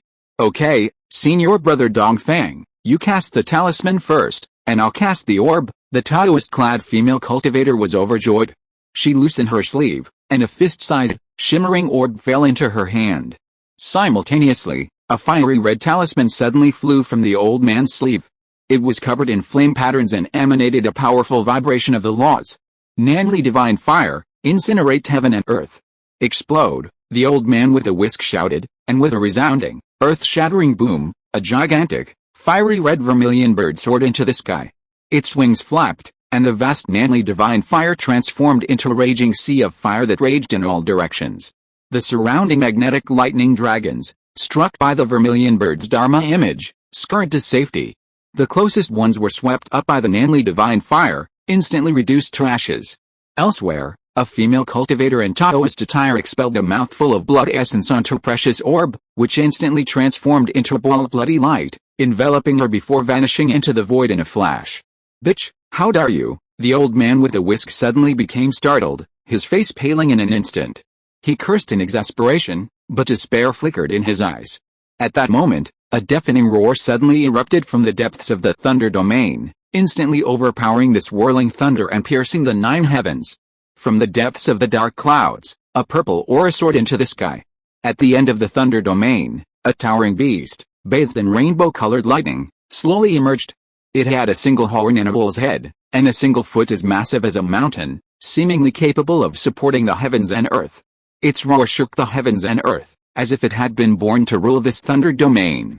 Despite the distance of 4,000 or 5,000 miles, and the countless thunderstorms and lightning cascades between them, the overwhelming force of its violent will and destructive aura still radiated through with uncanny clarity, completely shocking the old man. In that instant, the surrounding magnetic lightning dragons, as if seeing their natural enemy, scattered in terror, frantically fleeing towards the edge of the thunder region, even abandoning their prey. What rank of ancient beast is this? At least a descendant of a sacred beast. No, it's not even alive. Could it be some return to Void Realm senior refining his spirit and body in this thunder region? The old man was astonished upon seeing this. But the next moment, he was overcome with ecstasy, and, disregarding everything else, he transformed into a streak of golden light, soaring into the sky and swiftly fleeing. With a resounding boom, the earth-shattering thunder beast's form vanished without a trace, and the depths of the thunder region were once again enveloped by a boundless black cloud of thunder. Suddenly, amidst the golden light, the old man with the whisk saw his vision blur as he suddenly saw a tall, majestic, masked man in the void ahead, his entire body radiating a dazzling purple lightning. A terrifying pressure, threatening to destroy all life, emanated from the air, mingled with the powerful vibrations of the laws of thunder. The old man's face changed drastically, and he immediately suppressed the light, stopping 100 feet away, not daring to make any move to escape. At that moment, the masked man in front of him flicked his sleeve, and the surrounding purple lightning completely absorbed into his body. The terrifying pressure and fluctuations that enveloped the void also dissipated. The old man's body pressure suddenly dissipated, his face relaxed, and he gasped for breath. At this moment, the mask on the tall man's face melted into his body, revealing a young and handsome face beneath. It was Zhao Sheng, who had come here for 8 years of in-depth cultivation. Over the past 8 years, through the endless tempering and baptism of the seven-colored thunder, his original spiritual consciousness, will, had begun to merge with his own magic power, and the Kinyu artifact gradually revealed its terrifying power. Aided by this treasure, as he condensed the Queen Dharmakaya, he felt a growing sense of control over all thunder and lightning in the universe. Though his control was still tenuous, and only temporary, and capable of controlling ordinary thunder, the miraculous potential revealed filled Zhao Sheng with utter awe, awestruck by the unnamed immortal venerable's extraordinary feat. Zhao Sheng stepped before the elder and asked calmly, "Are you a native, a cultivator from the Dakan divine continent?" "Indeed, I am Dongfang Hongyan, a true disciple of the 9 Questions Immortal Sects inner sect. Thank you for saving my life, senior. May I ask your name?" The elder with a whisk, sensing Zhao Sheng's unfathomable aura, immediately expressed respect and bowed his head. "Oh, so you're a true disciple of our sect? It's hard to silence you." That single sentence sent the elder into a sweat. "I cannot reveal my name now, you will learn it later. Now you may depart," Zhao Sheng said casually. Upon hearing this, the old man with the whisk felt as if he had been pardoned. He immediately bowed deeply, then hurriedly transformed into a streak of golden light and vanished in an instant. Zhao Sheng averted his gaze, counted on his fingers, and whispered, "It's almost time. Time to go back and see how my good disciple is doing. I wonder if she can solve the mystery of her womb. It would be great." The rest of his words were drowned out by the thunder, and no one but Zhao Sheng could hear what she said. With a resounding boom, bolts of lightning tore through the sky, and Zhao Sheng vanished from the sky. Lanhei, the isolated island of Zhangjiabao. The sun rose from the sea, casting thousands of golden rays, illuminating the shimmering surface. Meanwhile, on a high rock by the sea, sat a delicate girl with long black hair, her features delicate and delicate. Her features were exquisite, but her sword-like eyebrows slanted into her temples, adding a touch of heroism to her, greatly diminishing her otherwise delicate temperament. Soon after, a chubby figure ran over from the island, excitedly shouting, "Feng Mei, look what I brought you." The little chubby boy scurried to the base of the reef, raised his jade phoenix hairpin high, and waved it at the girl, trying to attract her attention. Unfortunately, his attempt was in vain. The girl ignored him, staring blankly at the sea, her face filled with melancholy. The little chubby boy felt a surge of discouragement, but his eyes rolled, a glint of cunning in them. The next moment, the little chubby boy circled behind the reef, tiptoed up, and approached the girl. Just as he was about to shout, a fireball suddenly flew towards him, aimed directly at his head. Terrified, the little chubby boy threw his head back and fell heavily to the sand, crying loudly. Hearing the cries, the girl lowered her head and looked down, her voice indifferent. "Zhang Chenglong, you and I are already 8 years old. How long are you going to keep playing these childish tricks, Feng Mei? I just want to give you a surprise. Here, this jade phoenix hairpin, do you like it?" As the only 2 children in the Zhang family fortress with spiritual roots, Zhang Chenglong and Zhang Fengxin had been together since childhood. However, since the age of 3, their growth curves had diverged sharply. Zhang Fengxin had displayed astonishing intelligence from a young age and matured precociously, forming a highly developed set of values and moral principles. So much so that from the age of 6, the 2 cultivators of the Zhang family had regarded the girl as a treasure bestowed upon the Zhang family, treating her as an equal. Although the chubby little Zhang Chenglong possessed the dual spiritual roots of water and wood, he was vastly inferior to Zhang Fengxin. Zhang Fengxin glanced at the jade hairpin and expressionlessly uttered 2 words, "Boring." That single word, "boring," instantly banished the little fat boy to the cold palace.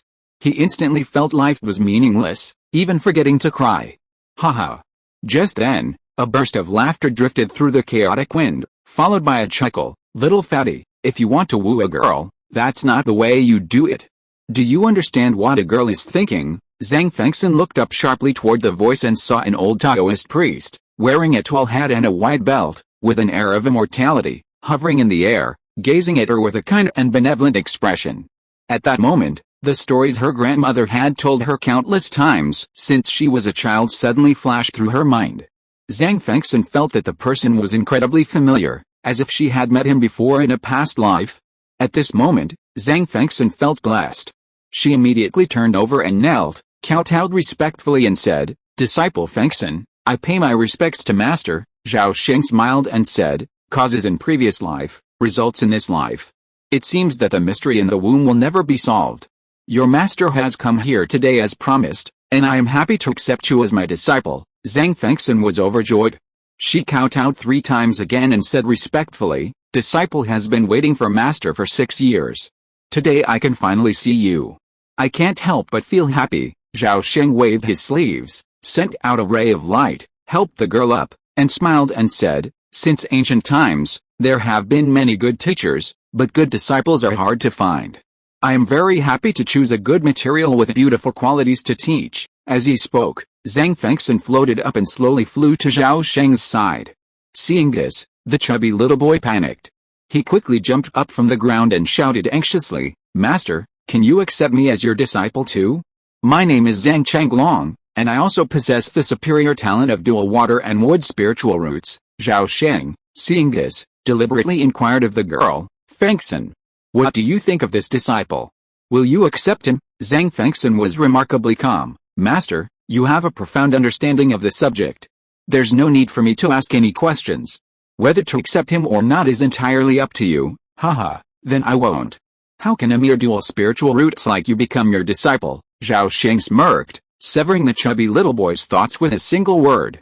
However, a strange glint flashed in his eyes. The next moment, Zhao Sheng and Zhang Fengxian flew into the island, heading straight for Zhangjiabao. As Zhang Changlong watched the two of them disappear, he suddenly burst into tears, dropping his jade hairpin and running toward the bao.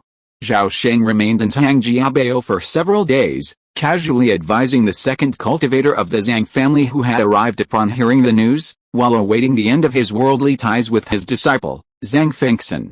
Meanwhile, he secretly observed Zhang Fengxian's every move, deeply struck by her iron hardness and unwavering faith in the Tao beyond his wildest dreams.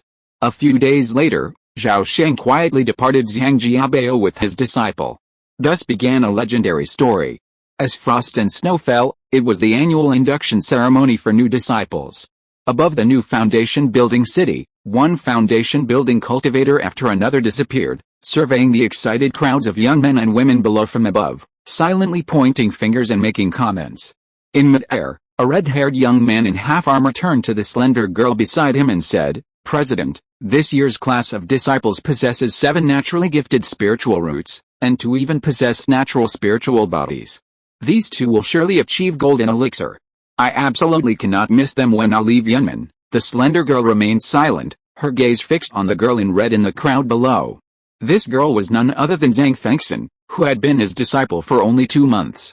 Chapter 663, Spreading the Legacy, First Hearing of the 100-Year 100 Academy Competition. Zhang Fengxian was noticeably shorter than those around her, yet for some reason, a vast expanse of space formed around her. Perhaps they were intimidated by her awe-inspiring demeanor, or perhaps by her peerless beauty, which made everyone feel inferior. In short, no one dared to approach within 10 feet of her. It seemed as if they were surrounded by stars, like the moon surrounded by stars. The slender girl's eyes lit up, and she muttered excitedly to herself, "Excellent. A natural fire spirit body. She shows no signs of training, yet possesses a formidable amount of pure fire spiritual power. She's only 8 years old, and hasn't yet formally cultivated, yet she's already reached the 3rd level of key refining. This girl is truly a darling of the heavens. Chang Wei, give orders immediately. No member of our sect should approach this girl. This president will personally recruit her." Finally making up her mind, the slender girl immediately ordered Delhi to stop. Coincidentally, the other 9 major societies all took a liking to Zhang Fengxian and issued similar orders. Once the 1-year protection period for newcomers expired, a fierce battle for talent seemed inevitable. Zhang Fengxian, barely a month into her admission, had already demonstrated exceptional intelligence. She mastered everything she learned instantly, applying it to other situations with a certain innate intuition. This quickly catapulted her to fame, creating a sensation throughout the 10 foundation establishment cities. Within 2 months, she became the center of attention wherever she went, with countless glances, both overt and covert, cast upon this gifted and gifted heavenly Dao favorite. In contrast, another innate spirit from her class was somewhat more obscure. While renowned, she hadn't caused quite the same sensation among her fellow disciples. To be frank, the Hokkaido Academy welcomed 1 or 2 innate spirits every 7 or 8 classes, but exceptional talents like Zhang Fengxian were few and far between. A few months later, while her fellow Daoists were attempting to advance to the 4th level of key refining, Zhang Fengxian had already broken through to the 6th. In just 6 months, Zhang Fengxian went from immortal to 6th level key refining Daoist. This speed of cultivation nearly broke the fastest cultivation record at Hokkaido Academy. If she could maintain this pace, it was certain she would break the Academy's fastest foundation establishment record, potentially breaking not just that one but a whole series of other long-standing Academy records. A year flew by. Just as Zhang Fengxian reached the 8th level of key refining with unparalleled force, the nascent soul realm masters of Hokkaido Academy finally lost their composure. Who wouldn't want to take on a gifted immortal? After all, in the case of spiritual realm, there are countless examples of masters who, after accepting a talented disciple, were subsequently taught away by their apprentice. As the ancients said, when one person attains the Dao, the whole family rises to heaven. While unpleasant to hear, the truth is profound. The first person to give in was Vistein Chen Dan Wang. Unexpectedly, before he could truly reveal himself, he was cornered in the abbot's cave on a dark and stormy night. After a frank exchange, Chen Dan Wang, filled with bitterness, conceded that the abbot had accepted a worthy disciple. Taoist King Nian became the second person the abbot approached, followed by Dai Yiping, and then the various nascent soul peak masters. Within a single night, the abbot's leaders had withdrawn, never again mentioning the idea of accepting a disciple. However, another innate spirit benefited from this opportunity and later became Taoist King Nian's disciple. Following this incident, the Jinden masters of the Hokkaido abbot were puzzled by the higher-ups' intentions, as to why all their activity had ceased overnight. However, the abbot's many wise individuals were quickly awakened, realizing that Zhang Fengxian was already taken, and her master's background was incredibly influential. As a result, the controversy surrounding the disciple taking had begun quickly and ended even more quickly. At the Hokkaido Institute, most of the Jinden-level disciples quickly learned of this, leading the 10 major Taoist societies to scramble to recruit Zhang Fengxian. Zhao Sheng observed all this, but he offered no intervention. He fully supported whatever Zhang Fengxian chose. Regarding his approach to teaching his apprentice, Zhao Sheng had only 2 words: free rein. A seemingly innately gifted immortal, if subjected to constant instruction and dictation, would only constrain her innate talent, or even destroy it in serious cases. Allowing her to grow freely and unrestrainedly was the most appropriate path for her.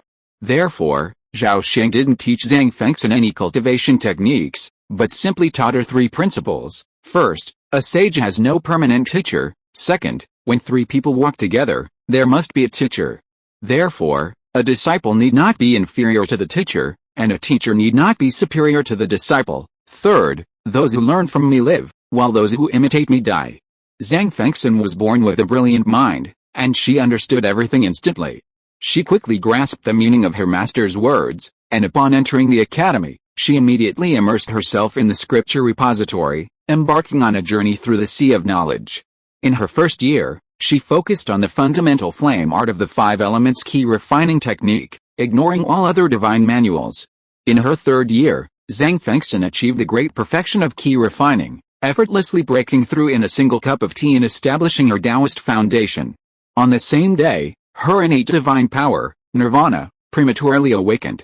That year, Zhang Fengxian's successful foundation establishment at the age of 11 truly shocked the entire Jinlan spiritual realm. Her fame quickly spread to the surrounding spiritual realms, and the dozen or so nearby Taoist academies learned of the recent emergence of a gifted immortal within the Hokkaido Dao Academy. That same year, Niu Genshin, who had been on the verge of expulsion, finally broke through to the key refining realm, becoming the 776th foundation establishment cultivator of his level. Following foundation establishment, Niu Genshin, in accordance with academy custom, relocated from the foundation establishment city. A cave dwelling carved out by his predecessors became his future training ground. One day in mid-September, on the main platform atop Sutra Repository Peak, Zhao Sheng sat cross-legged in midair, slowly reviewing the jade slips containing his records. The Sunflame technique has been borrowed by 1,009 people. 271 practitioners have practiced it, and 107 have reached perfection. The list is as follows: Zheng Chong, 17 years in the academy, second level of foundation establishment, 5 elements thunderbolt technique, borrowed by 4,900, and 2,510 have reached perfection. Chenju, 20 years in the academy, third level of foundation establishment, Star God 10 recitation technique has been borrowed by 38,000, and 99 have reached perfection. Zhang Fengxian, 4 years in the academy, martial god power, borrowed by 36, and none have reached perfection. Water and fire twin technique has been borrowed by 702 people, and 3 have reached perfection. Niu Genshin, 22 years in the academy, over a decade ago, Zhao Sheng had left behind several special spells at Sutra Repository Peak that could be practiced by those in the key refining stage. These spells appeared to be first-level spells, but in reality, they were the introductory elements of Zhao Sheng's legacy. The purpose of disseminating this legacy was to gather the wisdom of all beings and broaden his own path to cultivation. Now, over a decade later, the number and identities of those who had studied and practiced these special spells were recorded on this scroll. A moment later, Zhao Sheng put away the jade slip, his expression as calm as water, unrecognizable. A moment later, a hidden, invisible divine consciousness enveloped the entire Sutra Repository Peak. The dozen or so people who were reading ancient texts within the peak looked up and around, soon to be met with a mixture of surprise and delight. Soon, a fiery red cloud drifted into the peak's avenue. The cloud dissipated, revealing a peerless beauty, her brows brimming with heroic spirit, her aura transcending the mundane. It was none other than Zhang Fengxian, the Nirvana Fairy, disciple Fengxian. "Hello, Master." Upon catching sight of the sage-like figure, Zhang Fengxian immediately stepped forward and bowed. By this time, Zhao Sheng had assumed the image of a sage-like, aged Taoist priest. "Disciple, please don't be polite." Zhao Sheng turned around and said with a faint smile, "Master has summoned you here. What is the matter? Why don't you take another guess?" The little game of guessing between master and disciple had occurred many times. Although Zhang Fengxian didn't understand her master's mischievousness, she still had to find a way to guess what her master was saying. After all, if she guessed correctly, her master would be so delighted that he would surely grant 1 or 2 small wishes of her disciple. This had become a custom between master and disciple, and neither of them would break the rules. Zhang Fengxian pondered for a moment before saying, "Could it be that among the techniques I've practiced, there are some of my master's most precious creations? That's why I summoned you here." Zhao Sheng's smile remained unchanged upon hearing this, but he secretly sighed. Sure enough, she guessed it right again. After all, she's the reincarnation of a banished immortal. Her innate spiritual perception is truly astounding, almost prophetic. After a moment's thought, his smile faded, and his face solemnly stated, "Fenger is incredibly intelligent, and you guessed it right. Indeed, I intentionally placed the Star God 10 Minds technique in the first-level scripture cave, intending to leave a legacy. I didn't expect your discerning eye to choose this technique. It seems it's fate. Fenger, I have the Star God 1000 Minds technique in my possession. This technique is truly miraculous. Upon mastering it, one can maintain a single mind and 1,000 thoughts, even splitting them simultaneously. However, the practice is fraught with danger and can easily lead to the splitting of the soul and mind, leading to obsession. If you are willing to practice this skill, your master will teach you today. If you don't want to, your master will not force you." After the voice fell, Zhang Fengxian nodded without hesitation and said, "Disciple is willing, please give me the skill." "Okay, in that case, here is the jade slip of the skill, take it." Zhao Sheng raised his eyebrows slightly, then took out a milky white jade slip from his sleeve and threw it into the disciple's arms. Zhang Fengxian bowed again. "Thank you, Master, for the skill." Zhao Sheng waved his long sleeves, turned his back, and said lightly, "The matter is over, you can go down the mountain." Unexpectedly, Zhang Fengxian not only did not leave, but also showed a rare daughter attitude, and shouted, "Master, you are cheating, haha." Zhao Sheng turned back around with a hearty laugh, saying, "Master, you're old and forgetful. Tell me, what do you want this time?" Zhang Fengxian blinked her eyes and boldly made a request. My disciple has set his sights on that Dangshu mountain. Master, could you grant me that as a training ground? Zhao Sheng was the head of the Taoist Academy, so his disciple's wish was no problem for him. It was just a sacred peak in the inner layer. It was just a simple matter of a word. Amazing. Within 2 days, the academy head issued an order, instantly evacuating all Foundation establishment and Golden Core disciples on Dangshu Mountain. From then on, the sacred peak became Zhang Fengxian's sole training ground. Shortly after Zhang Fengxian left, contentedly, a dozen more people ascended the Great Dao platform. Zhao Sheng offered them each a choice. As expected, all chose to inherit the subsequent cultivation techniques. However, the one Zhao Sheng valued most was Niu Ganshan, who had chosen to cultivate the water and fire annihilation divine light. Yet, despite lacking any further cultivation techniques, this person, through the metaphorical formula at the end, had somehow sensed an indescribable potential beneath the surface of the conflict between water and fire. Niu Ganshan, despite his apparent incompetence, possessed a profound wisdom and an exceptionally unwavering resolve. Though still a long way from achieving the annihilation of water and fire, Zhao Sheng deeply admired his single-minded dedication. Therefore, when he imparted his cultivation techniques, he also included a small portion of the original experimental records. Whether Niu Ganshan could grasp his deeper meaning depended on his luck. Time flew by, and over a decade later, in the Jinlan spiritual realm, Jinghe City, the once-a-century Jilin festival was approaching.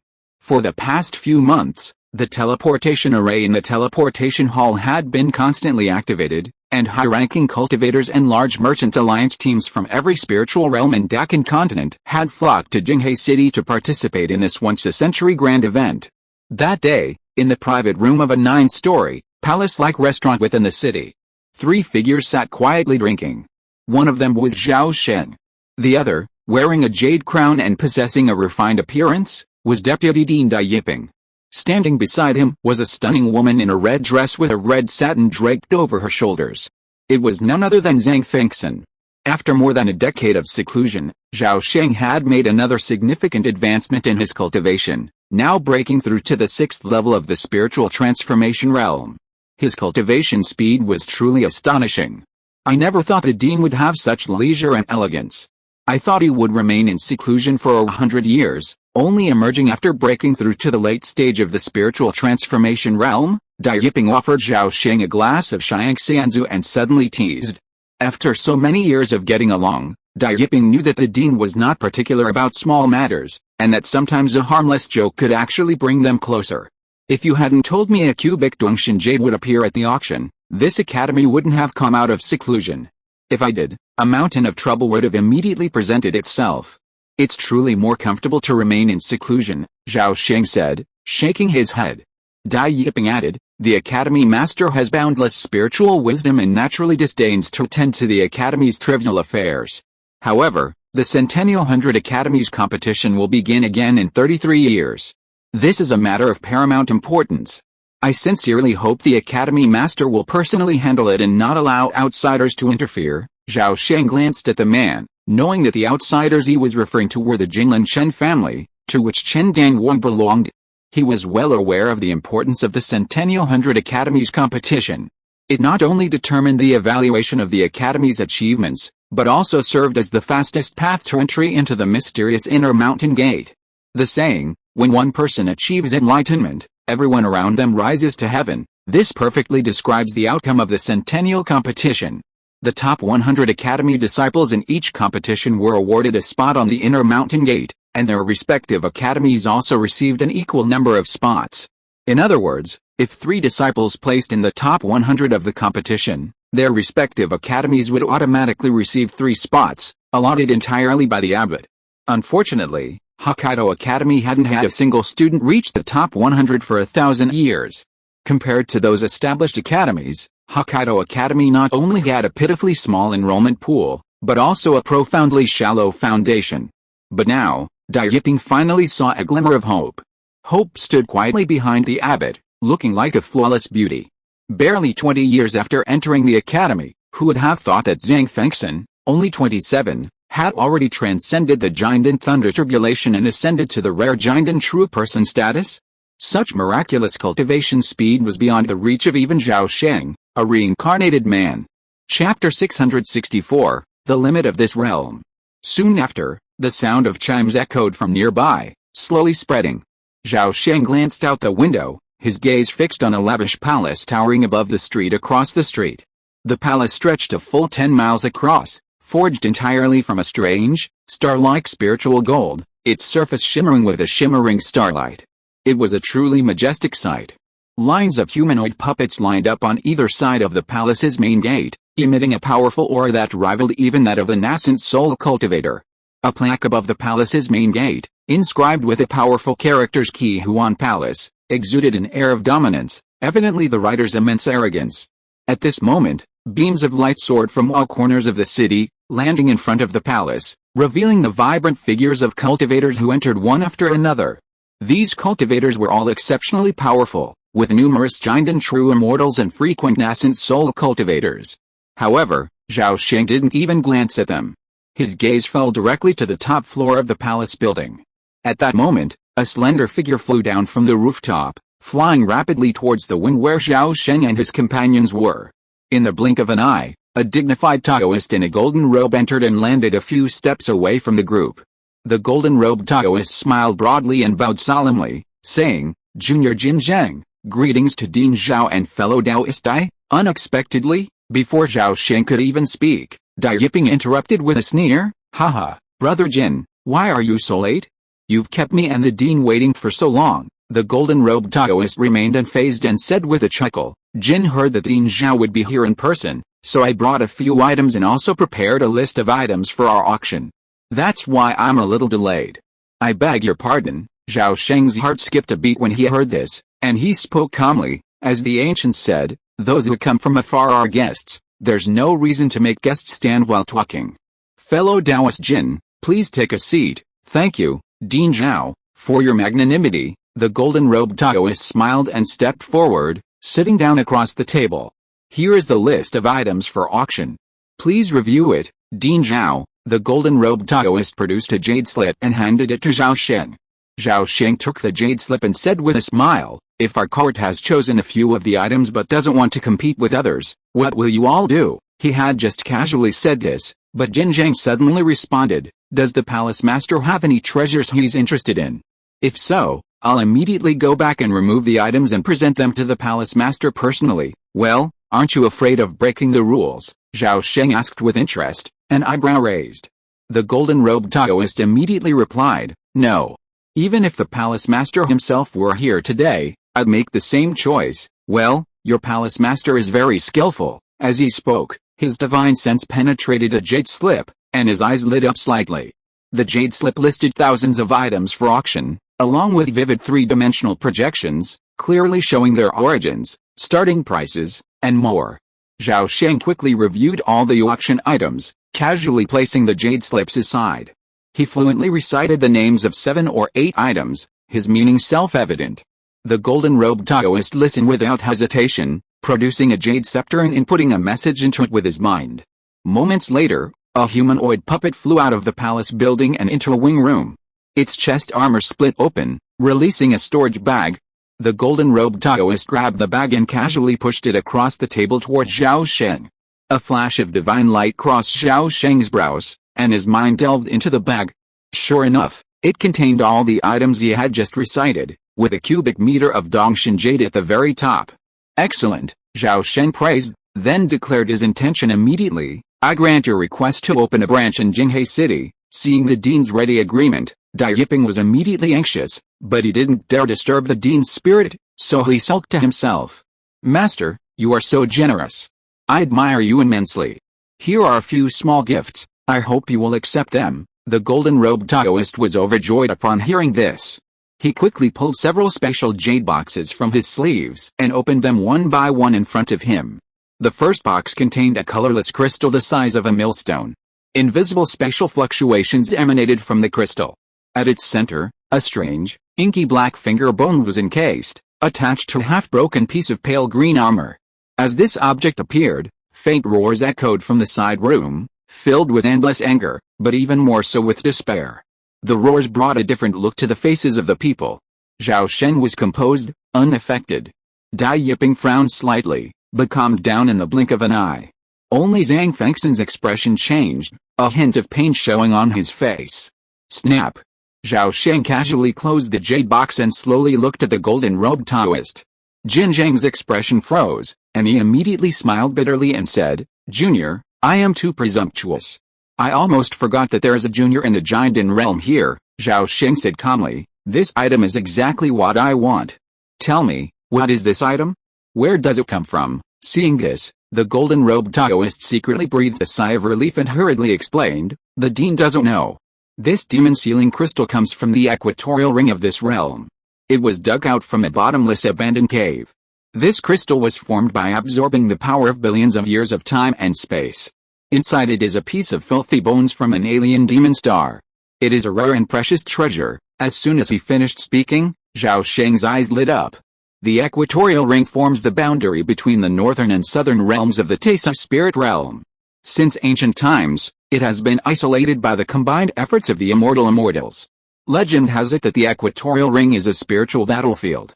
Any alien enemy invading this realm first seeks to breach the great Zhao Shen star array, and secondly, the equatorial ring. Because of this, the equatorial ring is dotted with countless war ruins dating from the ancient past to the distant past, stretching back tens of thousands of years. Though these war ruins have long been cleared countless times, countless lost treasures still lie within, awaiting excavation. Most importantly, the venues for the annual 100-year Academy competition have all been carefully selected war ruins within the equatorial ring. Zhang Fengxian's eyes flickered as she heard the words equatorial ring and she pricked up her ears.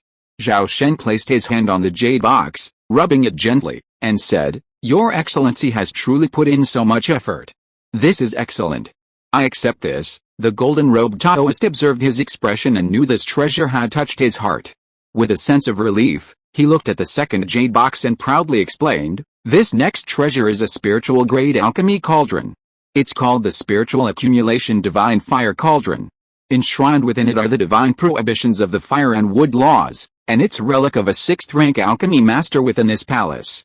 It's incredibly effective for refining elixirs of the 5th rank and above. It's a shame the divine prohibitions within are slightly damaged, but it's still a treasure." The golden-robed Taoist, who could produce such a valuable treasure, clearly had gathered considerable intelligence about Zhao Sheng and was deliberately catering to his needs. Zhao Sheng waved his hand, and 2 colorful crystals the size of longans instantly appeared on the tabletop, each pulsing with terrifying, dazzling lightning of varying brilliance. Waves of incredibly powerful lightning law fluctuations erupted from these colorful crystals, causing the golden-robed Taoist across from him to feel his hair stand on end, looking rather utterly awed. Seeing this, Zhao Sheng waved his hand, sending a burst of purple lightning light enveloping the colorful lightning crystals and suppressing most of the law fluctuations. The golden-robed Taoist breathed a sigh of relief, then gazed at the colorful lightning crystals on the table with radiant eyes, exclaiming in astonishment, "Are these crystals of the law of thunder?" "Good eyesight, indeed. These are crystals imbued with the power of the law of thunder." "I wonder what your Qi Huan Palace will offer," Zhao Sheng asked calmly. "Law crystals are rare treasures, rarely found. Rumor has it that they only occasionally appear in special regions where a particular great law reigns supreme, while other great laws are almost completely excluded. For any high-level cultivator, especially those above the fusion realm, law crystals, like spiritual pivot fragments, are essential items, readily available. The former can not only be used to comprehend the laws of the great Dao, but also serves as an equivalent exchange item between fellow Daoists of the same realm. The latter, however, is the perfect tool for expanding one's own natal cave heaven and strengthening the power of one's spiritual pivot. These 2 law thunder crystals were found by chance while tempering his will and mana in the center of the black iron thunder domain. This is only a portion of what he has. The golden-robed Taoist gazed at them with fervent eyes, knowing his chance to achieve great merit had arrived. The master behind Qi Huan Palace was none other than the concubine of a powerful master in the fusion realm. If he could present these items to the palace master, it would surely delight him greatly. Not only would he be promoted, but he might even become his disciple. "Your Excellency, the master of the court, law crystals are always in short supply. Although I deeply desire to accept all 3 or 2 of these thunder crystals, I cannot offer a treasure of equal value at the moment. Unless the grand prize is removed, there is still, as he spoke.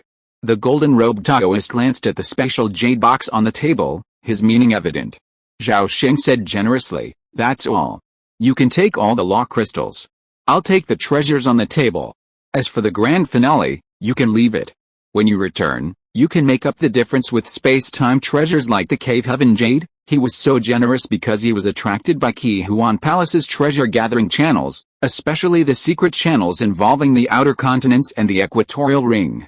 At this moment, Dai Yiping was extremely anxious. Seeing that the deal was about to go through, he finally couldn't help but remind him, "Master, please think twice. Our Zhongdao Academy is spread across Deccan continent, and the trading network we have established is even deeper into the various continents of the spirit realm. There is no treasure that we can't obtain. Why bother? Don't say more. Our academy has made up its mind." Zhao Sheng suddenly interrupted him. Seeing this, the Taoist in golden robes patted his chest and said confidently, "Senior Zhao is so righteous. I will never let you suffer any loss. After returning, I will fetch enough time and space treasures as soon as possible. By the way, I will also report your goodwill to my palace master. Considering the palace master's character, I believe that the palace master's reward will be more generous than you expected." Needless to say, this person was sent to open up a new area. He must be a smart person with a clear mind. In a blink of an eye, he guessed most of Zhao Sheng's intentions that were not stated. Zhao Sheng nodded slightly, closed the last jade box casually, and said lightly, "We will wait and see." A moment later, the Taoist in golden robes flew out of the window with excitement on his face, and then turned into a stream of light, rushing into the palace building opposite in the blink of an eye. "Master, the other party clearly needs our help. We should take advantage of this opportunity and give him a good beating. You were too generous just now," Dai Yiping couldn't help but exclaim. "Finger, the contents here are yours." Zhao Sheng ignored Dai Yiping, reaching out to seize the final jade box and handing it to Zhang Fengxian. This jade box contained a void realm teleportation talisman. For other divine transformation cultivators, this talisman was practically worth a life. But for Zhao Sheng, it was less precious than a piece of Cave Heaven jade. Zhang Fengxian took the jade box with absolute abandon, showing no sign of embarrassment. This scene again left Dai Yiping heartbroken, and he secretly exclaimed, "It's absurd. The master before him was being too arrogant, casually giving away such a life-saving talisman. How could a mere giant and true immortal afford such a high-level talisman? It would be better to give it to him. He would pledge his life, even if it meant losing everything, to buy this void realm teleportation talisman." Soon after the golden-robed Taoist left, leaders from various foreign merchant groups, upon hearing the news, rushed to the wing room, offering their gifts. Of course, none of these treasures were as precious or rare as anything the golden-robed Taoist had presented. It was proper etiquette for foreign merchant groups to visit the lords of Jinghe City when they came to do business there. Zhao Sheng, the head of the Taoist temple, was the largest leader on Bijin Island and naturally the most powerful figure in Jinghe City. If they didn't pay their respects to him first, would they pay their respects to some other deities? As the sun set, Jinghe City entered its most bustling and lively phase of the day. After escorting the guests from the wing room on behalf of their master, Zhang Fengxian returned to her room when a sudden cry of surprise echoed from the street. A commotion could be heard in the distance, as pedestrians and vehicles dodged to either side, leaving a straight, wide, open thoroughfare. Dai Yiping sneered, suddenly looking outside. HMPH. Who dares to be so arrogant in front of the dean? Zhao Sheng poured himself a drink, seemingly not even looking up, but in reality, everything happening within 100 miles was in his mind. At the end of the street, a vast expanse of crimson light slowly rose, like the rising sun, or like a sudden burst of light from the sky, a sky full of crimson embers. In less than 2 breaths, a mysterious celestial music suddenly sounded from the distant sky, and then a crimson light suddenly spread from the far side of the street, sweeping across most of the city, extending to infinity. From a distance, it looked like a road of light stretching out to the sky, its momentum overwhelming the entire city. Zhao Sheng focused his mind slightly, and clearly saw the other end of the crimson road. Chapter 665, Mediating Fate, The Ultimate Vision? Boom! Accompanied by resounding thunder, 8 Jinlan fish dragons rushed forward, radiating a dazzling brilliance. Their wings and tails flapped with thunderous cries. Behind them dragged a magnificent and ornate carriage, its carved railings and jade inlays adorned with the utmost opulence, unearthly. Thousands of rare and exotic animals followed, upon which sat monks of extraordinary imposing presence and grace.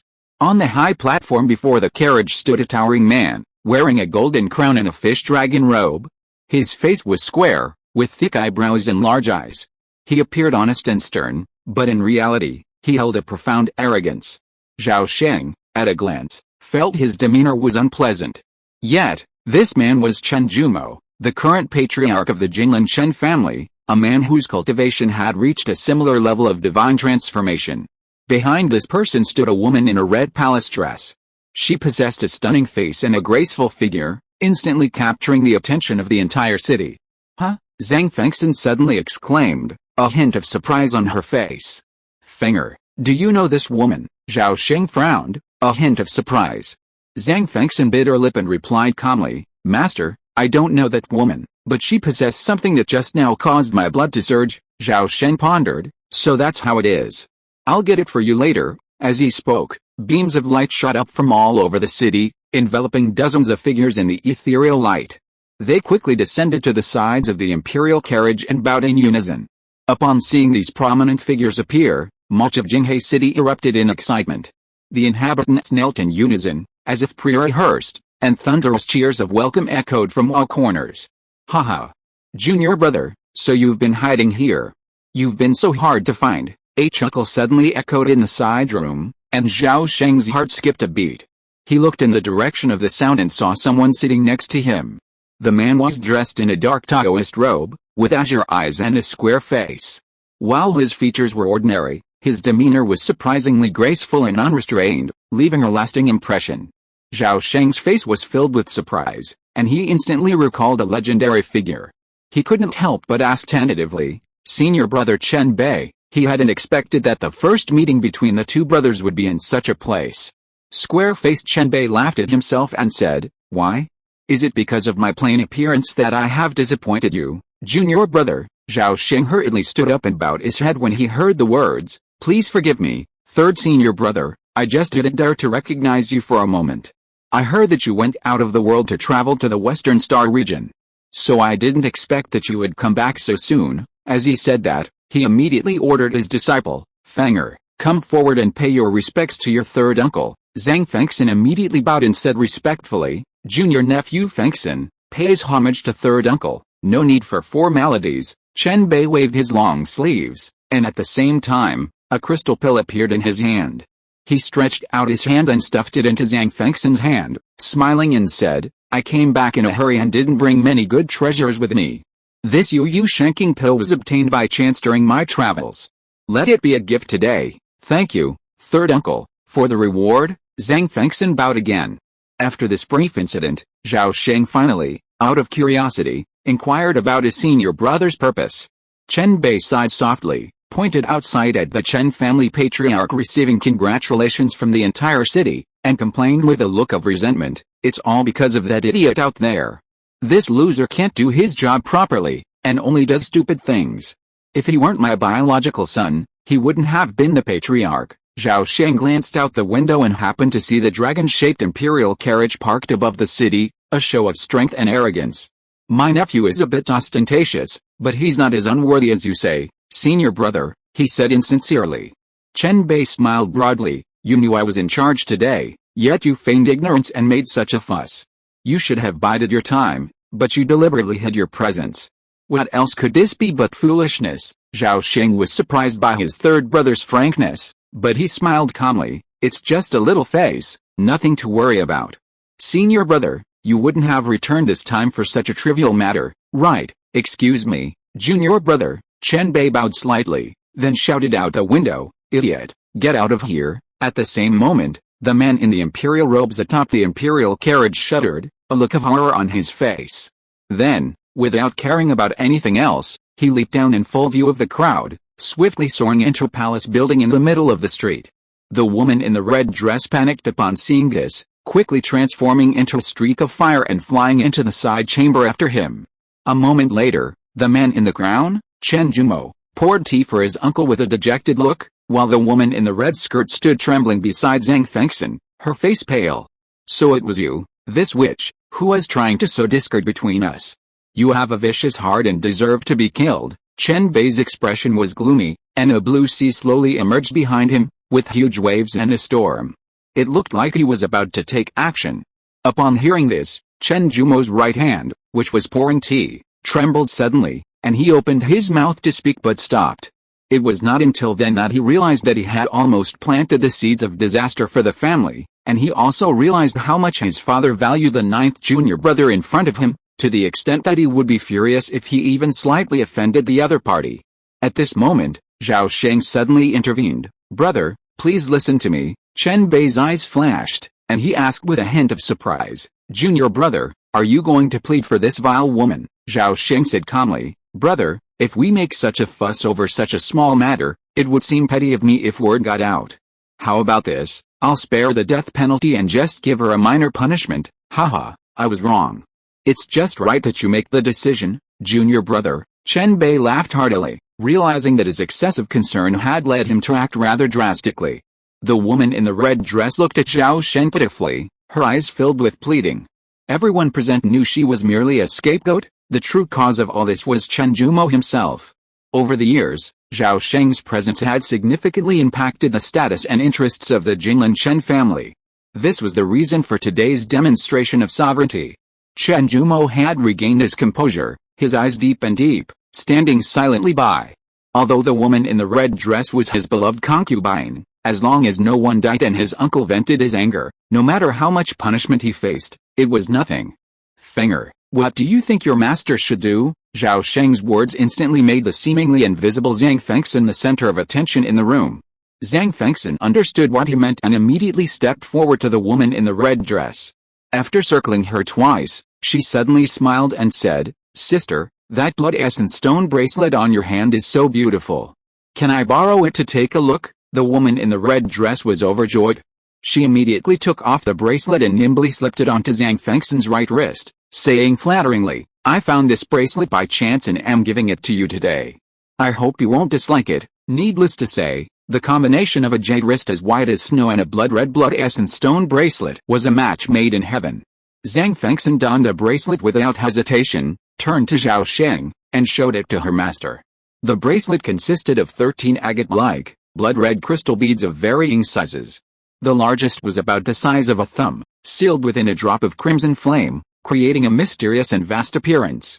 Zhao Sheng's gaze narrowed as he said calmly, "If you like it, please accept it.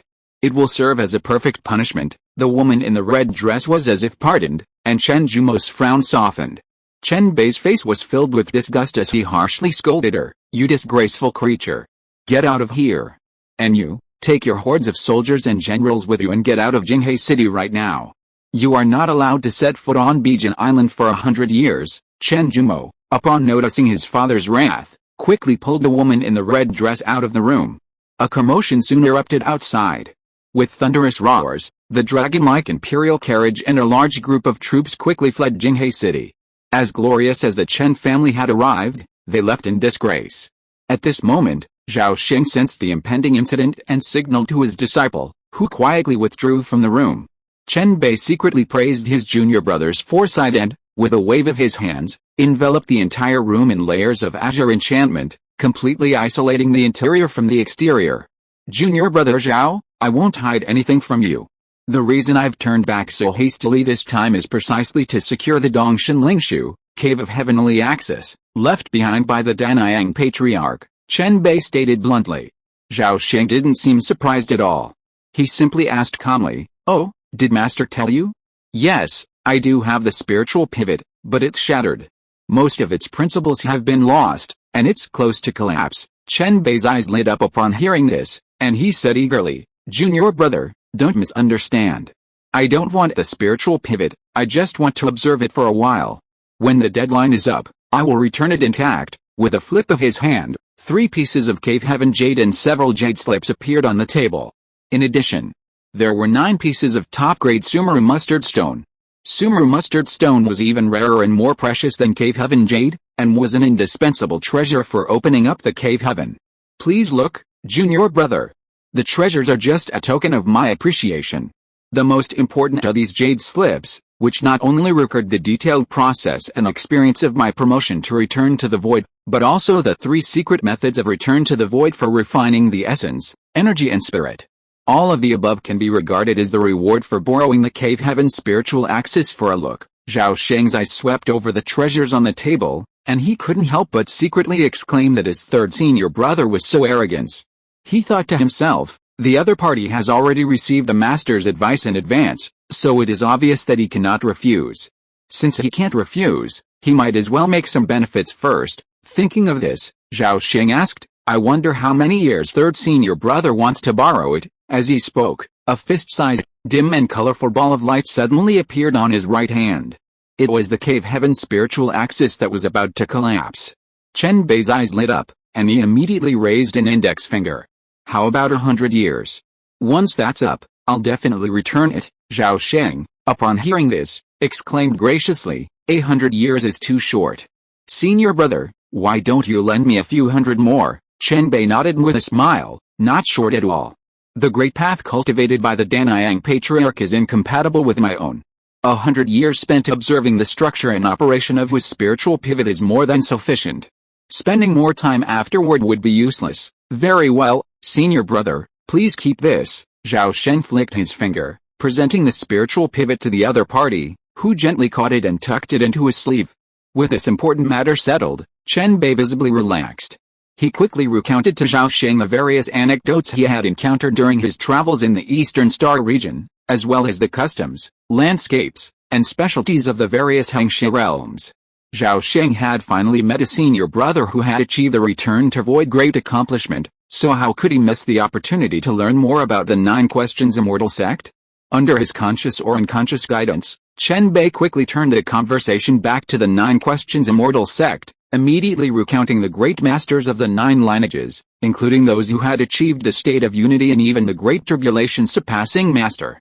While the exact date of the 9 Questions Immortal sect's founding remains unknown, it has since branched out into 9 major immortal veins and countless offshoots, the Huaxun, Beigong, Xiangui, Sugu, Yinang, Liangshan, Suyu, Weixiang, and Yandao branches.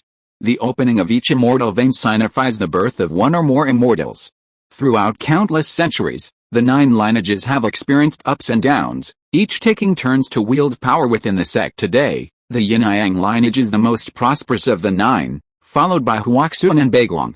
Sugu, Weixiang, and Yandao are considered the hidden branches of the sect. True disciples and disciples have always been extremely rare, and the sect has often established its own cave heavens due to the lack of suitable successors.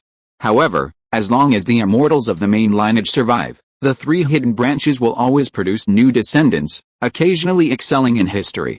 The Suyu lineage is home to many veteran scholars, the Xiangui lineage is obsessed with creating humans, and the Liangshan lineage, from top to bottom, enjoys wandering the heavens, rarely residing in this realm for long.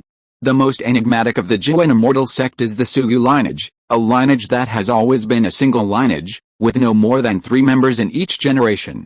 Yet, incredibly, the descendants of the Suyu lineage are universally recognized as the strongest within the Jiwen immortal sect. Each successive generation reaches a minimum of the return to void realm, sometimes even reaching the tribulation realm. Unfortunately, the gaps between generations in the Suyu lineage are immense, often measured in tens of thousands of years. Chen Bei confidently claims that, from the earliest sex scrolls dating back tens of millions of years to the present day, the Sugu lineage has only reached 17 generations. Yet, even this small lineage has historically produced 2 true immortals and a spirit suspected of having transcended the 3 tribulations of immortality. The reason why Jiwen Xianzhuang can dominate a large continent in the spiritual world and its strength and status are second only to Taisu Xiangong is undoubtedly due to the ancient lineage. When talking about excitement, Chen Bei suddenly asked, Junior brother, do you know what the ultimate vision of this lineage is? Zhao Sheng was slightly surprised. The ultimate vision?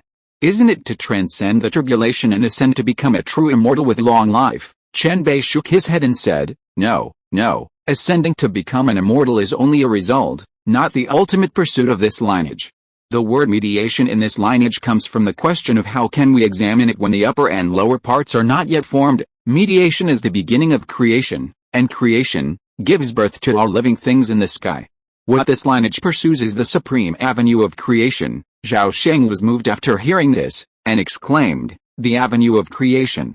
Chapter 666, Return to Hushan, Ganshan appears. It's the great Dao of creation. Chen Bei, unable to contain his pride, exclaimed, Grandmaster Kangling once said, by manipulating fate, one can reverse life and death, evolve the heavens and earth, and bring about all things. Grandmaster Kangling is the only immortal in our lineage. It was through this method of evolving the heavens and earth that he successfully achieved the immortal fruition and ultimately ascended to immortality. The evolving the heavens and earth here doesn't refer to opening up one's own cave heaven, but to truly creating something out of nothing at this point. Chen Bei pointed upwards and said mysteriously, Junior brother, when the moon is high in the sky, do you ever admire it and gaze at the sky? Zhao Sheng's eyes flickered, and he nodded immediately. Chen Bei slapped the table and pressed the issue, then you must have counted the moons in the sky? Do you know how many there are? Zhao Sheng was startled. I've carefully counted them before, and there are sometimes 3 or 4, sometimes only 1 or 2. The number he was referring to wasn't 3 or 4, but the product of 2, which is 12. Similarly, multiplying 1 and 2 equals the number 2. Chen Bei smiled faintly, then suddenly transmitted a telepathic message. Junior brother, I have a big secret for you. This moon is not that moon. In fact, each of these so-called bright moons is the dojo of our sect's true immortals, and of course, each of these is a real, authentic immortal world. Our inner mountain gate is located within one of these immortal worlds. Unlike other true immortals, Patriarch Kangling possesses 2 immortal worlds. One is formed from his own cave heaven, while the other is created from nothing by the Patriarch using his unparalleled magical power. And I'll share another secret, the Kangling cave heaven beneath the Xianyu spiritual sea is actually also a cave heaven dojo opened up by the Patriarch using his unparalleled magical power. Hearing this, Zhao Sheng was deeply shocked, instantly realizing the depths of the 9 questions immortal sect of third senior brother wasn't lying. Then the 9 questions immortal sect alone had produced at least 12 immortals. Of course, while immortals are said to live forever, that doesn't mean they can't be killed by more powerful beings. Since the founding of our sect, the 9 major immortal veins may have produced 12, or even more, immortals, but the number of immortals who survive to this day remains unknown. Just how many immortals are hidden within the 9 questions immortal sect? This is undoubtedly the sect's highest secret, likely known only to a few great masters who have transcended tribulations. At this time, Chen Bei advised, Junior brother, as the head of the Hokkaido Academy, in addition to your normal daily cultivation, it is best for you to devote more time to the training of the disciples of the Dao Academy. After all, the better the Dao Academy disciples perform in the 100 Years 100 Academy competition, the higher the score you will get. When you enter the inner mountain gate in the future, you will know the benefits of a high score. Zhao Sheng's mind moved when he heard this, and he deliberately provoked him. Well, can't you be so clear with your status as senior brother? Chen Bei smiled and said, Senior brother, I really dare not say it. With a gag order set by our sect's true immortal himself.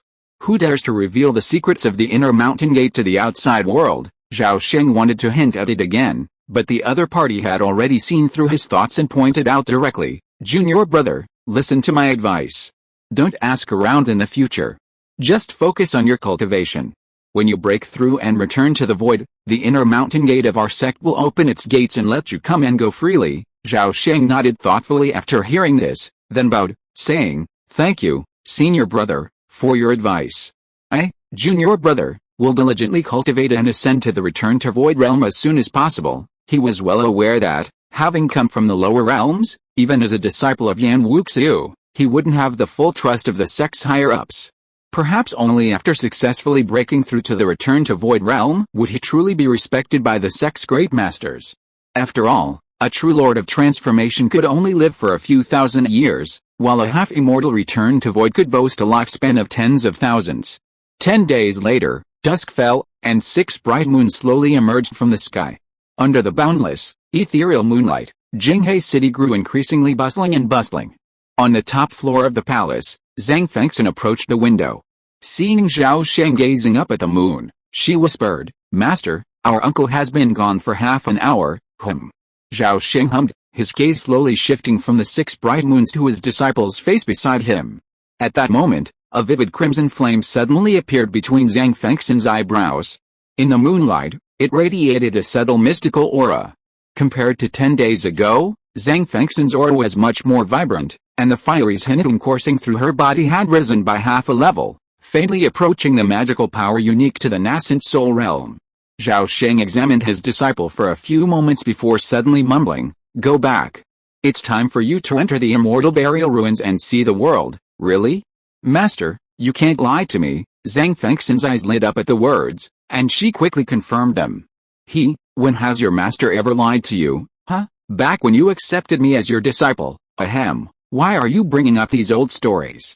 Let's hurry back to the Taoist temple before your master changes his mind. Zhang Fengxian was startled at this, instantly forgetting her previous words and hurriedly following her master. A moment later, a cloud of auspiciousness suddenly flew from the rooftop of the palace, soaring into the sky in an instant, streaking off into the distance like a meteor. Wu Heizai. See Luchuan from the depths of the Taoist temple's secret realm, a series of ancient and mysterious incantations inexplicably echoed. Beneath a mountain of sacred stones, Zhang Fengxian, with a solemn expression, chanted a series of unknown, melodious spells. Meanwhile, a pale, chaotic vortex slowly condensed above the jade slab of the orbital instrument before her. Zhao Sheng stood by, watching silently as his disciple cast a spell to summon the projection of Yuquang Xianshan. Soon, the summoning instrument was complete, and the space-time vortex instantly stabilized. Zhang Fengxian's face lit up with joy, and she suddenly turned to look at her master. Zhao Sheng, seeing this, nodded immediately. Zhang Fengxian smiled broadly, then took a step forward, plunging herself into the space-time vortex. Seeing his disciple gone, Zhao Sheng's expression darkened. He then tossed pieces of cave heaven jade onto the jade slab, watching them shatter one by one. He only stopped when all 10 pieces were reduced to dust. Zhao Sheng couldn't help but show a hint of distress on his face. At his level, the sheer toll of entering and exiting the immortal burial ruins was enough to overwhelm any divine transformation true lord. After all, in the immortal burial ruins, a piece of cave heaven jade was nearly equivalent to a mysterious Ying spirit stone, equivalent to 10 top-grade spirit stones. And in the Taisai spiritual realm, cave heaven jade was incredibly priceless, incredibly rare. With one step, the world changed.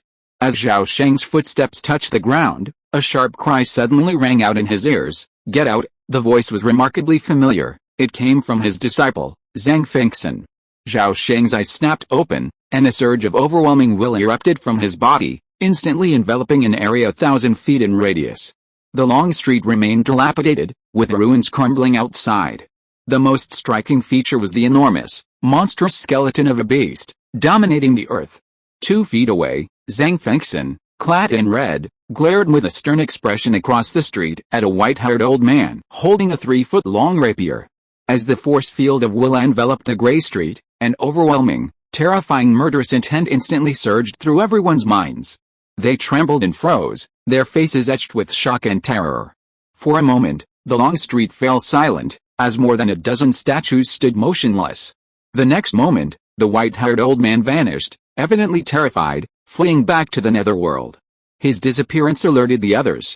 In a flash, 2 more figures vanished from the street, leaving only 13 remaining. Zhao Sheng, observing this, retracted his force field and approached his disciple. Upon seeing his master arrive, Zhang Fengxian said with lingering fear, "Master, I just walked in when that man suddenly attacked me. I almost got caught in his trap." "Don't be afraid, disciple. Master is here, who would dare to hurt me?" As he spoke, Zhao Sheng looked indifferently at the others on the street. Everyone avoided his gaze, not daring to meet his gaze. "Master, what's that over there?" Just then, Zhang Fengxian suddenly tugged at his sleeve and looked up at the mysterious, towering gray mountain in the distance. From the corner of his eye, Zhao Sheng saw a look of obsession and confusion on his disciple's face. His clear eyes were fixed on the gray mountain, a deep longing evident in them. Witnessing this unexpected turn of events, Zhao Sheng pondered, as expected. As expected. That person has indeed left an unknown backup plan deep within Grey Mountain. Fanger, that's the Grey Mountain I mentioned. Do you want to go there? I do. The moment I saw it, I felt like something was missing.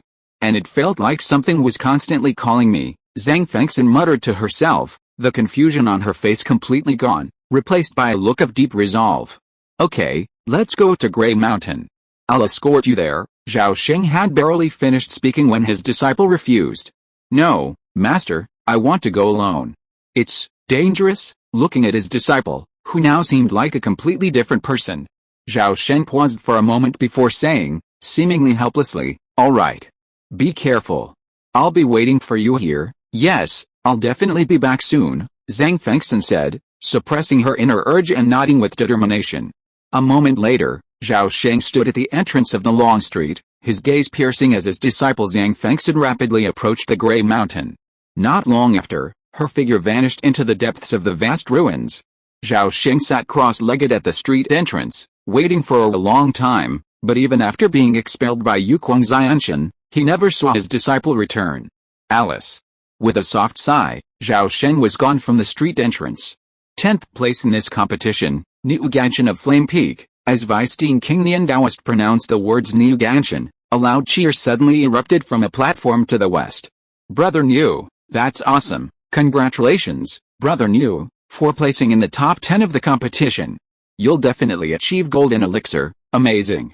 You're truly worthy of being from the same class as me." In the crowd, Hu Sheng gazed at his second brother, who stood as tall as a mountain, with a complex expression. With a hint of regret, he sighed, "Ganshan, you're truly a man who, though quiet, makes a splash.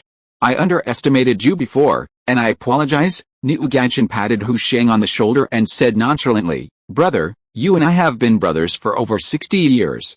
Why bother with such formalities? After the competition is over, let's find a place for a drink." With that, Niu Ganshan stepped onto the ground and suddenly soared into the sky, soaring towards the Tongshan platform nestled among the mountains. Hu Sheng watched his second brother ascend the platform, his expression instantly darkening. They had both entered the academy at the same time, but for the first 30 years, Niu Ganshan's abilities were far inferior to his, even consistently ranking at the bottom of his class. Yet, for unknown reasons, 30 years later, Niu Ganshan seemed to have been reborn. His strength and realm soared, quickly rising from the bottom of the class to the top 100, and he gradually became well known among the nearly 10,000 Foundation Establishment disciples. Later, he successfully became a weapon refiner at Taiwan Mountain. After another 30 years of forging iron, Niu Ganshan, though usually unassuming, steadily improved his weapon refining skills, producing numerous high-grade spiritual weapons. The Water and Fire Mountain Splitting Stick, which had so brilliantly impressed him during the Taoist Academy competition, was his own creation. However, it was not until that competition that Hu Sheng and most of his fellow disciples were shocked to discover that Niu Ganshan was not only incredibly powerful, but had also reached the 8th level of Foundation Establishment. Although his realm still fell short of his fellow geniuses Chen Jinghu and Wu Yuang, he was already ranked in the top 5, even surpassing another heavenly spiritual root cultivator. Niu Ganshan, with his 8th level Foundation Establishment cultivation, had triumphantly defeated 3 fellow disciples who had reached the great perfection of the Foundation Establishment stage, securing 10th place in the Taoist Academy competition. If Hu Sheng hadn't witnessed the entire process, he wouldn't have believed his second brother's strength could be so formidable. This year's Hokkaido Academy Taoist competition had no quotas or life or death restrictions, but was restricted to Foundation Establishment disciples under 100 years old. The final results undoubtedly surprised everyone. 2 dark horses emerged in the top 10. One was the unexpectedly impressive Niu Ganshan, and the other was Chen Zuling, who had reached the great perfection of the Foundation Establishment stage at the mere 49 years old. Shortly after Niu Ganshan received his prize, this crucial Taoist Academy competition finally concluded. As celebrations erupted across the Taoist peaks, the top 10 list was personally delivered to the Academy Master by Taoist King Nian. After looking through the list, Zhao Sheng nodded and said, "Well, since the top 10 for the competition have been decided, the number of selected places will not be changed. Let's just choose these 10, Master, please think twice. There are still 10 years before the centennial competition. 10 years is not a long time, and perhaps there will be another Foundation Establishment disciple who will rise to prominence. It won't be too late to decide the final candidates a year before the centennial competition begins," Taoist King Nian Boughton suggested strongly. Zhao Sheng said flatly, "No need. Our academy has decided to let the top 10 enter the Taoist Academy's secret realm to practice for 10 years. On the eve of the competition, the 10 of them will come out of seclusion." Taoist King Nian's face changed when he heard this, and he was about to persuade him a few more words, But when he saw the Academy Master's face, he swallowed his words again. Chapter 667, Fengxin returns. Time flew by, and more than half a month passed. One day, deep in the Taoist secret realm, a series of embarrassed figures struggled to emerge from the lush vegetation and arrived at the edge of the desolate area. Looking at the brilliant rays of light floating in the sky, a beautiful woman in white with a golden whip around her waist couldn't help but exclaimed, "Wow, the spiritual energy of heaven and earth here is so abundant." The North Sea secret realm is indeed worthy of being the #1 blessed land in this area. Wei Junzi, who was ranked 9th in the competition, echoed casually, "Senior Sister Zhao is right. If we can practice here for 100 years, I'm afraid that the Golden Elixir Great Perfection realm will be just around the corner." Huh? A bunch of guys who have never seen the world.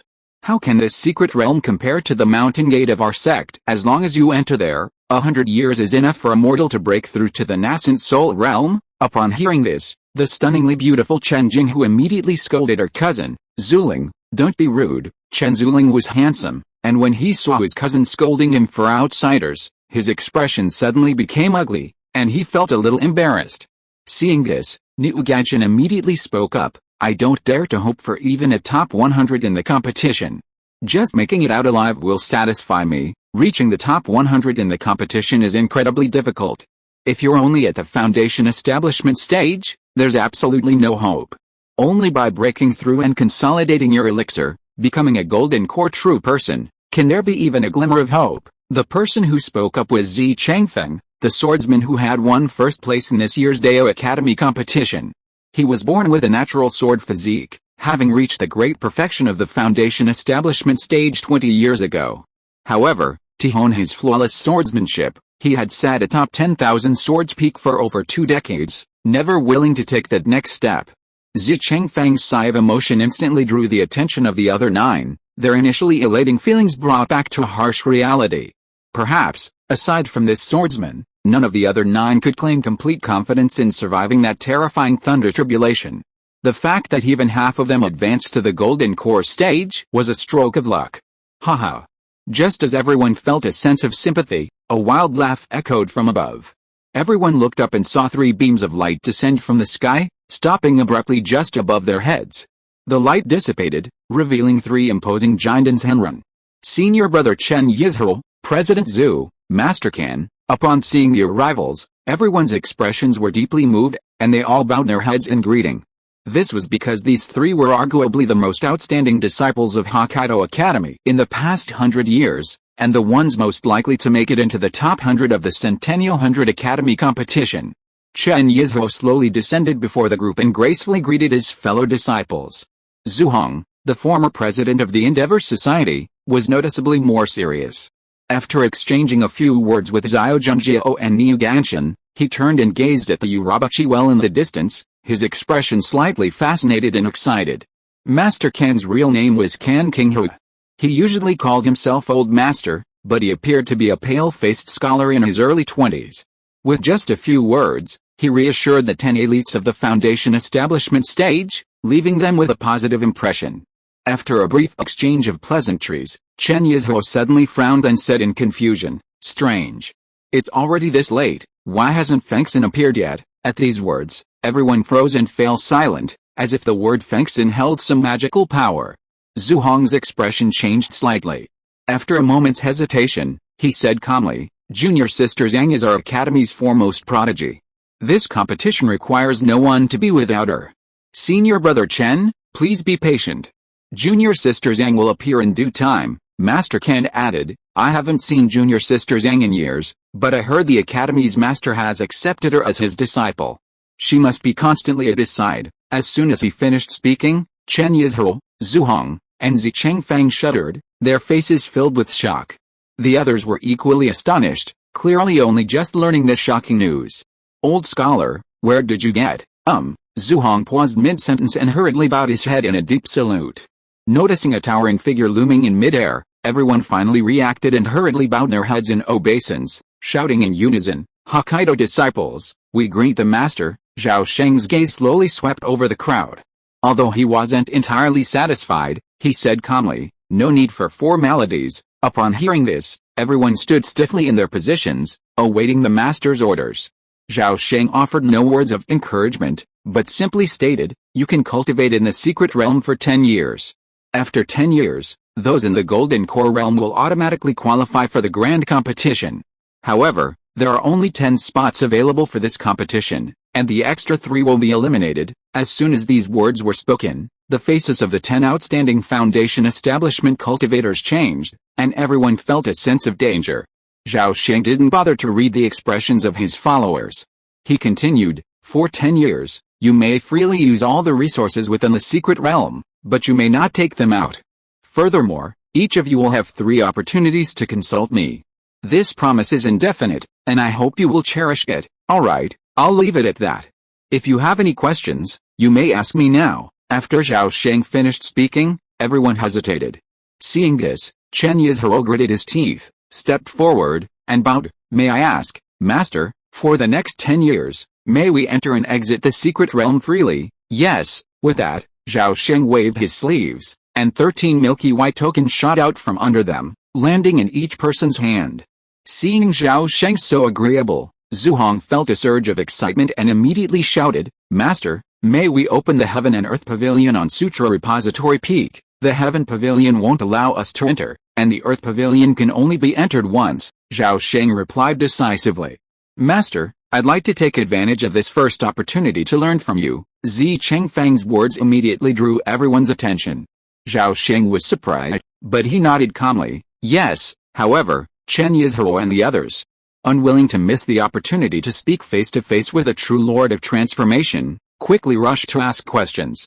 Zhao Sheng, however, was surprisingly patient, answering everyone's questions one by one. 6 months later, a mighty gust of wind blew from the Zuian well, carrying wisps of Zuining Yuanqi, howling in all directions. Deep within the raging winds, a majestic and powerful figure, naked from the waist down, sat cross-legged on the desolate ground. The protective divine light of water and fire enveloped its body, trembling violently, threatened to collapse at any moment.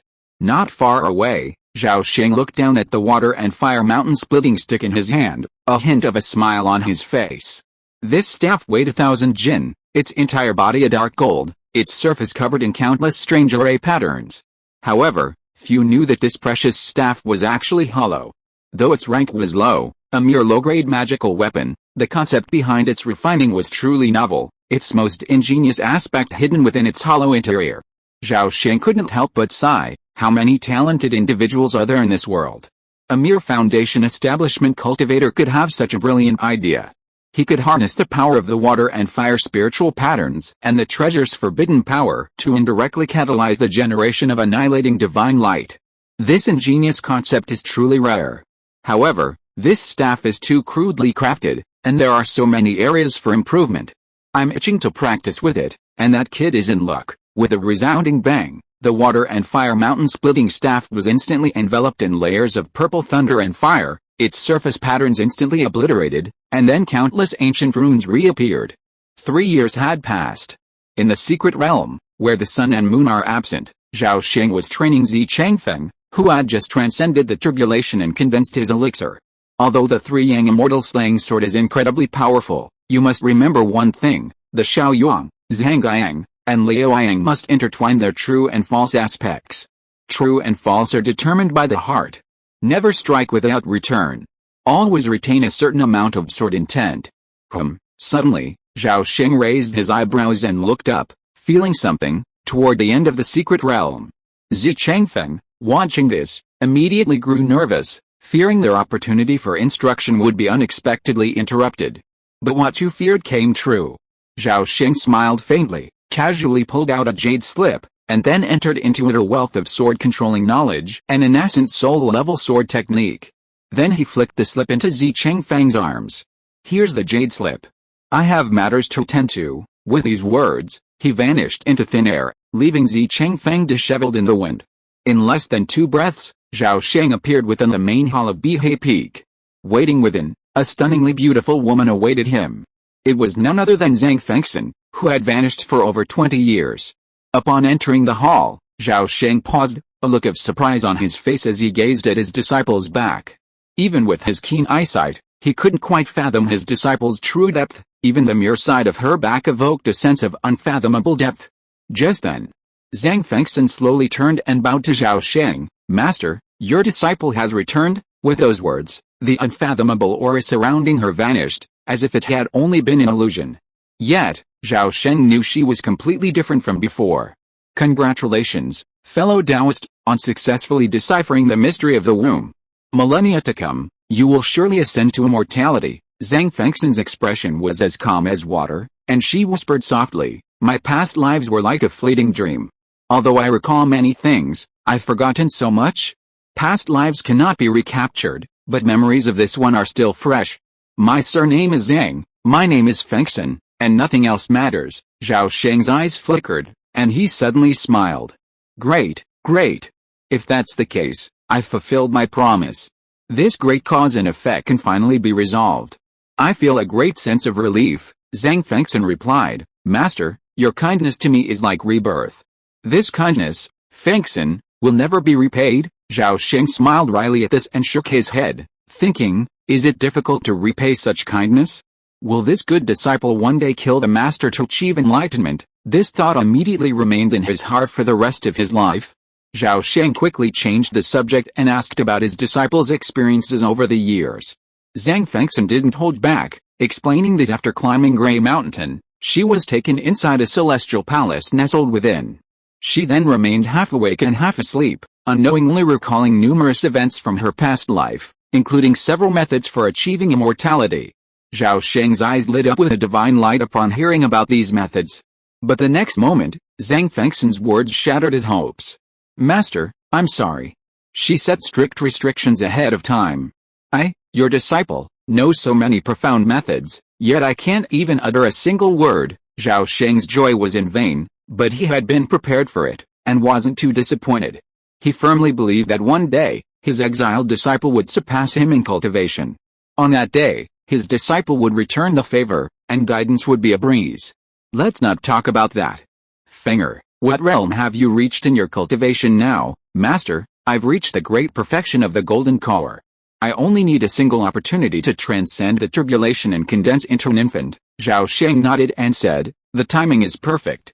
If you had returned a few years later, you would have undoubtedly missed this golden opportunity to enter the inner mountain gate." "Master, are you planning on having me participate in the 100 Academies competition?" Zhang Fengxian asked with a slightly puzzled expression.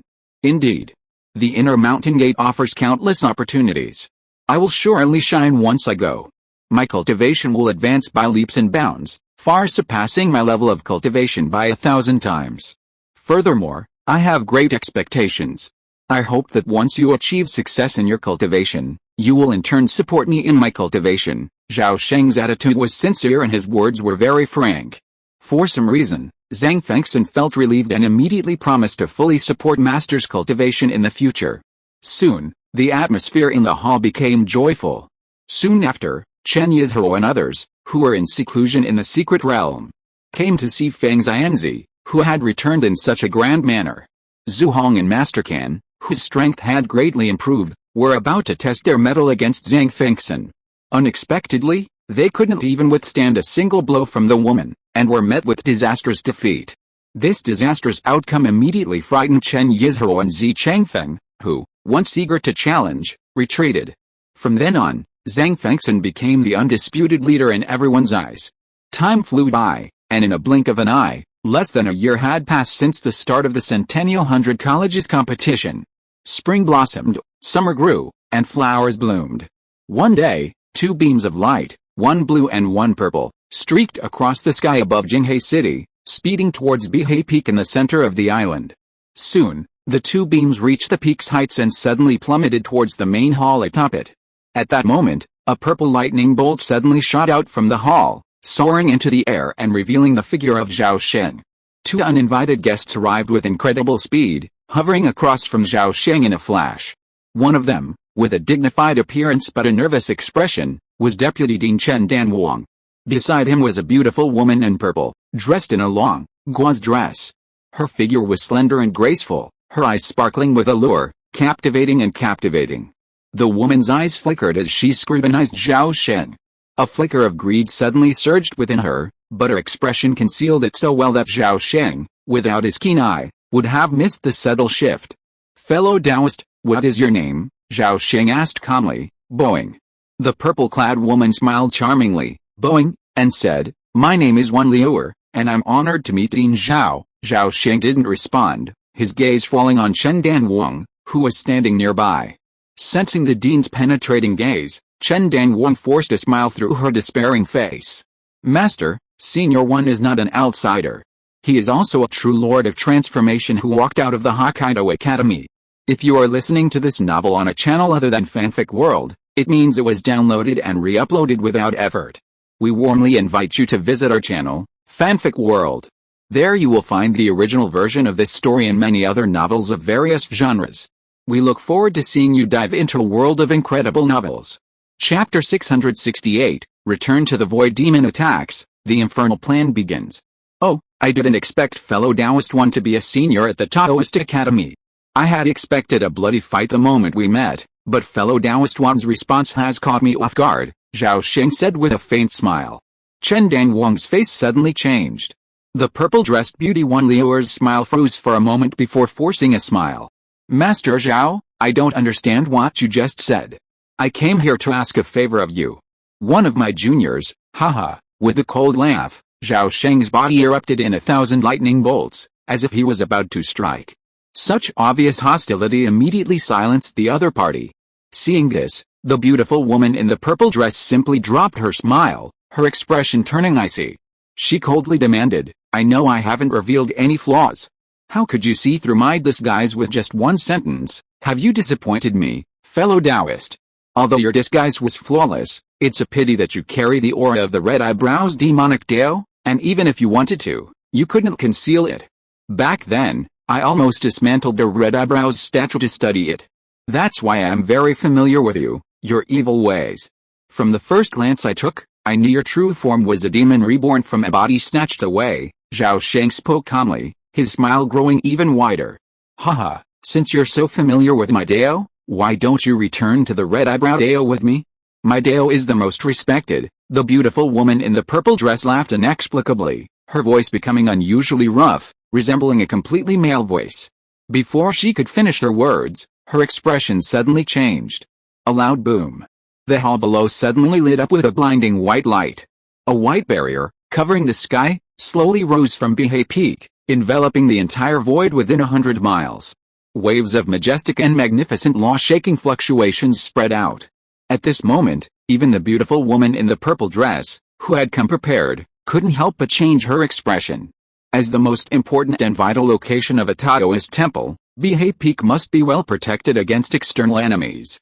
Through the continuous efforts of successive abbots, this great formation, which sealed mana and the spirit, had reached the pinnacle of the 4th rank. Even a semi-immortal who strayed into Bihei Peak would be unable to escape. The beautiful woman in the purple dress's expression changed again. She glanced at Chen Danwang and was about to say something when she saw 7 colored chains appearing all around her, interweaving into a vast, iridescent net that enveloped her. Where the rainbow-colored light shone, the void seemed to stagnate. The beautiful woman in the purple dress felt her magic power and spirit suddenly become chaotic and sluggish. She was instantly enveloped by a 7-colored web of light, completely unable to move. Zhao Sheng's brows gleamed with divine light as he saw a giant purple-black claw, streaked with lightning, emerge from the void in midair before him and immerse itself in the purple-dressed woman's head in a flash. This giant purple-black claw, formed from the fusion of primordial consciousness and divine thought, had already transformed from the intangible into the concrete, achieving the initial stage of materializing the power of the spirit, spiritual consciousness. It's important to note that materializing spirit power is typically only achieved after reaching the return to void stage, a semi-immortal. Zhao Sheng, however, could wield it with ease at the transformation realm. If anyone were to learn of this secret, it would surely shock the world. The next moment, the giant purple-black claw slowly withdrew from the head. Within its core, a tiny spirit figure, radiating an eerie glow, was imprisoned. It constantly shifted into various human forms, young and old, male and female, all attempting to break free from the claw. Yet, no matter how hard it struggled, the giant claws of the primordial spirit remained as steady as a mountain, showing no sign of wavering or collapsing. Zhao Sheng's lips curled slightly as he breathed a sigh of relief as the red eyebrow demon spirit was forcibly extracted. While the red eyebrow demon's strength was generally average, their cunning methods were numerous. Not only were their escape abilities exceptional, but their sneak attacks and brainwashing methods were also incredibly difficult to defend against. At that moment, the demon spirit, bound by the giant claws of the primordial spirit, suddenly transformed into Zhao Sheng, his features and expression identical to Zhao Sheng's. The corners of his mouth curled upwards, revealing a strange smile. Seeing this, Zhao Sheng felt a chill run through his heart. At the same instant, before he could register a single thought, a dazzling streak of light suddenly shot out from between Chen Danwang's eyebrows. Fast as lightning, it vanished into thin air, leaving no trace. Just as Zhao Sheng noticed this unusual situation, an equally vibrant primordial light sword shot out from the void, slashing across the purple-black giant claw with lightning speed, instantly severing it in two. Simultaneously, the primordial light sword flashed and penetrated the demon's spirit body. The spirit body instantly erupted with terrifying power, rapidly expanding to approximately 9 feet in size, rivaling a normal human's height. Primordial spirit splitting? Oh no! It's the return to void spirit. Zhao Sheng's heart trembled, and he quickly flew backwards. The next second, the demon spirit body transformed into a bolt of lightning and pierced the purple-dressed woman's body, merging with her. Countless primordial light swords erupted from its body, shattering the 7-colored net. The purple-dressed woman's aura surged, her entire body ablaze with brilliant, iridescent flames. She seemed transformed into a different kind of god, her aura sacred and awe-inspiring, seemingly untouchable, yet tinged with a strangeness. However, this return to Void Demon's clone was constrained by the restrictions of this place, severely suppressing its power. Even so, Zhao Sheng dared not underestimate the opponent. Fortunately, the opponent's true form hadn't arrived, only a clone. Otherwise, this battle wouldn't have been necessary. The outcome would have been either his escape or the destruction of the Taoist temple. A burst of utterly sinister laughter suddenly resounded through the void, its shrillness like a knife, easily piercing Zhao Sheng's mental barrier and striking his soul and body. In an instant, Zhao Sheng's mind was in turmoil, his mana surging and nearly losing its function. His soul and body seemed to be detaching, attempting to merge with the opponent's. Suppressing his inner urge, he hurriedly summoned the Kenyu Noble Phantasm. It leaped above the soul sea, ablaze with light. Suddenly, a gigantic Kenyu divine beast rose from the depths of the soul sea. With the thunder beast's appearance, the surging waves of the soul sea instantly calmed, the surface becoming as still as a tranquil pool. The unleashed force of the law easily repelled the onslaught of laughter. Elsewhere, Chen Danwang was caught off guard and instantly struck unconscious. His body plummeted like a stone into the hall below, and there was no further movement. Youngster, this venerable being is kind-hearted and wishes to spare your life. As long as you voluntarily join the ranks of the Red Eyebrows, you can live. Otherwise, the beautiful woman in the purple dress stopped laughing and spoke. Her voice shifted again, suddenly becoming aged and sharp, clearly a different ideology controlling this physical body. Zhao Sheng collected himself and did not reply. A purple thunder helmet, a fusion of primordial will and mana, suddenly emerged from his body. Immediately afterwards, 2 purple gold gourds flew out from his dantian, spewing out pillars of purple lightning, nearly solidified. Simultaneously, a flash of lightning shone around him, and 64 purple divine thunderbolts condensed from them, aiming directly at the beautiful woman in the purple dress, emitting bursts of destructive aura. The beautiful woman in the purple dress sneered repeatedly, her divine power of destiny quietly unleashing. Invisible, intangible ripples of laws washed over Zhao Sheng, completely unaware of the impending danger. Suddenly, his vision blurred, and the entire world was plunged into absolute darkness and silence. Zhao Sheng's face changed drastically, and his divine consciousness swept out. From high above the endless darkness, a pair of unimaginably eerie, enormous eyes looked down, as if a higher being cast its gaze from an unknown land.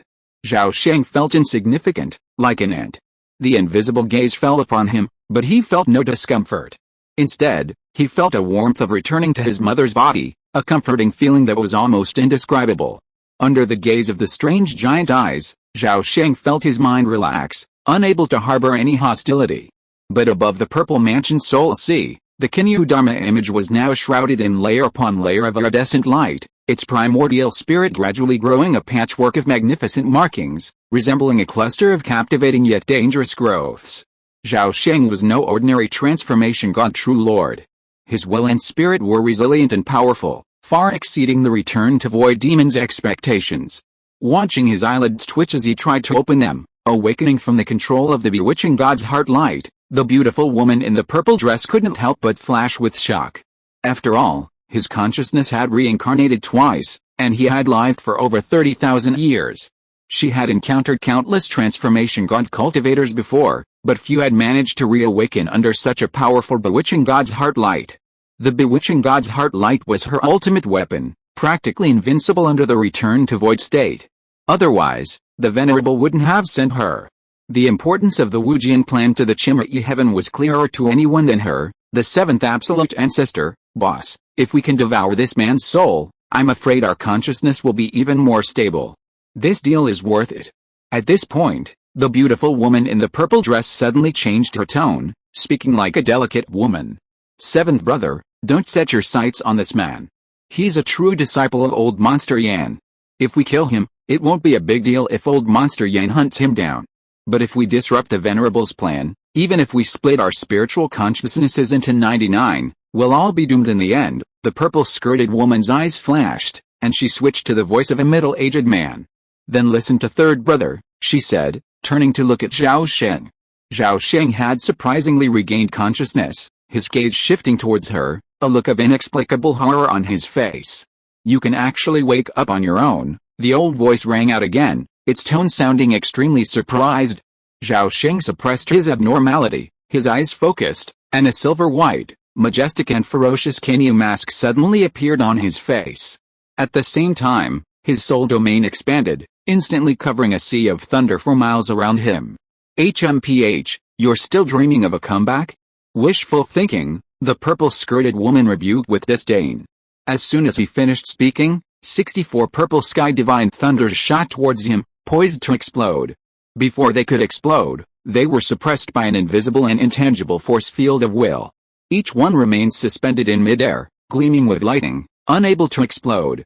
Zhao Sheng's gaze froze, completely unprepared for the opponent's formidable power. From his perspective, the divine thunders were restrained by countless threads of laws, imbued with layers of willpower, thus achieving a miraculous feat.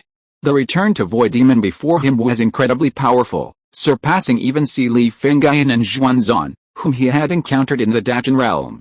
Facing a return to void demon, Zhao Sheng began to wonder, could it be that all return to void semi-immortals in the Taisa spirit realm are as powerful and skilled as this one? The next moment, he jolted awake, realizing that this was another form of spiritual attack. The best defense against attacks like those of the primordial spiritual consciousness is one's own will. Zhao Sheng's mind flickered, and giant purple-black claws emerged from the void.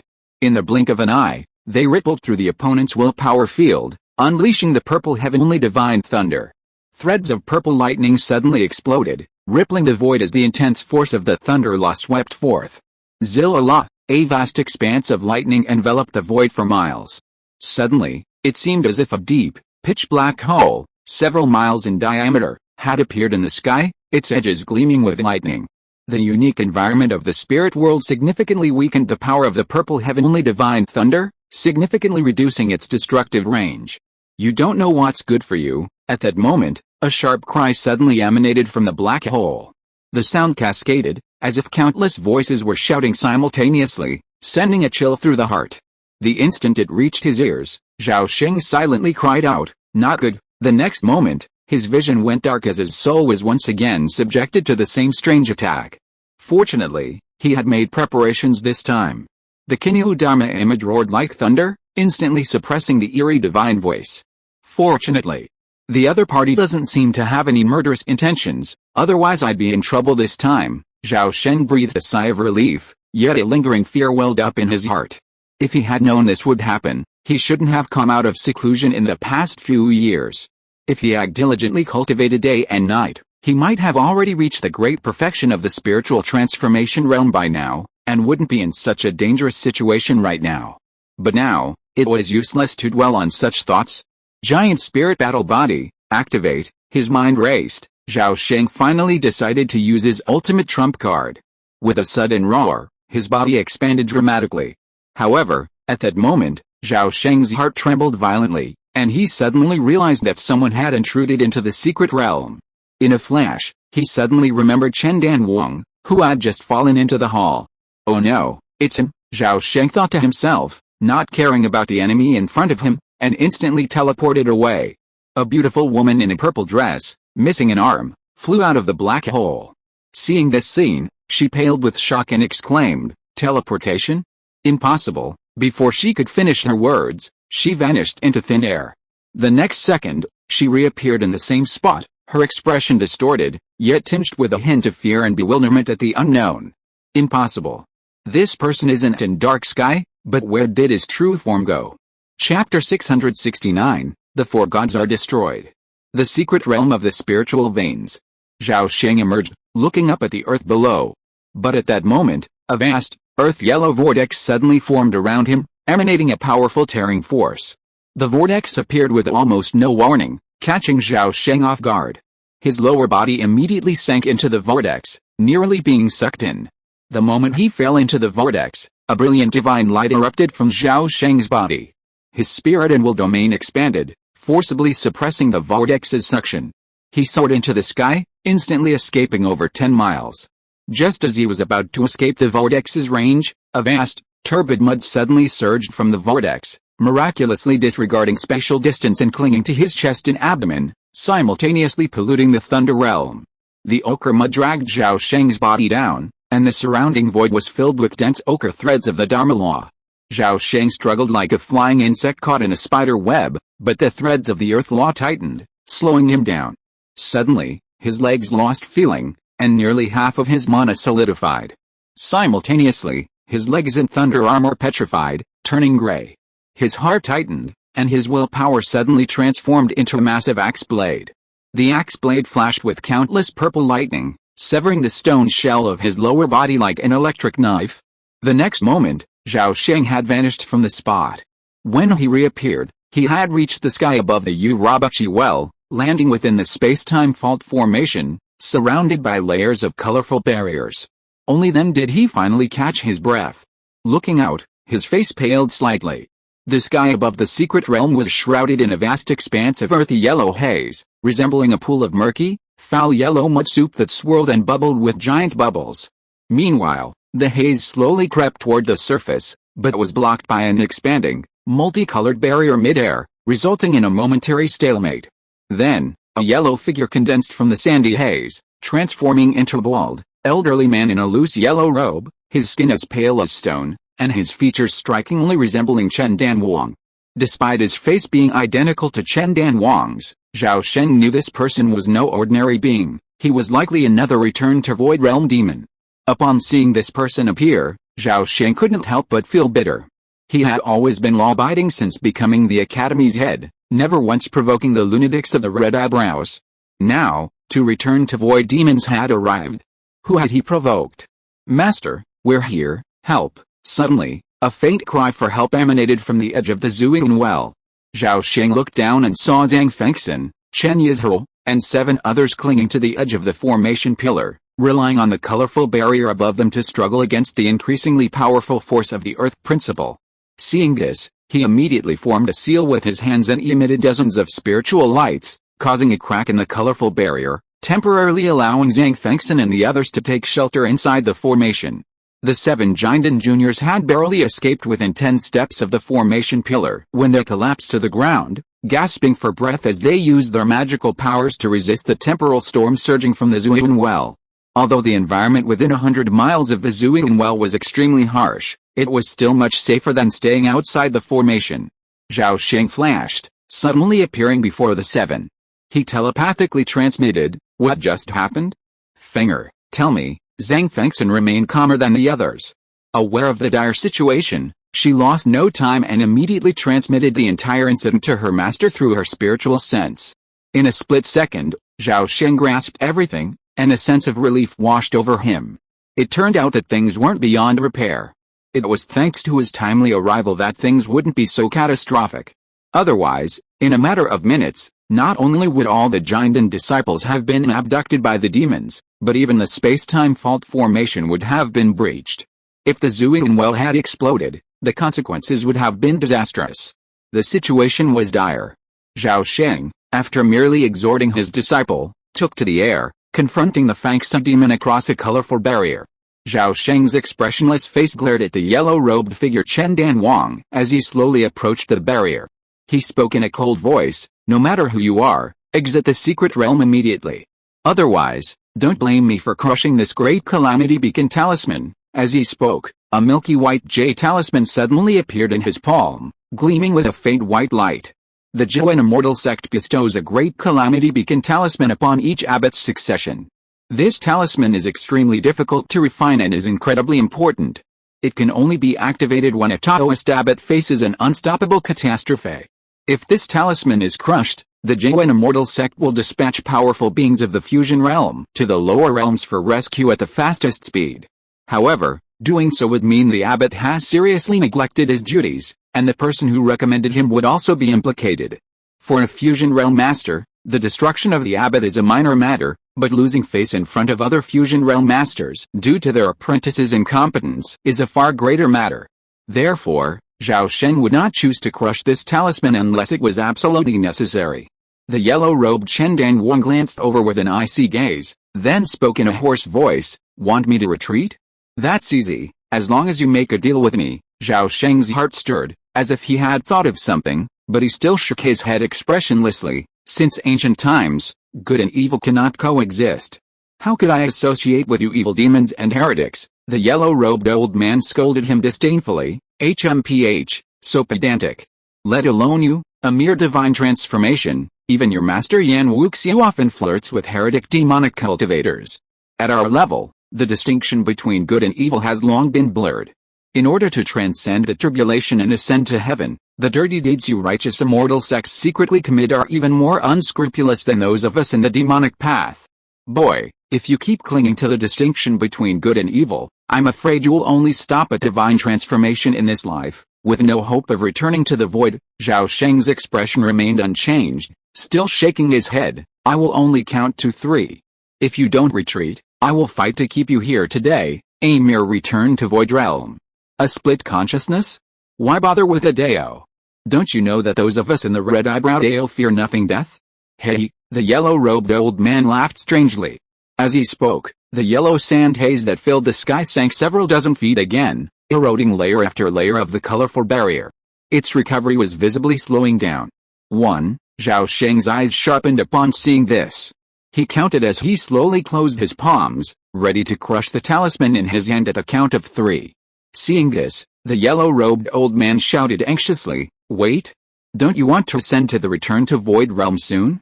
Don't you want to break through to the fusion realm? I know the whereabouts of a lost cave heaven. If you agree to this deal, I will reveal the space-time beacon to you." 2. Just as Zhao Sheng counted to 2, a stream of purple light suddenly broke through the yellow sand haze, plummeting like a meteor. In an instant, it landed beside the yellow-robed old man, stopping just outside the colorful barrier. The light faded, revealing the figure of a beautiful woman in a purple skirt. "You 3 pieces of trash finally arrived. If you delay the Venerable's important matter, how are you going to explain to the Venerable when you go back?" The beautiful woman in the purple skirt snorted coldly, and fiercely questioned the old man in the yellow robe. "Wang Liu, you can't even take down a junior, who is the waste after all? Okay, stop arguing, Lao Qi, Lao Liu, Lao Sen, now prepare to use that trick. Don't let the junior on the opposite side escape, boss. Believe it or not, we don't need that trick. We have finally been reincarnated, and we don't want to die so soon. Third brother is right, we can't die in vain." Zhao Sheng saw the demons on the opposite side fighting in a group, and couldn't help but sneered angrily. Forget it, since you want to die, this old man will fulfill your wish." As soon as the voice fell, he suddenly crushed the talisman in his hand, and in an instant a green light shot straight into the sky, and then sank into the void, disappearing in a flash. As the azure light vanished, the purple-dressed woman and the yellow-robed elders' faces suddenly changed. Then, their bodies froze in place, like 2 puppets on strings. "Haha, brat, congratulations. You've truly angered me, the 7th absolute Taoist. I will condemn you to eternal damnation." At that moment, 4 distinct voices emanated simultaneously from the purple-dressed woman and her partner. Their auras intensified, and they emanated increasingly powerful principal fluctuations, subtly shaking the space-time of the secret realm within a 2,000-mile radius. With a resounding boom, the two bodies suddenly exploded, instantly sending forth four primordial light beings, yellow, blue, red, and green. Instantly, four returning void spirits erupted with soaring divine light, enveloping the entire secret realm.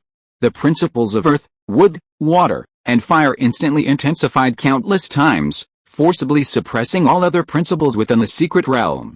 Simultaneously, the four spirits suddenly merged, forming a ball of interwoven yellow, blue, red, and green light. The ball of light writhed, and before Zhao Sheng's very eyes, it transformed into a massive, square, mountain-like cauldron of strange, iridescent design. The cauldron suddenly pierced through the colorful barrier and, seemingly slowly but swiftly, headed straight for Zhao Sheng. Zhao Sheng gazed intently, and saw a strange appearance within the cauldron. Four faces, male, female, and young, jutted out from its walls. Each face possessed a distinct expression, encompassing joy, anger, sorrow, and happiness. They stared greedily at Zhao Sheng. A vast, four-color mist emanated from within the cauldron. Countless threads of law extended from this mist, disregarding the distances of time and space, entangling Zhao Sheng's body and spirit. Only when the threads of law entangled him did Zhao Sheng realize he had been imprinted with a soul mark. His entire body froze, his magical power and spirit bound by the threads of law. For a moment, he was drowsy and unable to move. The next moment, the four gods' cauldron plunged into his purple mansion soul sea. The four human faces on its walls, their eyes blazing red, opened their mouths wide, sucking towards the boundless soul sea below. Zhao Sheng's spirit trembled, and consciousness instantly regained a trace of clarity. He felt his soul and spirit energy rapidly draining away, and the soul water flowed into the mouths of the four faces like infinite smoke. At the same time, his spirit body involuntarily plunged into the cauldron, and in an instant, it was dragged into the hell within the cauldron by the four-colored haze. Hey! Now that the spirit is in our mouth, it can no longer escape our control. I will torture this boy for 10,000 years, otherwise I will never be able to reconcile this hatred. The four faces laughed in unison. However, as soon as they finished speaking, expressions of extreme pain suddenly appeared on their faces, and their four expressions of joy, anger, sorrow, and happiness completely collapsed. No. There's something in his spirit, the face representing the old man screamed in agony, suddenly showing an expression of extreme fear and shrill cries. But mid-cry, the four gods' tripod suddenly became distorted and blurry, then gradually vanished into thin air, as if it had never appeared in this world. Above the soul sea, countless divine lights of souls emerged from thin air and drifted back into the sea, quickly becoming boundless again. The shadow of the book within the depths of the soul sea also vanished. Suddenly, a small soul figure leaped out of the void and hovered above the soul sea. Its soul's radiance dimmed, and its size dropped from 7 feet 8 inches to around 6 feet. The next second, Zhao Sheng's eyes snapped open, gasping with lingering fear. He looked around and saw that the yellow sand haze that enveloped the secret realm was slowly dissipating. At this moment, Zhang Fengxian and the others, hiding beneath the formation pillars, gazed up at the den above. Each of them wore a different expression, some panicked, some terrified, but more of a joyous feeling of having survived. Zhao Sheng withdrew his gaze, forming hand seals with his hands, unleashing hundreds of spiritual spells that descended upon the vast formation pillars below. A vast, rainbow-colored light shot skyward, instantly dispelling the remaining yellow sand and haze. A few breaths later, a simple, ancient bronze mirror suddenly flew out from the pitch-black depths of the abyss well. Mysterious ripples rippled across the mirror's surface, and a thick beam of light suddenly emanated from it. From within, an elderly man in a green robe, with green hair and emerald eyes, emerged. He bore a striking resemblance to Yan Wuxiu, yet his expression was far more indifferent than that of the original master. His true identity was Yan Wuxiu's fusion-level clone. Seeing his master approach, Zhao Sheng, his face pale, flew out of the barrier. He slowly approached Yan Wuxiu, bowing in respect, his body trembling slightly, his vitality evidently severely damaged. My disciple is incompetent, and I'm worried, Master. Yan Wuxiu surveyed the secret realm and asked calmly, what just happened? Why did you even bother to crush the beacon fire talisman? Master, this is what happened. Zhao Sheng, upon seeing this, immediately recounted the entire incident from beginning to end. Unfortunately, the two bodies and the 4 demonic spirits were completely destroyed, leaving virtually no evidence. While there was no physical evidence, there were 7 witnesses. Based on the testimony of Zhang Fengxian and the others, Yan Wuxiu quickly believed everything Zhao Sheng said. After learning the entire story, Yan Wuxiu remained calm, not a trace of anger on his face, as if dismissing it as a trivial matter. Seeing this, Zhao Sheng frowned, sensing something was amiss. Of course, it wasn't that Yan Wuxiu was peculiar, but rather that it felt as if his master had known something like this was bound to happen. Chapter 670 Arrival. As it turned out, his premonition was not groundless. Yan Wuxiu didn't ask any further questions. After casually asking a few questions about the red-eyebrow demon, he hastily concluded the interrogation. In particular, he didn't mention Zhao Sheng's dereliction of duty at all. Such a major matter ended in such a sloppy manner, which seemed to have started well but ended badly. From Yan Wuxiu's attitude, Zhao Sheng vaguely sensed that this matter was not simple, with many hidden plots behind it, and it might be related to the grievances and disputes between the Zhou and Immortal sect and the red-eyebrow Dao. Yan Wuxiu seemed to be busy with something important, so he didn't stay in the Taoist temple for a while. After handing his apprentice a storage bag, he hurriedly flew into the Zhuang well with his mirror, never to return. Zhao Sheng stared solemnly at the dark and deep wellhead, and for a long time he did not take his eyes off it. Zhang Fengxian slowly floated closer and asked softly, "Master, was the one who just left Master Yan, Fanger, do you have any complaints about me not mentioning you to Master Yan just now?" Zhao Sheng said in a flat tone without turning around. "Fengxian, why do you feel resentful? Master must have a deep meaning behind this." After hearing this, Zhao Sheng suddenly switched to telepathy. "You are a banished immortal. It is not appropriate for you to come into contact with powerful beings in the fusion realm too early. If Master Yan accidentally sees even a hint, the consequences will be unpredictable. Master, your kindness is well deserved. In that case, it is better not to enter the inner mountain gate. I must enter the inner mountain gate eventually, but the ranking for this competition needs careful consideration. The top 10 in the competition is too dazzling. Not good. Let's choose around 80th or 90th. Zhang Fengxian secretly glanced at her master and whispered, "Disciple, I will follow your instructions. After entering the inner mountain gate, I will keep a low profile and wait for the future." "Alice, the future is long," Zhao Sheng sighed softly, as if he had thought of something. 3 months later, at the southern pole of Deccan continent, somewhere on the Golden Plains. The surface of this plain was a boundless expanse of yellow rock, large and small, gleaming like gold in the sunlight, a breathtaking aura of nobility. Above the golden plain, a auspicious cloud streaked across the sky, its speed as swift as lightning, far surpassing the evasive light of a common divine transformation cultivator. Deep within the auspicious cloud lay a gigantic jade turtle, 100 feet in diameter, its entire body seemingly carved from the finest jade. The creature was lifelike and awe-inspiring.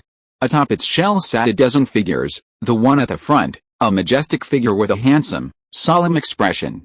It was Zhao Sheng, the leader of the team participating in the 100 Academies competition. Behind them, Zhang Fengxian, clad in a celestial flaming dress, closed her eyes, cultivating her breath. Behind her, a magnificent and noble phoenix appeared, swirling with 9 colored true flames, dancing in a breathtaking display of exceptional beauty.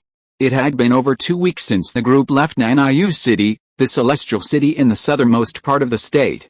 For days, the group had been speeding southward day and night on the azure black puppet turtle, covering countless thousands of miles, yet they had yet to see the legendary Nanayu spiritual sea.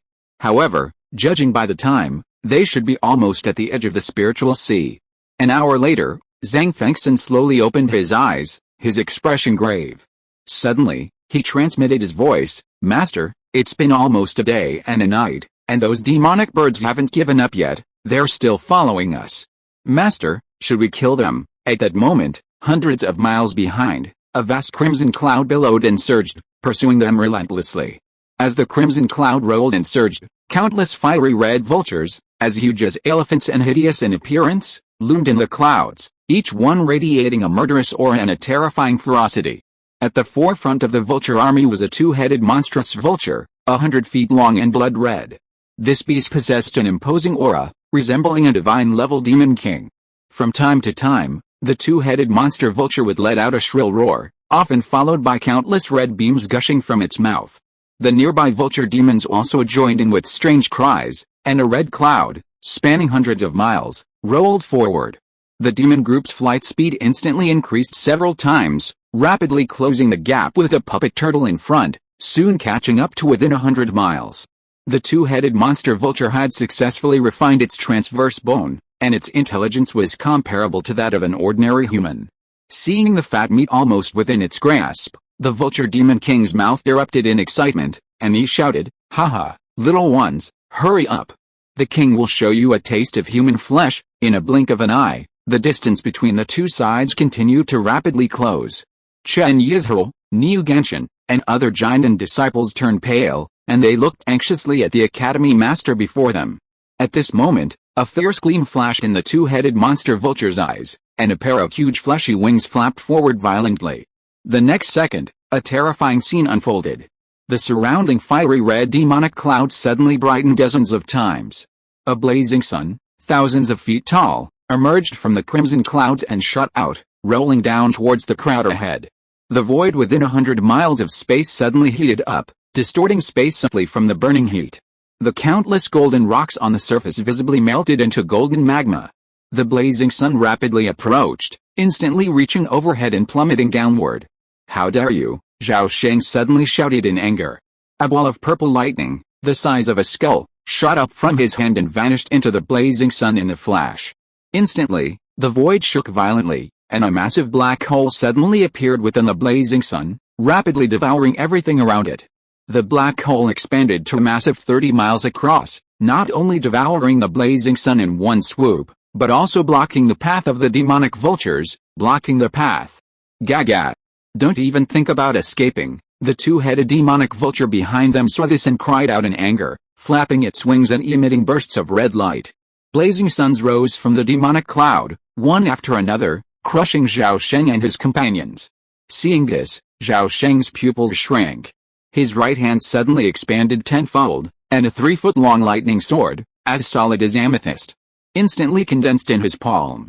The lightning sword flashed, and a long, pitch-black crack suddenly appeared in the nearby void. Cut! Zhao Sheng rose to his feet, his eyes fixed on the group of vulture monsters behind him. Suddenly, with a soft shout, he slashed down with his right hand.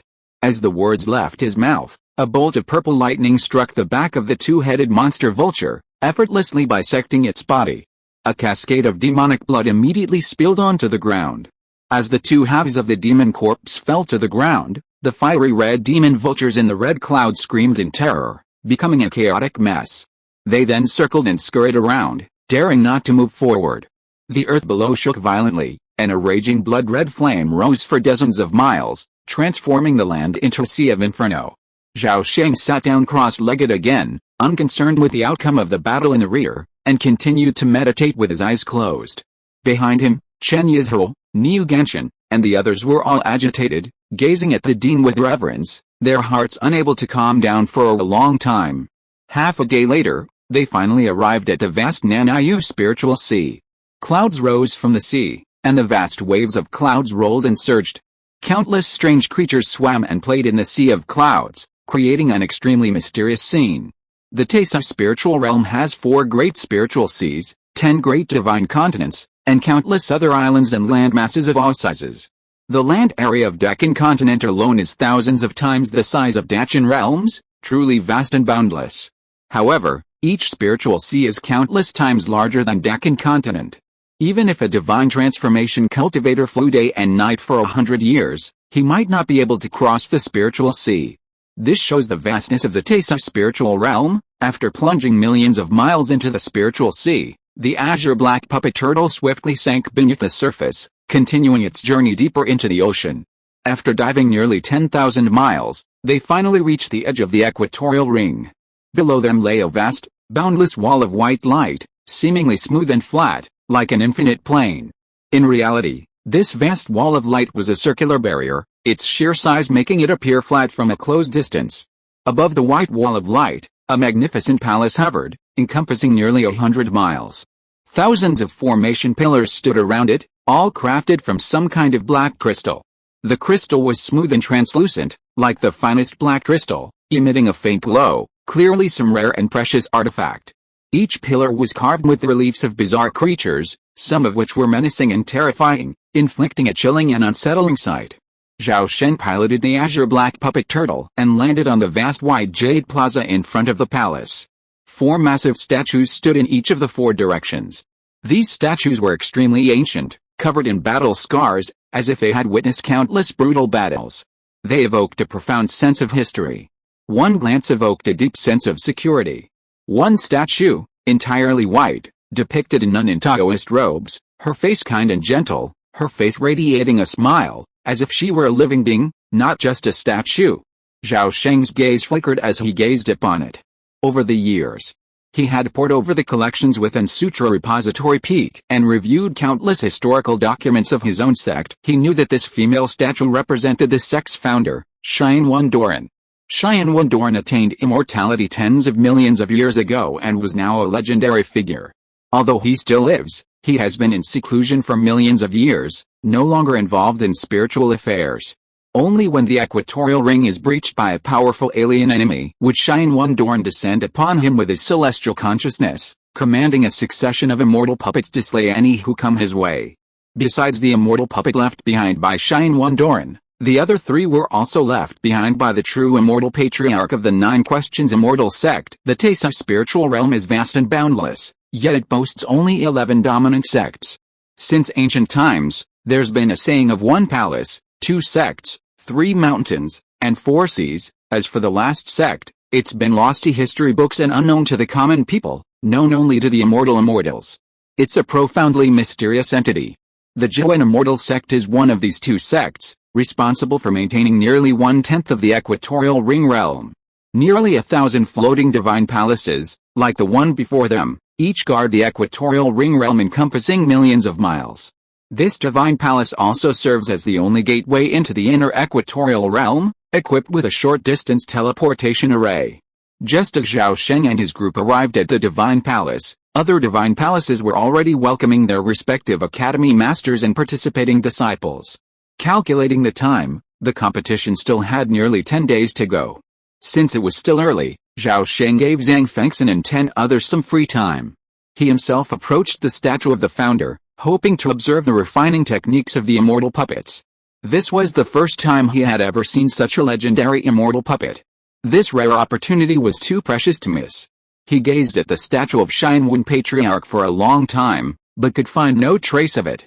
The master who had forged such an immortal puppet must have possessed a level of refinement so immense that it was beyond his comprehension. Perhaps due to his prolonged gaze, Zhao Sheng felt the statue before him grow ever more majestic. A faint, magnificent glow emanated from its surface, and countless intricate, ever-shifting 3-dimensional seal patterns loomed in the halo, though they remained indistinct. Huh? What is this? Zhao Sheng's expression changed again, his gaze fixed on the blurry 3-dimensional seal patterns. The more he looked, the more familiar they seemed. It seemed like some variation of the immortal seal script. Back then, he had inherited the immortal seal from the great sage Jinhong, and the text now shone through the halo, seemingly a text of the same caliber. Unfortunately, he couldn't decipher a single word. This filled Zhao Sheng with anxiety, fearing he would miss this incredible opportunity. He tried his best to memorize the seal patterns, but he forgot them as soon as he saw them. He could never remember a single 3-dimensional seal pattern. Immortal texts are the embodiment of the principles of the Great Dao, and their own characteristics are extremely similar to the true texts of the Great Dao. Without the right method, it would be impossible to remember them. After an unknown amount of time, Zhao Sheng felt a sharp pain in his head, his soul pounding violently, and a sense of exhaustion suddenly arose within him. With 2 hissing sounds, 2 bloody jade tendons erupted from his nostrils, falling into the air and disappearing with a hiss. Master, wake up! At this moment, he heard anxious shouts in his ears, and his body was shaken violently. Zhao Sheng came back to his senses, his face pale, and turned to his side to see his disciple Zhang Fengxian staring at him anxiously. Master, I'm fine. I was just too engrossed in the reading and exhausted. Zhao Sheng waved his hand, regaining his balance, and spoke calmly. Zhang Fengxian breathed a sigh of relief and said hurriedly, Master, I'm glad you're alright. The competition is about to begin. Please enter the hall and activate the teleportation array. Huh? 10 days have already passed so quickly. Zhao Sheng was surprised. Gazing at the expressions of the other 9, he realized that so much time had passed. Alright, "Follow me into the hall," Zhao Sheng said, calming himself. With that, he strode to the palace gate, removed the Academy Master's jade token from his waist, and presented it to the relief of the mythical beast on the door in front of him. With a humming sound, the gates shone with brilliant divine light and slowly opened to reveal a gap about 2 people wide. Zhao Sheng's eyes flashed as he passed through the gap and entered the hall, followed closely by Zhang Fengxian and the others. After everyone disappeared from behind the gate, the hall door closed again. The immortal puppet statues dotting the square suddenly lit up with a faint glow, and a hint of spirituality flickered in their eyes. Chapter 671, The 100 Colleges Competition begins. After a familiar moment of dizziness, Zhao Sheng opened his eyes again to find himself in a paradise-like wonderland, lush green mountains and clear waters, amidst drifting clouds. Straight ahead, towering peaks stretched as far as the eye could see. Each peak was bathed in 1,000 rays of auspicious light, illuminating hundreds of miles. Countless spiritual clouds swirled through the mountains and forests, while cranes soared through the clouds, their clear cries echoing across the heavens and earth.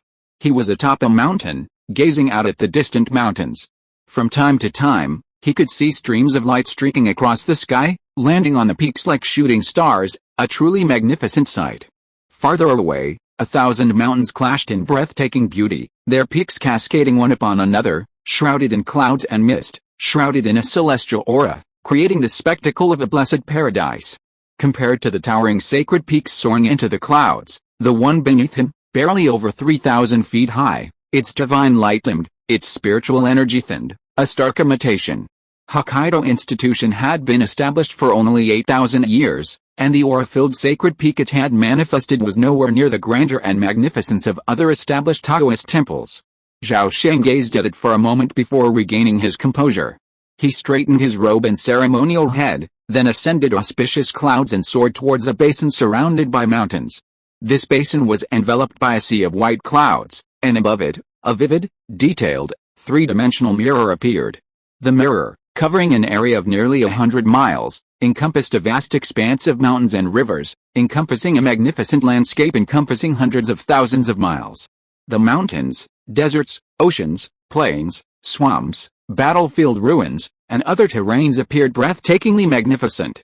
By the time Zhao Sheng reached a light curtain, nearly 100 Divine Transformation Academy Masters had gathered. They were gathered in groups of 3 or 4, or in large groups, all looking down at the light curtain below, pointing and talking. Glancing around, he immediately flew southwest, where 13 or 14 Divine Transformation Academy Masters gathered, dressed in pure white Taoist robes. White robes represented the mediator lineage. For example, those wearing yin-yang Tai Chi robes were from the yin-yang lineage, while those wearing Wang Xianxing robes were from the Weixiang lineage. The Xiangui sect wore uniform black robes, and the other lineages wore robes representing their respective statuses. However, the Sugu lineage never participated in the 100 Academies competition, so none of them wore crowns of thorns. Haha, isn't this junior brother Zhao Zai? You're so late, junior brother Zhao, come here quickly. Let me introduce you to all the fellow Taoists. Hey, who is this person? Why is he so popular? As soon as Zhao Sheng appeared, he immediately attracted everyone's attention. The abbots who knew his identity hurriedly greeted him loudly to show their closeness. Those who didn't know him hurriedly asked others, carefully inquiring about his background. Zhao Sheng flew over to the crowd, bowed to everyone repeatedly, and skillfully returned the greetings to the abbots he knew, quickly becoming familiar with everyone. Although Hokkaido Academy always lingered at the bottom of the mediation lineage, because Zhao Sheng was a direct disciple of a great fusion master, the abbots of the Spiritualization Academy would never dare to underestimate him, and many even tried to curry favor with him. His status among the crowd rivaled that of the headmaster of Shuafang Taoist Academy. Shuafang Taoist Academy is one of the most powerful and oldest of its lineages, with each successive headmaster being personally taught by a great master. Over time, over 200 heads of Taoist academies arrived at the Wanli Xiangang realm, forming into 8 distinct factions. The Siao and Liangshan lineages comprised the fewest, while the Yin-Yang lineage comprised a staggering 30%, demonstrating the peak of this lineage's fortune. At this moment, 3 elder Taoists with sage-like demeanor slowly descended from the sky. The one in the center, with a long beard that fell to his waist and a face resembling a virgin, clad in a yin-yang Tai Chi robe, exuded an aura of transcendence, almost as if on the verge of celestial descent. Zhao Sheng was startled upon seeing this figure. He had never expected that the one presiding over this grand competition would be the supreme elder of the yin-yang lineage, Taoist Songpan, whose cultivation had reached the pinnacle of the fusion realm and, with a fleeting inspiration, could break through to the highest realm. Taoist Songpan was suspended in the air, his voice like heavenly music, and he said in a loud voice, "Wulian Xianzhen. Since our sect established its Taoist lineage, the Taoist Academy competition, which is held every 100 years, has been held for 37,277 times to this day. All the true immortal ancestors of our sect are watching from the sky, and they always hope that more supreme immortal talents like Patriarch Zhenan will be born in the competition. It's a pity that immortal talents are common, but supreme wonders like Patriarch Zhenan are rare throughout the ages." This old Taoist hopes, a cough. A cough suddenly interrupted Taoist Songpan's words, making a hint of displeasure flash in his eyes.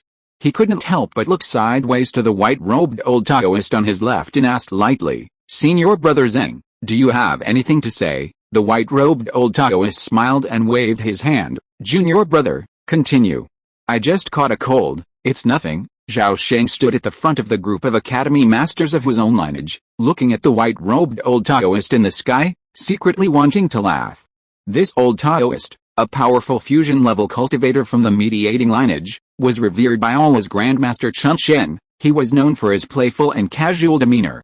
His interruption was definitely intentional. After all, the other party had exaggerated the praises of the Patriarch Zhenan. The Patriarch Zhenan, a disciple of the yin-yang lineage, was the sect's most recent immortal to ascend to immortality. Taoist Songpan was displeased, but he couldn't publicly challenge him. After this incident, his enthusiasm faded, and he hastily announced the start of the competition before disappearing without a trace. This was a move tantamount to walking away in a huff.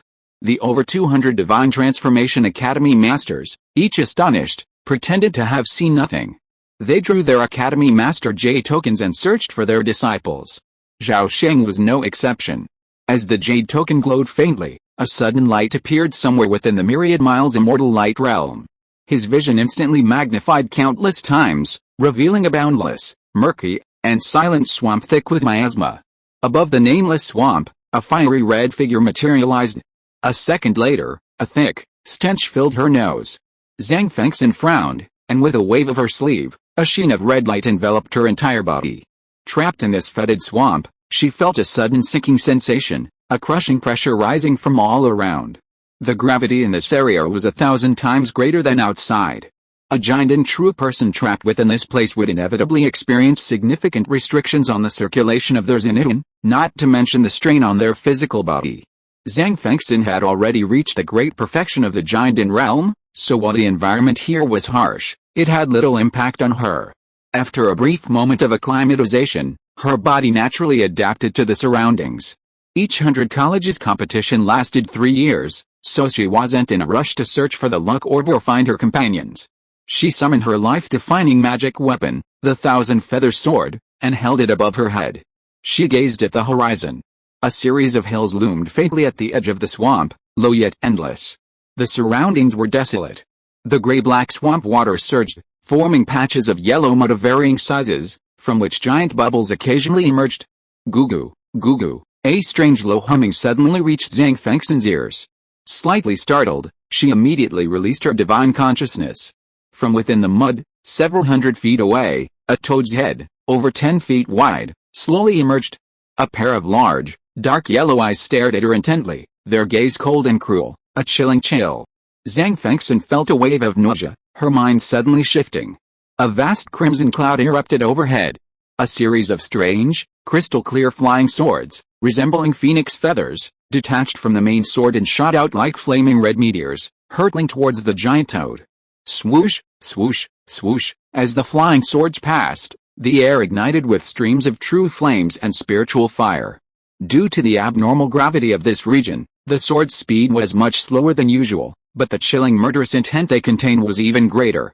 As the flying swords approached, the yellow toad suddenly dove into the mire and disappeared.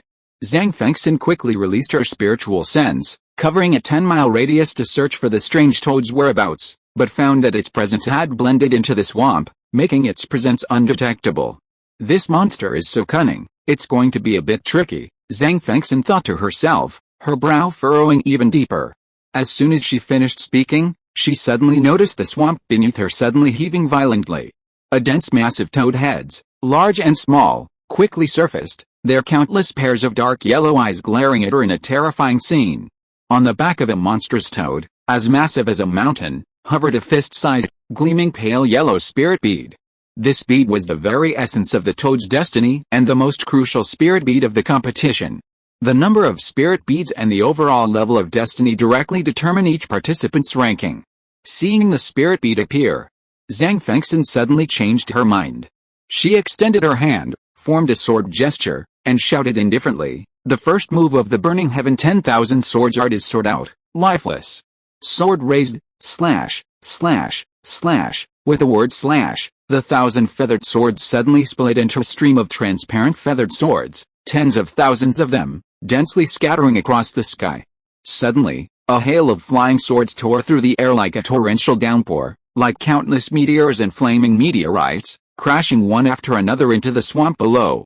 In an instant, countless massive waves of fire exploded, and countless flames shot up from the pit, forming a blazing sea of fire that spread for hundreds of miles.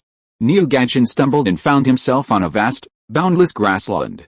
Lush green grass spread out in all directions, like a vast, emerald carpet. A gentle breeze blew from afar, swaying the grass and bringing with it a refreshing scent. Looking up, white clouds drifted leisurely across the azure sky, and the surrounding scenery seemed impervious to hostility and incomparably beautiful.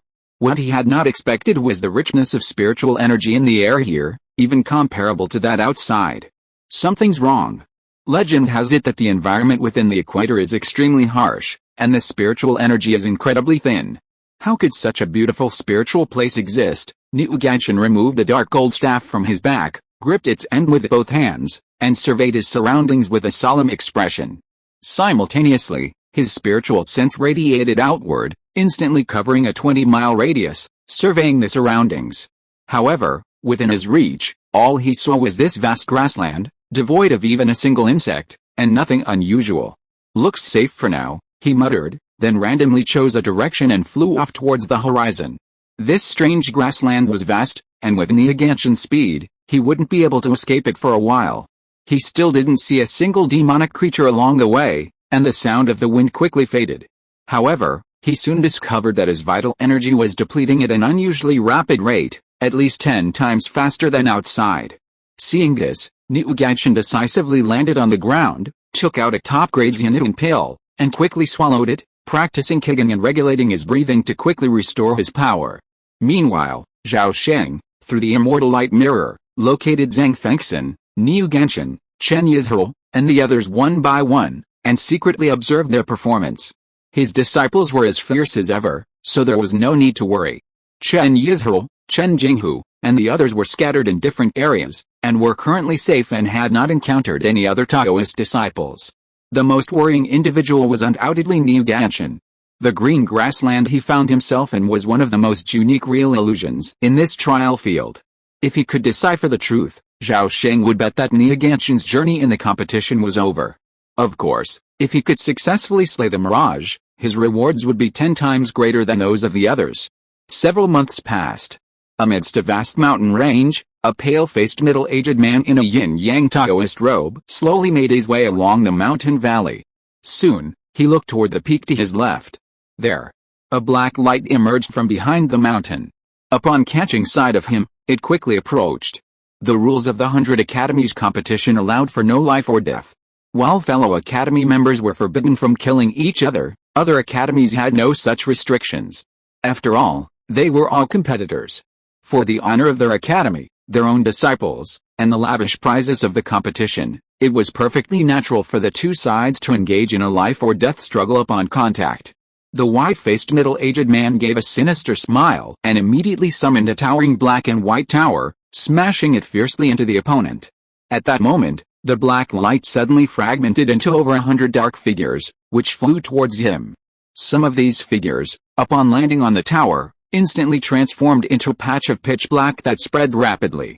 The black figures moved with lightning speed, encircling the white-faced middle-aged man in an instant. Countless black threads burst forth from all directions, engulfing him in a single encounter. A moment later, followed by a shrill scream, The shadows converged in the center, slowly revealing a young man with a face as red as a date and a towering figure. A disciple from the Zhenhui Taoist Academy would have been hesitant to believe that a senior brother specializing in physical cultivation could wield such a bizarre magical power. Of course, everyone hides their hidden cards, but this one's was truly formidable.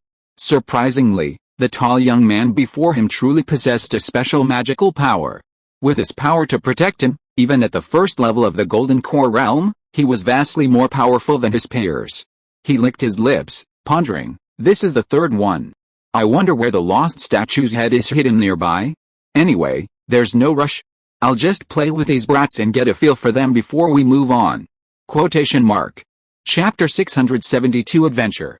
Deep within a vast, verdant grassland, a grassy tent, over 10 feet high, easily reached overhead. Suddenly, a flurry of wolf howls echoed from the depths of the grassland, the underbrush swaying violently. Green shadows darted from all directions, vaguely encircling a stunningly beautiful woman suspended in midair. Following a brutal, long wolf howl, a series of green shadows emerged from the underbrush below, carrying a whirlwind of blood as they pounced upon Zhang Fengxian. The woman dodged the shadows' attack with a swift movement, suddenly appearing 100 feet away. The shadows then revealed their true forms, 70 or 80 emerald green wolf-like monsters, each 30 or 40 feet long and more than 2 men tall. Their bodies emanated an emerald green light, their heads bearing a single green horn and their mouths bared with fangs, a truly ferocious sight. These wolf-like monsters exuded a rich demonic aura, but were not particularly powerful, possessing only the strength of peak foundation establishment cultivators. Roar, the emerald wolf demons, missing their target, suddenly kicked their limbs and scurried back into the brush, disappearing. They were surprisingly proficient in the art of wood escape.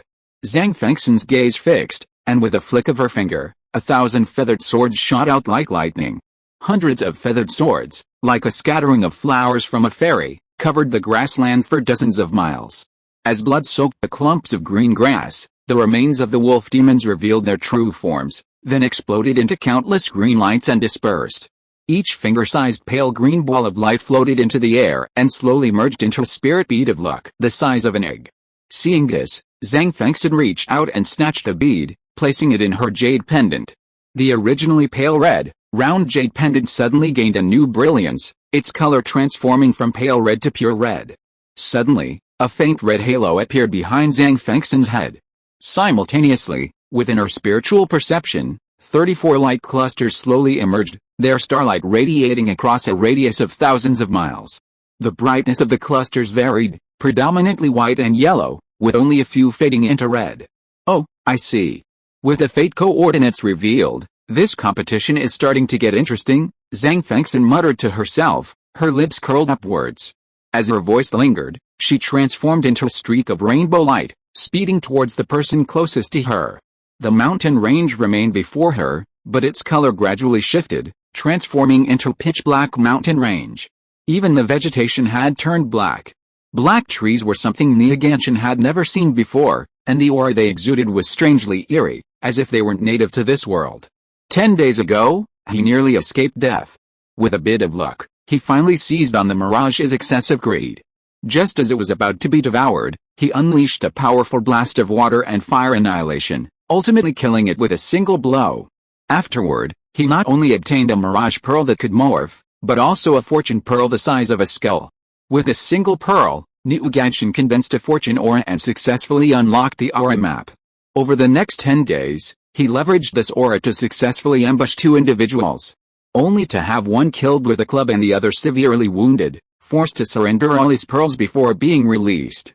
Today, another contestant is hidden within these dark mountains. However, this competitor seems to have also condensed a fortune aura, sensing his approach and circling him within the mountains. Niaganshan is not adept at flight, and therefore repeatedly lets the competitor escape. This cycle of pursuit and fight lasted for nearly a day, leaving Niaganshan feeling restless and antsy, even considering giving up. As he flew, Niaganshan's eyes flickered as he gazed in wonder at the valley beneath the mountain peak ahead. It looked like the surrounding terrain, nothing special. No, his face darkened, and he immediately dropped. With his keen sense of illusion, he could clearly sense something strange about this valley. He swung his mountain-splitting stick and brought it down with a resounding thud. A shadow like a mountain fell from the sky, slamming into the valley.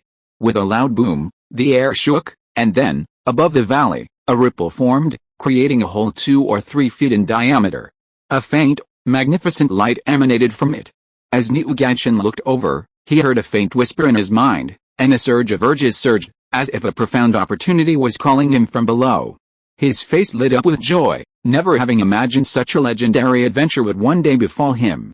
With this thought in mind, Niu Genshin struck down with his club once more. When the cavern shattered again, he immediately flew through the opening, entering an unknown land. Just as Niu Genshin entered the secret area, 300 miles west of the valley, a tall, imposing young man with a complexion as red as a date suddenly changed expression, his face overturned with joy. Haha, finally appeared. Over there, the tall young man laughed strangely, his body instantly transforming into a streak of black light, soaring eastward. In a moment, he was above the valley, sensing a subtle, pulsating movement from below, his expression growing even more excited. Yes, it's right here. God is truly helping me. As soon as he finished speaking, he plummeted downwards, landing on an invisible barrier and passing through it, his figure instantly vanishing without a trace. Ah. No. Run, but it was too late to flee now. Chen Yizhuo's face paled. Just 3 feet above the ground, he felt a sudden, boundless suction from below. The ground had already crumbled into a vast, dark crater. A bloody maw shot out from it like lightning, swallowing Chen Yizhuo above. Meanwhile, another of his companions had already fallen into the demon's maw, their bodies torn to pieces. Chen Yizhuo was about to unleash his ultimate weapon, a nascent soul-level talisman. Unfortunately, he never got the chance. A jet-black beam of light struck him a split second before completely encasing his body. The next moment, the bloody maw slammed shut, swallowing him whole. The only immortal light mirror. Watching Chen Yizhuo being devoured, Zhao Sheng's pupils shrank as he watched helplessly as yet another Taoist Academy disciple perished. The 100 Academies competition had only been held for 6 months, and 2 of the 10 Taoist Academy disciples had already perished. Niu Genshin, a disciple he valued, had also recently entered a secret location and temporarily disappeared. Disciple Zhang Fengxian, on the other hand, was gradually blossoming with a unique brilliance, his ranking rapidly climbing, already entering the top 100. Junior brother Zhao, congratulations. Zhao Sheng looked over and saw Dean Lengzhou flying over, his face beaming with joy as he congratulated him. Oh, I wonder what all this joy comes from, Zhao Sheng asked calmly. Dean Lengzhou pointed to the dazzling list hanging high in the sky and exclaimed joyfully, a giant disciple from your academy has successfully entered the top 100. Isn't this a great occasion? Hokkaido and Lengzhou Daoism belonged to the same lineage, each less than 10,000 years old and relatively weak. In every 100 academies competition, both Daoisms lingered at the bottom of the pack, sometimes with no one making the top 100 for 10 consecutive competitions. This time, Zhang Fengxian's powerful entry into the list was enough to attract the attention of the other Daoisms. Dean Lengzhou came to congratulate them out of empathy. After all, the two families were in the same boat. If the Hokkaido Academy could make some name for itself this time, it would be enough to make the other party happy. Brother Zuo, you're too kind. The competition has only been going on for half a year, and the disciples of those old Taoist academies haven't really put in their best effort yet. Whether Zhang Fengxian can guarantee that she won't be in the top 100 depends on the final 3 months of the Battle Royal. If she doesn't get eliminated, she'll have a chance of making it into the top 100. Dean Lengzhou smiled and didn't argue with Zhao Sheng. He suddenly changed the subject and said with a smile, our two families have finally produced a good seedling. Why not place a bet on her and bet on her ranking in the competition? I'm sure this girl won't be in the top 100, but should be between 90th and 100th. Zhao Sheng's eyes flickered when he heard this, and he nodded decisively. Since Brother Zuo is interested in such a bet, I will definitely join you. How about you and I each bet 100 Zuoning spirit stones? Haha, you've let yourself get away with it.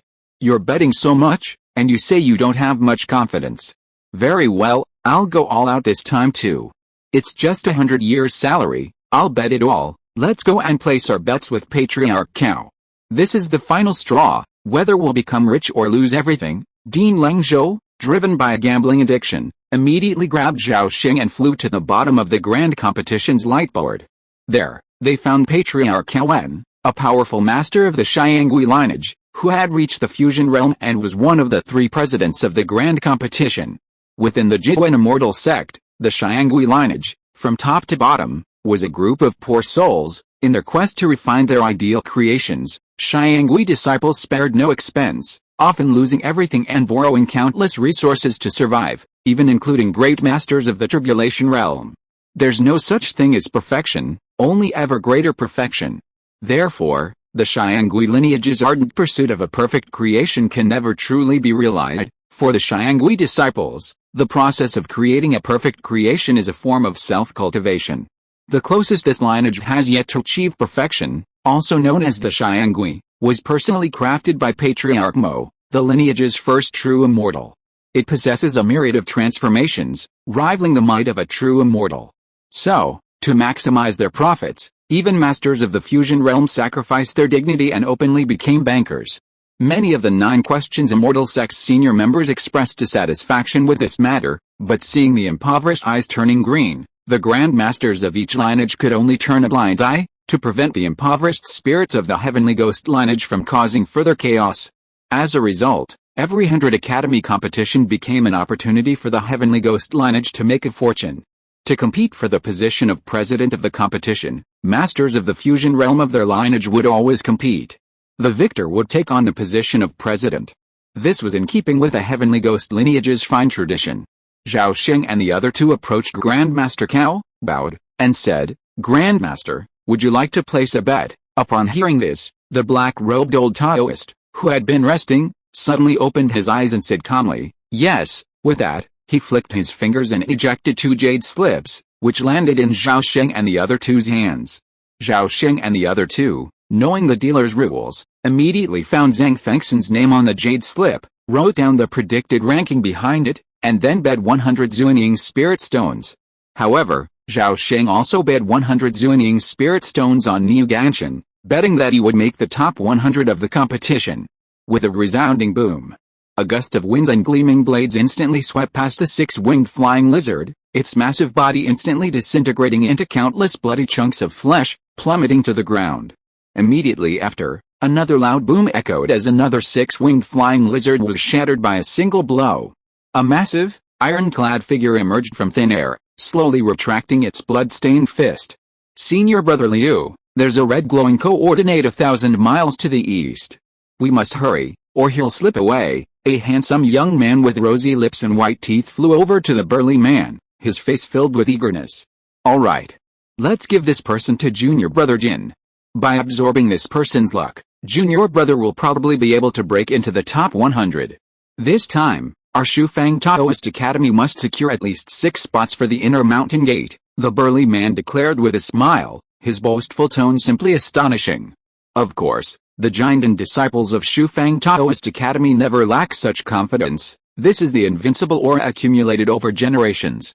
Niu Ganshan's vision blurred, and when he came to his senses, he was already in a great cave. The cave was quite large, stretching as far as the eye could see. Wisps of colorful light drifted in the air, looking both magnificent and eerie. Suddenly, a series of whispers, accompanied by a chilling wind, reached his ears. Niu Ganshan frantically glanced around, his expression filled with alertness. The next second, a layer of water and fire yin-yang light enveloped his body. Gripping the water and fire mountain splitting stick tightly in both hands, he carefully flew into the cave. As he went deeper into the cave, the colorful light grew denser, and the whispers grew clearer. The environment here inexplicably suppressed his spiritual awareness, and his sense couldn't continue beyond 2 or 3 miles. Out of caution, Niu Ganshan quickly returned to the ground, opting to walk. Fortunately, his advanced cultivation allowed him to travel at exceptional speed even on foot. The cave was terrifyingly vast. He walked for half an hour, but saw no end. The deeper he went, the more the chill penetrated his bones. Just then, footsteps suddenly rang out from behind him. Niu Ganshan, who was walking ahead, paused, turned sharply, and shouted, "Who's there? Come out." However, the area behind him was deserted, as if it had all been an illusion. Niu Ganshan hesitated, then suddenly shot backwards, his hands unleashing vast blazes of incandescent white flames that instantly enveloped the entire passage, extending for 7 or 8 miles. Looking out, The entire cavern was engulfed in flames, the dazzling light engulfed by the flames, and the chilling atmosphere vanished. Huh? No one? Did I hear wrong? Niu Gaijin emerged from the sea of fire, his brow furrowed even deeper. At this moment, within the invisible rock formations above his head, a pitch-black figure was slowly approaching him along the rocky terrain. A fatal crisis was about to unfold. Chapter 673 Mysterious Giant Skull. Mountains undulate, ancient trees tower. From a valley, countless startled birds suddenly take flight, as if some unusual movement were being heard. Suddenly, two beams of light shot out from the valley, one in front and one behind, swiftly darting out of the mountain. The fleeing individual, clad in a black robe and riding a wooden dragon puppet, clearly represents a disciple of the heavenly ghost lineage. His pursuer was a young scholar, wielding a golden brush and adorned with embroidered Confucian robes. He dressed like a well-read scholar, hardly a member of the 9 Questions Immortal sect. However, this scholar was renowned within the Seeking Dao Taoist temple, the leader of its 3 great disciples. The Seeking Dao Taoist temple was the heart of the Si'er lineage, firmly ranked among the top 10 of all Taoist academies. Shang Hishan, you won't get far. Since our families share the Kingland spirit realm, just hand over the jade pendant of destiny, and I'll spare your life. Amidst the fading light, the pale-faced scholar used a pen as a finger, scribbling complex runes while transmitting his message with a calm telepathic voice. The black-robed middle-aged man, fleeing on a dragon, looked back at the scholar's free-flowing brushstrokes, a hint of fear in his eyes. Tu Goping, it's my bad luck to have encountered you. Don't chase me. I'll give you the jade pendant. With those words, the black-robed middle-aged man flicked his long sleeves, and a jade pendant, tinged with red and green, shot backward. Simultaneously, the puppet wooden dragon's speed skyrocketed, instantly plunging into the sea of clouds above, disappearing. The pale-faced scholar's fading light slowed, reaching out to seize the jade pendant of destiny, a sinister smile on his face. 88th place in the competition, Tu Goping, 3rd level Jinden, Chu Dao Temple. Over a wasteland. Brother Bailey, if you and I join forces, who can truly rival us? We'll definitely be in the top 100, a white-robed man said, smiling and cupping his fists. He addressed a handsome young man wearing a yin-yang Taoist robe across from him, speaking loudly. No need for that. You're too weak. Following me would only be a hindrance. It's best to hand over the luck jade pendant as soon as possible, Bailey Jun said calmly. The white-robed man's eye twitched, and he forced a laugh, about to persuade the other man to change his mind. Unexpectedly, before he could even open his mouth, he felt a sharp pain in his chest and abdomen. Looking down, he saw a giant golden claw over a foot long protruding from his chest. Blood immediately gushed out, soaking his robes in an instant. The white-robed man's strength seemed to be drained from him instantly. He struggled to move his lips a few times, his face filled with disbelief. He seemed to be trying to explain why the gap in strength between the two, both at the Jinden realm, was so great. Why are you? The white-robed man opened his mouth, blood suddenly gushing out. Tisk tisk. If you dare to participate in the 100 Academies competition, you must be prepared for death.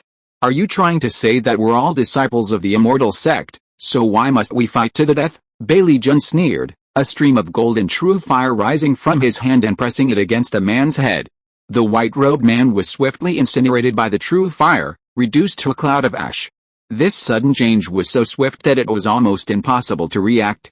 Not far away, a Jinden cultivator wearing a Xing Taoist robe witnessed this horrifying scene and fled in terror, desperately soaring towards the horizon. Bailey Jun smiled coldly, but did not pursue the fleeing man. Instead, he flashed and disappeared into thin air. 76th place in the competition, Bailey Jun, 3rd level Jinden, Jinhong Taoist Academy. Yellow sand filled the sky, a violent tornado raged across the earth. Yet, amidst this inclement weather, 3 beams of light pierced the sandstorm. Within them were 3 young men clad in yin-yang Taoist robes. They bore a striking resemblance, the 3 Mo brothers from Zhonghang Taoist Academy. A moment later, a sand dune hundreds of feet high in the desert below suddenly exploded, sending a massive black cloud soaring into the sky. A closer look revealed the cloud to be an endless swarm of 2-winged sand bees. Amidst a resounding buzz, the cloud of sand bees descended upon the Mo brothers. In a matter of moments, they were completely engulfed by the swarm. Half an hour later, countless sand bees transformed into a dense cloud of pebbles, raining down like a torrential rain, annihilating the entire colony. The 108th, 109th, and 110th place winners, the Mo brothers, 3rd level Jiangdan, Wuxing Taoist Academy. Deep within a hidden canyon, a thick fog lingered. Soon, the fog suddenly swirled violently, and a strange noise emanated from its depths. The noise intensified, the ground even shaking slightly. A few breaths later, 7 or 8 massive, heavy, and sturdy stone golems suddenly broke through the fog and strode out, each stride easily spanning over 10 feet. They fled swiftly towards the canyon's edge. Roar, roar, roar. Then, a series of roars suddenly echoed from the depths of the fog, and the next second, massive flying tigers burst out one after another. Each flying tiger was as big as a mammoth, their strength at least at the Jiangdan realm, and each one exuded a strong scent of blood.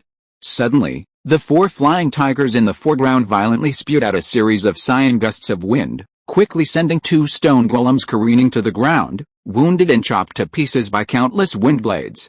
After their attack, the 4 flying tigers slowed dramatically, and were quickly overtaken by the ones behind them, leaving them at the very end.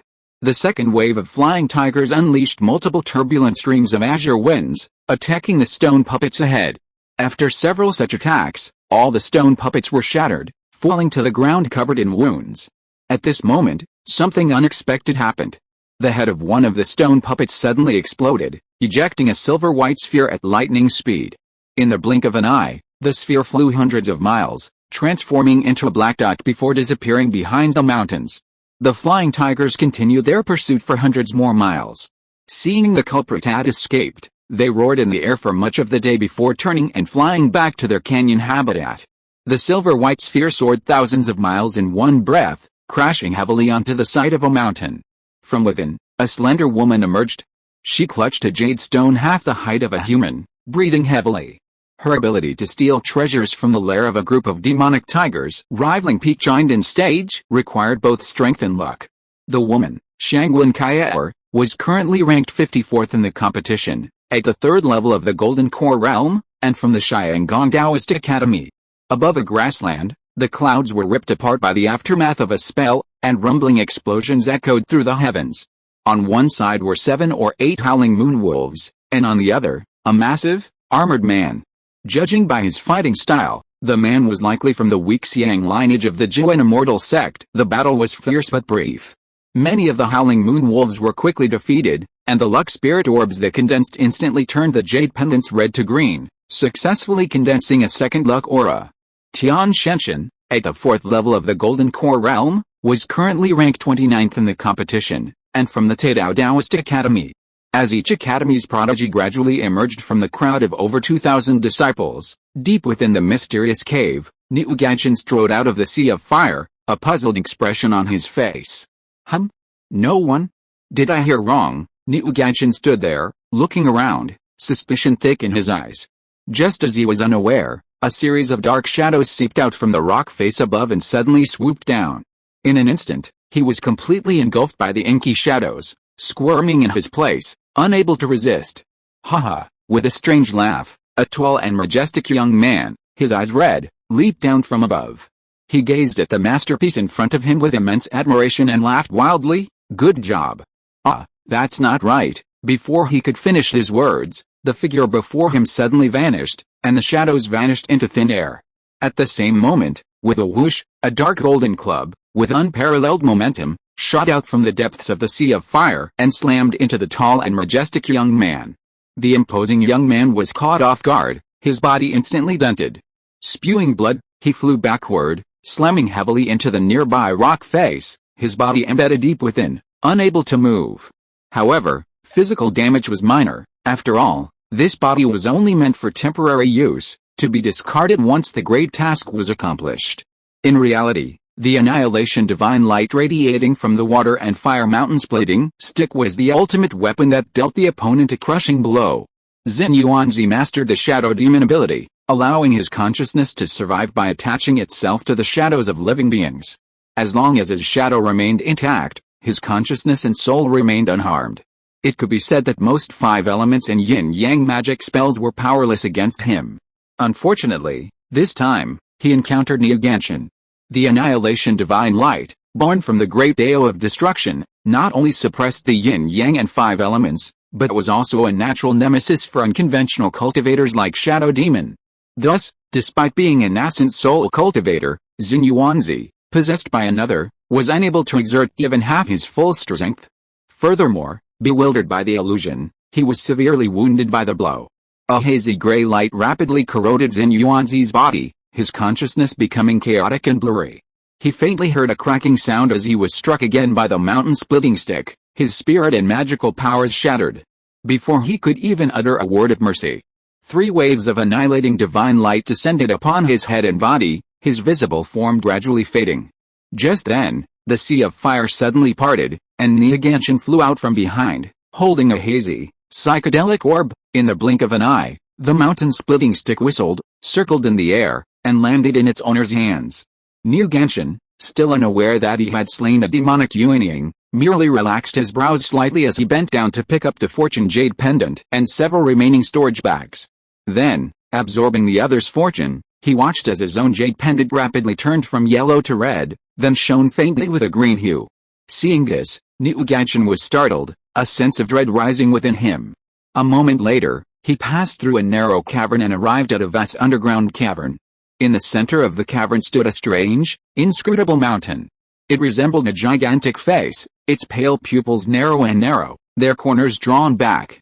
Floods of dazzling light swirled around the peak, and the mountain emanated a vast aura, akin to confronting the might of heaven. Niaganshin was unknowingly drawn to the mountain, suddenly soaring and bounding towards its summit. A few breaths later, he landed on the massive altar atop the mountain, where the sight before him startled him once again. Above the center of the altar, a hideous head, the size of an attic, with its eyes tightly shut, loomed. The massive head boasted 2 towering purple horns, its cheeks and other parts covered in layers of bluish-purple scales, covering most of its skin. Its eyes were tightly shut, narrow and elongated, with faint traces of iridescent light seeping from the corners of its mouth, creating a shimmering mystery.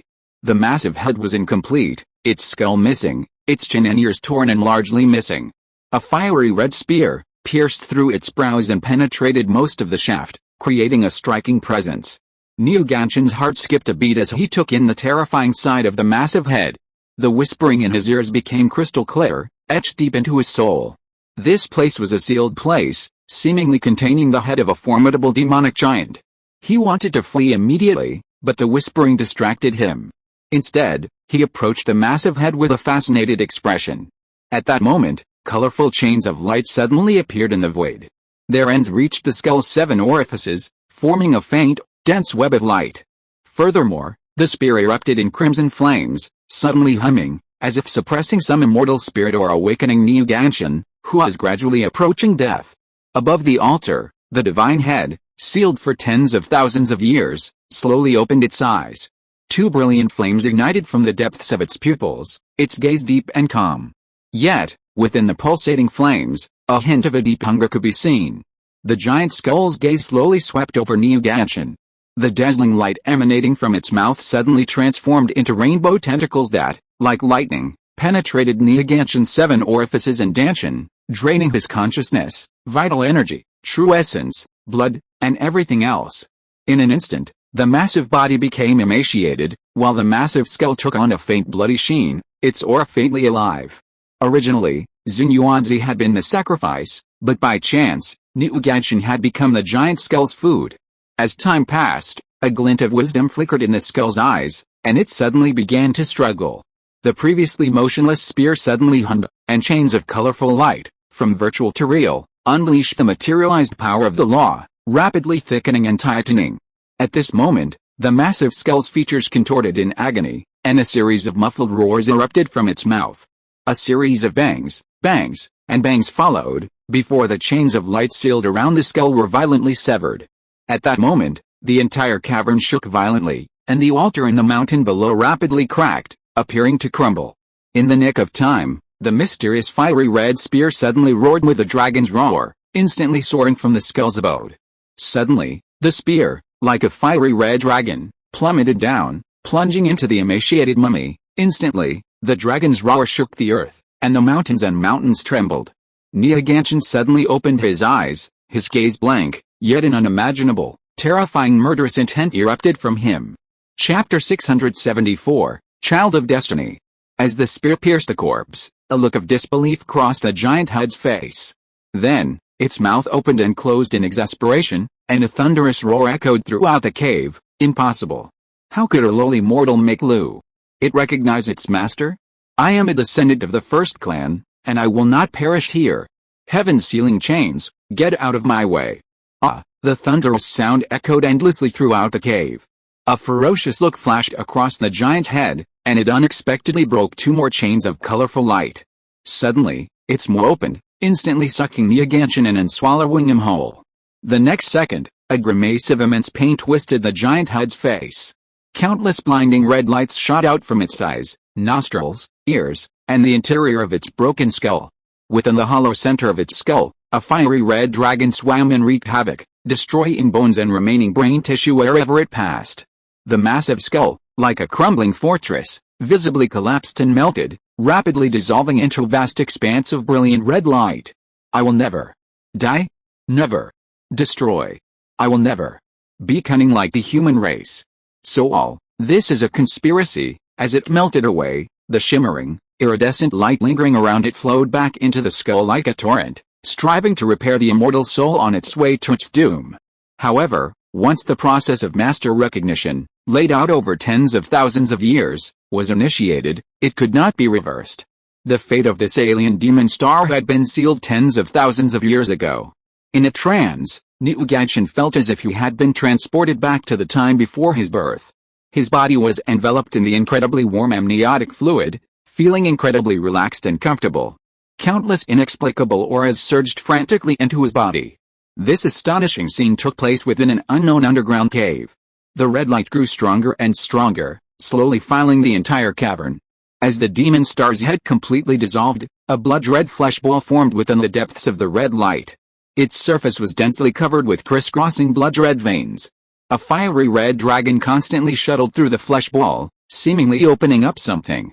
Simultaneously, each time the dragon entered and exited, a surge of red light poured into the flesh ball. Bang! Bang! Bang! Gradually, the blood-red flesh ball expanded and contracted as if it had come to life, and from within came the thumping, thumping, thumping sound of a heartbeat. Over an unknown period of time, the beating grew clearer and stronger. Before long, the red light had completely poured into the man-sized flesh ball. With a joyful dragon roar, the fiery red dragon plunged headfirst into the flesh ball, never to emerge again. Suddenly, the blood-red flesh ball became transparent, revealing a humanoid figure curled up in a ball, its hands clasped around its knees. A vivid dragon tattoo adorned the center of its back. At this moment, no one knew that Niuganshin, once seemingly dead beyond death, had surprisingly possessed a near-perfect body. Had his facial features remained unchanged, no one would have believed this man was the simple, unassuming Niuganshin. At the very moment the demon star finally perished and Ganshin reconstructed his body, an incredibly astonishing scene unfolded on the grand light ranking atop the only immortal light mirror. Long Xiangzi, previously at the top of the list, unexpectedly dropped a spot to second place. Simultaneously, a blur of light slowly emerged from the top spot, flickering slightly. Several times, it attempted to form a name, but as if due to some external influence, the three characters remained blurred, unable to clearly appear. This horrifying scene caught the Divine Transformation Academy masters by surprise, left them in disbelief. Oh my god, that dragon's Xiangzi was pushed down. Hey, what happened just now? Why is the name of the top person not on the list? No, there should be a lucky guy who found a hidden opportunity. So his own luck soared to the top of the list in one breath. It's just that he hasn't used up what he got from the opportunity, so his name is not visible. Wulian Xianzhen. Who on earth has got such a great opportunity to change his destiny? This kind of miraculous son of destiny is the first time in the past 60 competitions. The last time a son of destiny appeared was in the competition more than 9,000 years ago. That's right. The previous son of destiny was the Qinghai ancestor of our Xiangui lineage. He is now a great master in the realm of tribulation and has been in seclusion for many years. More than 200 masters of the God Transformation Academy swarmed to the bottom of the light list, pointing and whispering at the top of the list. Some of them even swore because their defense was broken for a moment. Even the three fusion realm ancestors were alarmed by this unexpected turn of events. Three beams of light appeared simultaneously, and three old Taoists flocked to the light list, their faces lit with excitement. Great, great! Finally, someone has touched upon the great opportunity left by our sect's immortal master.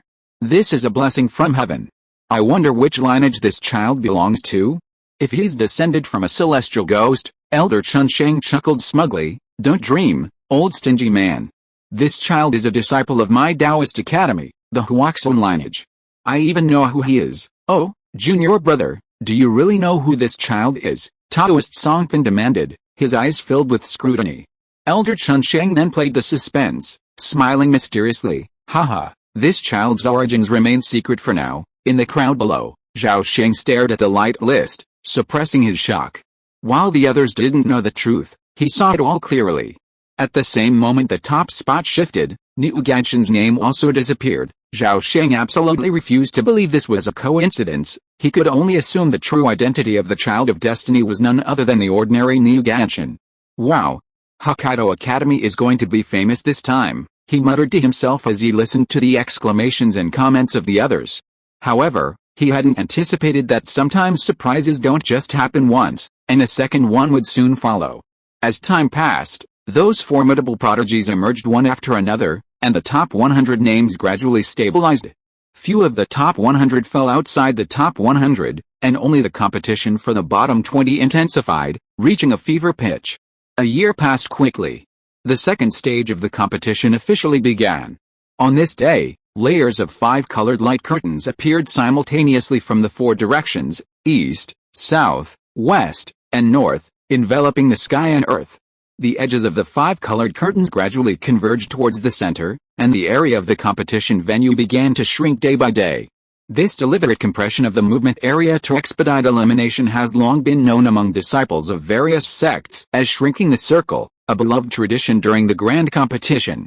Unfortunately, the appearance of the Child of Destiny has greatly overshadowed the elimination process, distracting the attention of the Spiritual Transformation Academy masters. No matter how exceptional the giant and prodigies appearing in this competition, they pale in comparison to the Child of Destiny. Wait a moment, as Chen Jinghu advanced, she suddenly activated her escape light and stopped in midair. Master Ken, observing this from behind, quickly flew over and asked nervously, Junior Sister Chen, what happened? Senior Brother Ken, don't panic. It's not that someone's chasing us. It's just that something seems amiss in the northern celestial phenomena. My pure and bright spiritual eyes detect an unusual flow of spiritual energy there, seemingly converging somewhere. Chen Jinghu turned to the west and spoke calmly. Master Ken was startled upon hearing this and immediately gazed north. The sky there was gradually darkening, and it was perfectly calm, seemingly devoid of any signs of abnormality. Junior Sister, could it be that a nascent soul demon king is secretly cultivating there? Probably not. In my opinion, it's most likely some rare treasure is about to be born, Chen Jinghu said with a flicker of excitement in her eyes. Master Ken was startled upon hearing this, and immediately felt a sense of retreat. Over the past year, he had truly witnessed the reality of there being someone better than you. With his strength at the second level of Golden Core, he had fallen to the lowest level. In battles with members of other Taoist academies, he was defeated more often than he won, and repeatedly fled in disgrace. It was only after reuniting with Junior Sister Chen that the situation improved slightly. However, he knew full well that he probably wouldn't be able to wait for a third year. Glancing at the 5-colored barrier on the horizon, Master Ken cautiously suggested, Junior Sister, while rare treasures are rare, with our strength, I'm afraid, Brother Ken, if you trust me, why don't you go with us? Perhaps this is our chance. Chen Jinghu glanced at him, her tone firm. Since Junior Sister says so, I'll certainly accompany you. There's no harm in going and seeing what's going on. It doesn't matter which way we go. Master Ken paused, then nodded after a moment's thought. Chen Jinghu smiled faintly and immediately flew westward. Master Ken sighed and hurriedly followed. Soon, night fell. A faint ray of rosy light gradually emerged from the gloomy night. The color was so faint that it would be easy to miss if one wasn't paying attention. Seeing this, Chen Jinghu was immediately delighted and immediately increased her speed, following the direction of the dense rosy light, and in a flash, she flew hundreds of miles. The two arrived above a black hole. Chen and Can could clearly see the surging hazy glow and sense the intensely rich, almost liquefied spiritual energy before them. Such a strange place clearly held treasures. This discovery instantly inflamed Master Can's heart, and he urged his junior sister to descend and explore. Chen Jinghu withdrew her gaze from the black hole below, a flash of deep horror in her eyes. Run! Without waiting for a word, the woman scurried madly toward the horizon, as if a terrifying monster lurked within the bottomless pit. Master Can was a little slow to react, but his expression quickly changed. He was about to flee. Unexpectedly, in an instant, a pair of huge blood-red eyes suddenly emerged from the black hole below. Countless vines shot up into the sky, like countless thick tentacles, instantly enveloping Master Can and dragging him into the darkness below with lightning speed. Chen Jinghu hadn't escaped far when the rosy glow that filled the sky suddenly transformed into countless threads of light, entangling her and dragging her slowly back into the cave. Seizing a glimmer of consciousness, Chen Jinghu crushed the one-li talisman hidden in her palm. Meanwhile, thousands of miles away, at the bottom of a lake teeming with fish and dense weeds, a slender, peerless beauty hovered above the water's edge, a powerful aura surging like the sea. This woman was none other than Zhang Fengxian, currently ranked 93rd in the competition. Suddenly, a crackling sound echoed from her bosom, followed by a hurried voice that flooded her mind. "Senior sister, I found a place. Come and help." Above a rolling mountain range, Li Changfang, controlling his escape beam, hurriedly fled towards the horizon. Over a dozen miles behind him, a vast, pitch-black cloud loomed. A dense swarm of alien dragonflies, screeching and shrieking, pursued him relentlessly. This swarm of dragonflies numbered over 100,000, their collective aura rivaling that of a cultivator at the Yuanying realm. Nearly a third of these dragonflies were below the Jiandan stage, while over 100 dragon eagles possessed the combat power of the Jiandan realm. Suddenly, a calf-sized alien dragonfly leaped past its kin and charged towards them. It was a four-winged dragonfly in the late Jiandan stage. In a flash, the two sides closed the distance. Then, the four-winged dragonfly suddenly opened its mouth with a boom, emitting a stream of blood-red light 100 feet long. It instantly reached behind Li Changfang, but collided with a magical shield, dispersing the blood and extinguishing its power. Li Changfang, seemingly foreseeing the outcome, seized the opportunity and flung a Taoist talisman backward. The Taoist talisman burned out of thin air, and a four-clawed dragon roared and coalesced. With a loud bang, the four-clawed dragon slammed into the four-winged dragonfly, and the two immediately engaged in a tug-of-war. Seeing this, Li Changfang felt a sense of relief. He took a deep breath and swept his sleeves again. A torrential downpour of golden swords poured out, slashing fiercely at the pursuing dark cloud. The dragonflies seemed terrified of the golden swords, dodging in all directions, afraid to engage head-on. Despite temporarily repelling the swarm, Li Changfang remained steadfast, not wanting to waste a second. He transformed into a flash of light once again, streaking towards the horizon. The two, one chasing the other, soon entered the depths of a magnificent rosy glow. Ahead, amidst the radiant glow, a dark, bottomless pit suddenly came into view. Overjoyed, Li Changfang plunged without hesitation into the bottomless pit below. Dragonflies favor light and fear darkness.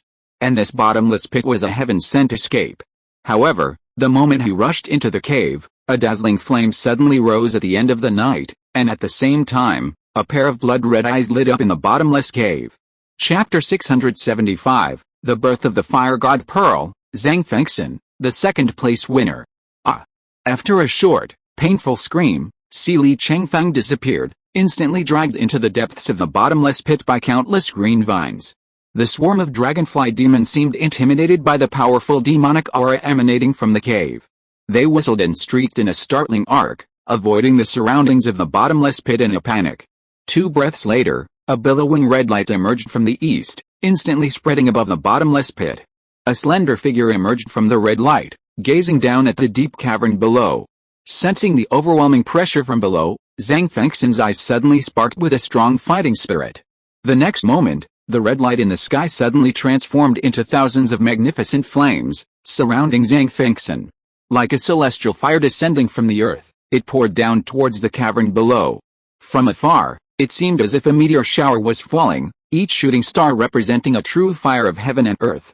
In the bottomless pit below, a blood-red giant eye emerged once again. Countless green vines, resembling giant pythons, stretched out from the cavern with bared fangs and claws. Simultaneously, a cyan glow spawned a vast spore brood, attempting to intercept the rain of fire. However, the five elements' mutual generation and restrained, with the fire overcoming wood being the most pronounced, ignited the spore vines in an instant, transforming into a blazing sea of fire. Like a phoenix harnessing the cosmic flames, Zhang Fengxian, with unimaginable might, slammed into the depths of the bottomless pit. Instantly, a roar of shock, anger, and pain echoed from the depths of the cavern, followed by magnificent pillars of fire erupting from the cavern, soaring into the sky. The intensity of the blaze was so strong that it could be seen even thousands of miles away. With a resounding rumble, the ground around the bottomless pit shook violently, countless cracks appeared in the ground, and massive, python-like tree roots broke through the surface, lashing the surrounding ground furiously. But soon, countless flames spread from the ground, igniting tree roots wherever they passed, transforming them into dying, struggling fire dragons in an instant. Soon, the bottomless pit finally quieted, its surroundings reduced to near ruins, scarred by burns everywhere. At the bottom of the cave, a hidden lava lake appeared. Deep within the lake, a narrow space several feet in diameter had formed. Zhang Fengxian sat cross-legged in the air, suspended in the center, each hand forming a divine fire seal. She was absorbed in cultivating a multicolored, misty orb. The orb slowly swirled above her Danshan Qi Si. This orb possessed extraordinary origins. The Fire God Orb, one of the five elements' divine orbs, a special opportunity specially reserved by the immortal Venerable Jinderwan. Originally, the Fire God Orb had been embedded within a 1,000-year-old nascent soul-level vine wood monster, making it impossible for cultivators below the nascent soul stage to extract it. Perhaps the Fire God Orb's day had arrived. After silently awaiting its return for millennia, it had finally met its destined celestial maiden. Just as Zhang Fengxian began refining the Fire God Pearl, another shocking change occurred on the grand competition's light ranking. In the blink of an eye, Long Xiangzi, who had been ranked second, dropped another spot to third. In his place was a name no one could have imagined, Zhang Fengxian. Zhang Fengxian, Hokkaido Academy. Those 7 short words stunned the over 200 Divine Transformation Academy masters, who could barely believe their eyes. Godspeed. Where did the Hokkaido Academy come from, everyone? Does anyone know whether this Zhang Fengxian is a boy or a girl? Dean Zhao, you've kept it a secret from me for so long. I thought we were brothers in distress, but who would have thought that your family actually hid such a peerless genius? Oh, congratulations, Dean Zhao. As long as this boy can hold on to the second place, it will be a great achievement. Dean Zhao's future is just around the corner. Isn't the Hokkaido Academy the one in Jinlan's spiritual realm? It is the direct descendant of our Huaxun lineage. Haha, this time, our Huaxun lineage can finally suppress the yin and yang lineage, which is a great relief. The competition is not over yet, and nothing is settled. It's too early to say that. Senior brother, come with me to say hello to junior brother Zhao. Before Zhao Sheng could react from his surprise, a group of masters of the Huaxun Academy surrounded him, congratulating him one after another, and showing a sense of closeness. A closer look revealed that most of the Academy masters surrounding Zhao Sheng were from the Huaxun lineage, with others hailing from friendly sects like the Xiao and Liangshan lines. HMPH, how could such a reckless individual hold the second place for so long? In a few days, my son will reclaim it. These words came from a middle-aged man with a short beard, clad in a yin-yang Tai Chi robe. He was the current Academy Master of the Taiji Taoist Academy and the biological father of Long Xiangzi. Surrounding him were 7 or 8 other Academy Masters, also wearing yin-yang robes. Seeing this, they echoed the sentiment, many of their words being disparaging and scolding.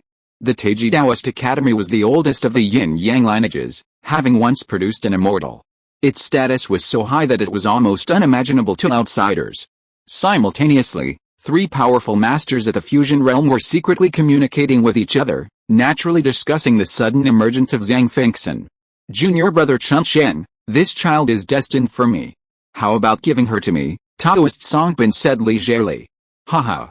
What a coincidence. I, too, have taken a liking to this child and am considering taking her as my disciple. Senior brother Songpin, I'm sure you wouldn't take something away from someone else, said elder Chun Shen, his eyes flickering as he chuckled leisurely. Taoist Songpin raised an eyebrow, realizing his little plot had been seen through. He changed his mind and went straight to the point, Well, since that's the case, I won't hide it. Junior brother Zheng, do you know what opportunity this boy has obtained? Elder Zhao Sheng said calmly. Oh, senior brother, please speak frankly. Just then, Elder Zhao Sheng of the Xiangui lineage spoke up. Could it be an opportunity left behind by your lineage's immortal venerable? Taoist Songpan stroked his beard and smiled. Junior brother Zhao Sheng was right. Yes, this boy has obtained an opportunity left behind by our lineage's 5 elements immortal venerable. My Xianji stone has just been activated, so I know the fire god pearl has fallen into his hands. As he spoke, the elder Taoist pulled a delicate crystal from his sleeve and showed it to the two. From the depths of the crystal emerged the glow of a crimson gem, the infamous fire god pearl. Seeing this, Elder Zhao Sheng remained silent. Taoist Xianjin raised his palm and congratulated Taoist Songpan. The various lineages of the Zhiwang immortal sect had long held a tacit understanding. Anyone who received an opportunity granted by the immortal venerable was bound to a particular lineage. The patriarch of that lineage had the obligation to guide the predestined one into their own lineage. Ancestrals of other lineages generally wouldn't stand in their way, unless the predestined one was absolutely unwilling to join another lineage. Of course, such an unexpected situation was unlikely to occur, as anyone with a reasonable understanding of which lineage to join would be wise. Zhao Sheng, while accepting the congratulations, felt a sense of foreboding. The rules previously established between master and disciple had been completely overturned by this unexpected incident. Now that Zhang Fengxin had become renowned, her invisible tactics were no longer feasible. Zhao Sheng wasn't worried about his disciple being unable to cope, but rather that her identity as a deposed immortal would be discovered by the immortal sects powerful, leading to an unpredictable outcome, a fate beyond his control. Regardless of the final outcome, Hokkaido Academy was undoubtedly the biggest winner. At this point, only Zhao Sheng knew that the mysterious top-ranked disciple was also a disciple of his own. Ganshin, what kind of opportunity have you obtained? As time slowly passed, one after another, the Jindan prodigies in the eyes of the world perished within this artificially demarcated inner equatorial zone. The number of survivors dwindled day by day. By the end of the second year of the competition, the original number of nearly 3,000 Jindan disciples had been reduced by nearly 40%, leaving just over 1,100. Over 600 of these remained in hidden corners, silently awaiting their elimination. As for those with exceptional strength, such as Long Zhangzi, Bailey Jun, Shangwen Kaiao, the third brother of the Mo family, and Bian Shenshin, they had already condensed a second aura of luck, their luck jade pendants turning pure blue. By the end of the second year, the 5-colored light barrier had shrunk by half, its active area now only a mere 20,000 square kilometers in radius, but it continued to shrink day by day. Meanwhile, the top 100 of the competition constantly fluctuated, but the top 3 remained unwavering. Just as the competition entered its third year, terrifying roars suddenly erupted from the dangerous forbidden areas of the core area. Nascent soul realm demons and monsters, imprisoned for years, burst forth from their cages and began hunting down each Jindan disciple. Suddenly, the death toll soared. Many weaker Jindan disciples, once discovered by the nascent soul monsters, would instantly crush their luck jade pendants and teleport out of the competition. Those who persevered until the third year would awaken a teleportation ability within their luck jade pendants, allowing them to crush them in the event of a fatal crisis. Months passed, and their range of activity had been reduced to a radius of approximately 10,000 miles. Looking up, a 5-colored barrier stretching from heaven to earth was clearly visible. That day was 4 months away from the start of the battle royal. Deep within a ruin hundreds of miles wide, at the edge of the 5-colored barrier, the landscape was riddled with pits, and corpses lay scattered across the ground, piled high like a mountain. In the center of the ruins, a crumbling hill rose. The surface was strewn with dense masses of bones and fragments of magical instruments. The rocky soil was completely black, barren of any vegetation. Halfway up the hill, a large depression sank, revealing a massive, tattered, and partially broken altar. Senior Brother Long, we've searched this area thoroughly, but there's no sign of the Kangjin dragon. It appears it's already left. 2 dark figures flashed in the center of the platform.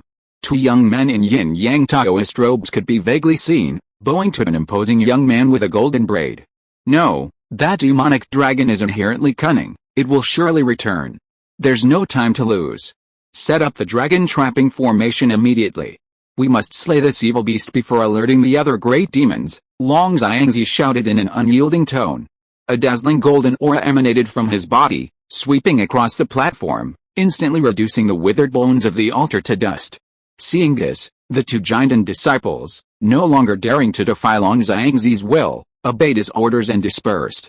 They channeled their inner energies and repeatedly drove dragon-trapping stakes, each as thick as a child's arm, into various points on the hill. Soon, streams of dim earth energy surged from beneath the hill, forming a bright yellow barrier that quickly vanished beneath the surface. Having done this, Long Xiangzi ordered the two to move away. He sat alone in the center of the altar, quietly awaiting Kang Jinlong's arrival. In a flash, 7 days passed, but Kang Jinlong remained nowhere to be seen. Instead, a nascent soul-level Yinfeng bird, drawn by the crowd, engaged in a fierce battle with Long Xiangzi. The Yinfeng bird was driven away, and Long Xiangzi suffered minor injuries. Alice, it's been 7 days, and we still haven't waited for that demonic dragon. Why don't you persuade Senior Brother Long to give up? Killing the other great nascent soul demons will do the same thing, sighed a short female giant and cultivator. Don't you understand Senior Brother Long's character? If he could be persuaded, would we still be waiting here? Another male giant and cultivator rolled his eyes at her and muttered softly. I don't know what Senior Brother Long is thinking. Why is he so determined to pick a fight with Kang Jinlong? You know, this demonic dragon is one of the most powerful demon kings among all the great demons. Ordinary nascent soul cultivators can't even contend with it, let alone those of us at the giant stage, the female giant and cultivator complained. Senior Brother Long's intentions are easy to guess. He's just after the opportunity left by our sect's founder. The more powerful Kang Jinlong is, the more precious the opportunity within him. The female giant and cultivator nodded. That's right. Senior Brother Long is truly a natural talent, having reached the golden core great perfection before turning 100 years old. No wonder he'd momentarily harbored the desire to slay the nascent soul demon. The male giant and cultivator smiled mysteriously, about to reveal a secret, but then his pupils suddenly constricted, and his aura instantly withered to the extreme. The female giant and cultivator, observing this, was horrified. She immediately held her breath, pulling her companion down into the ground. At that moment, a brilliant golden light suddenly appeared in the dim sky. Suddenly, the golden light shattered the mist, revealing a gigantic dragon 100 feet long, with a single horn and a dazzling golden glow. Soaring through the clouds and mist, the dragon, with unmatched ferocity, pounced fiercely upon Long Xiangzi, who stood at the center of the altar. Before it could even reach the dragon, its mouth suddenly opened wide, spewing out a sky of razor-sharp golden light. Each streak was faster and sharper than a flying sword, piercing everything in its path. Haha, just in time, Long Xiangzi suddenly opened his eyes, and with a long roar, his entire body erupted in golden light. In an instant, he transformed into a massive golden sword, slashing straight into the golden light. Boom! The golden light shattered like a stream of light, and the giant sword surged upward, instantly slicing through the Kangjin dragon's horn. With a crack, the over 10-meter-long horn snapped in two, its cross-section smooth as a mirror. Alice, Kangjin dragon, careless, was immediately struck, severely wounded. He twisted and writhed in pain, emitting a series of miserable dragon roars. That day, a life-or-death battle between humans and demons erupted. After a day and night of brutal battle, Kangjin dragon, trapped within the dragon-trapping barrier and unable to escape, was finally decapitated by the severely injured Long Xiangzi, who slashed his head with a single blow, killing him instantly. After the demon dragon surrendered, Long Xiangzi personally dug out a precious orb radiating a golden glow from beneath its reverse scales. This orb was none other than the Golden Divine Orb, one of the 5 elements divine orbs. On that same day, the second-place finisher in the competition finally had a new name. End of this chapter. Thank you so much for reading until the end. Don't forget to give it a like. Looking for more exclusive content and immediate access?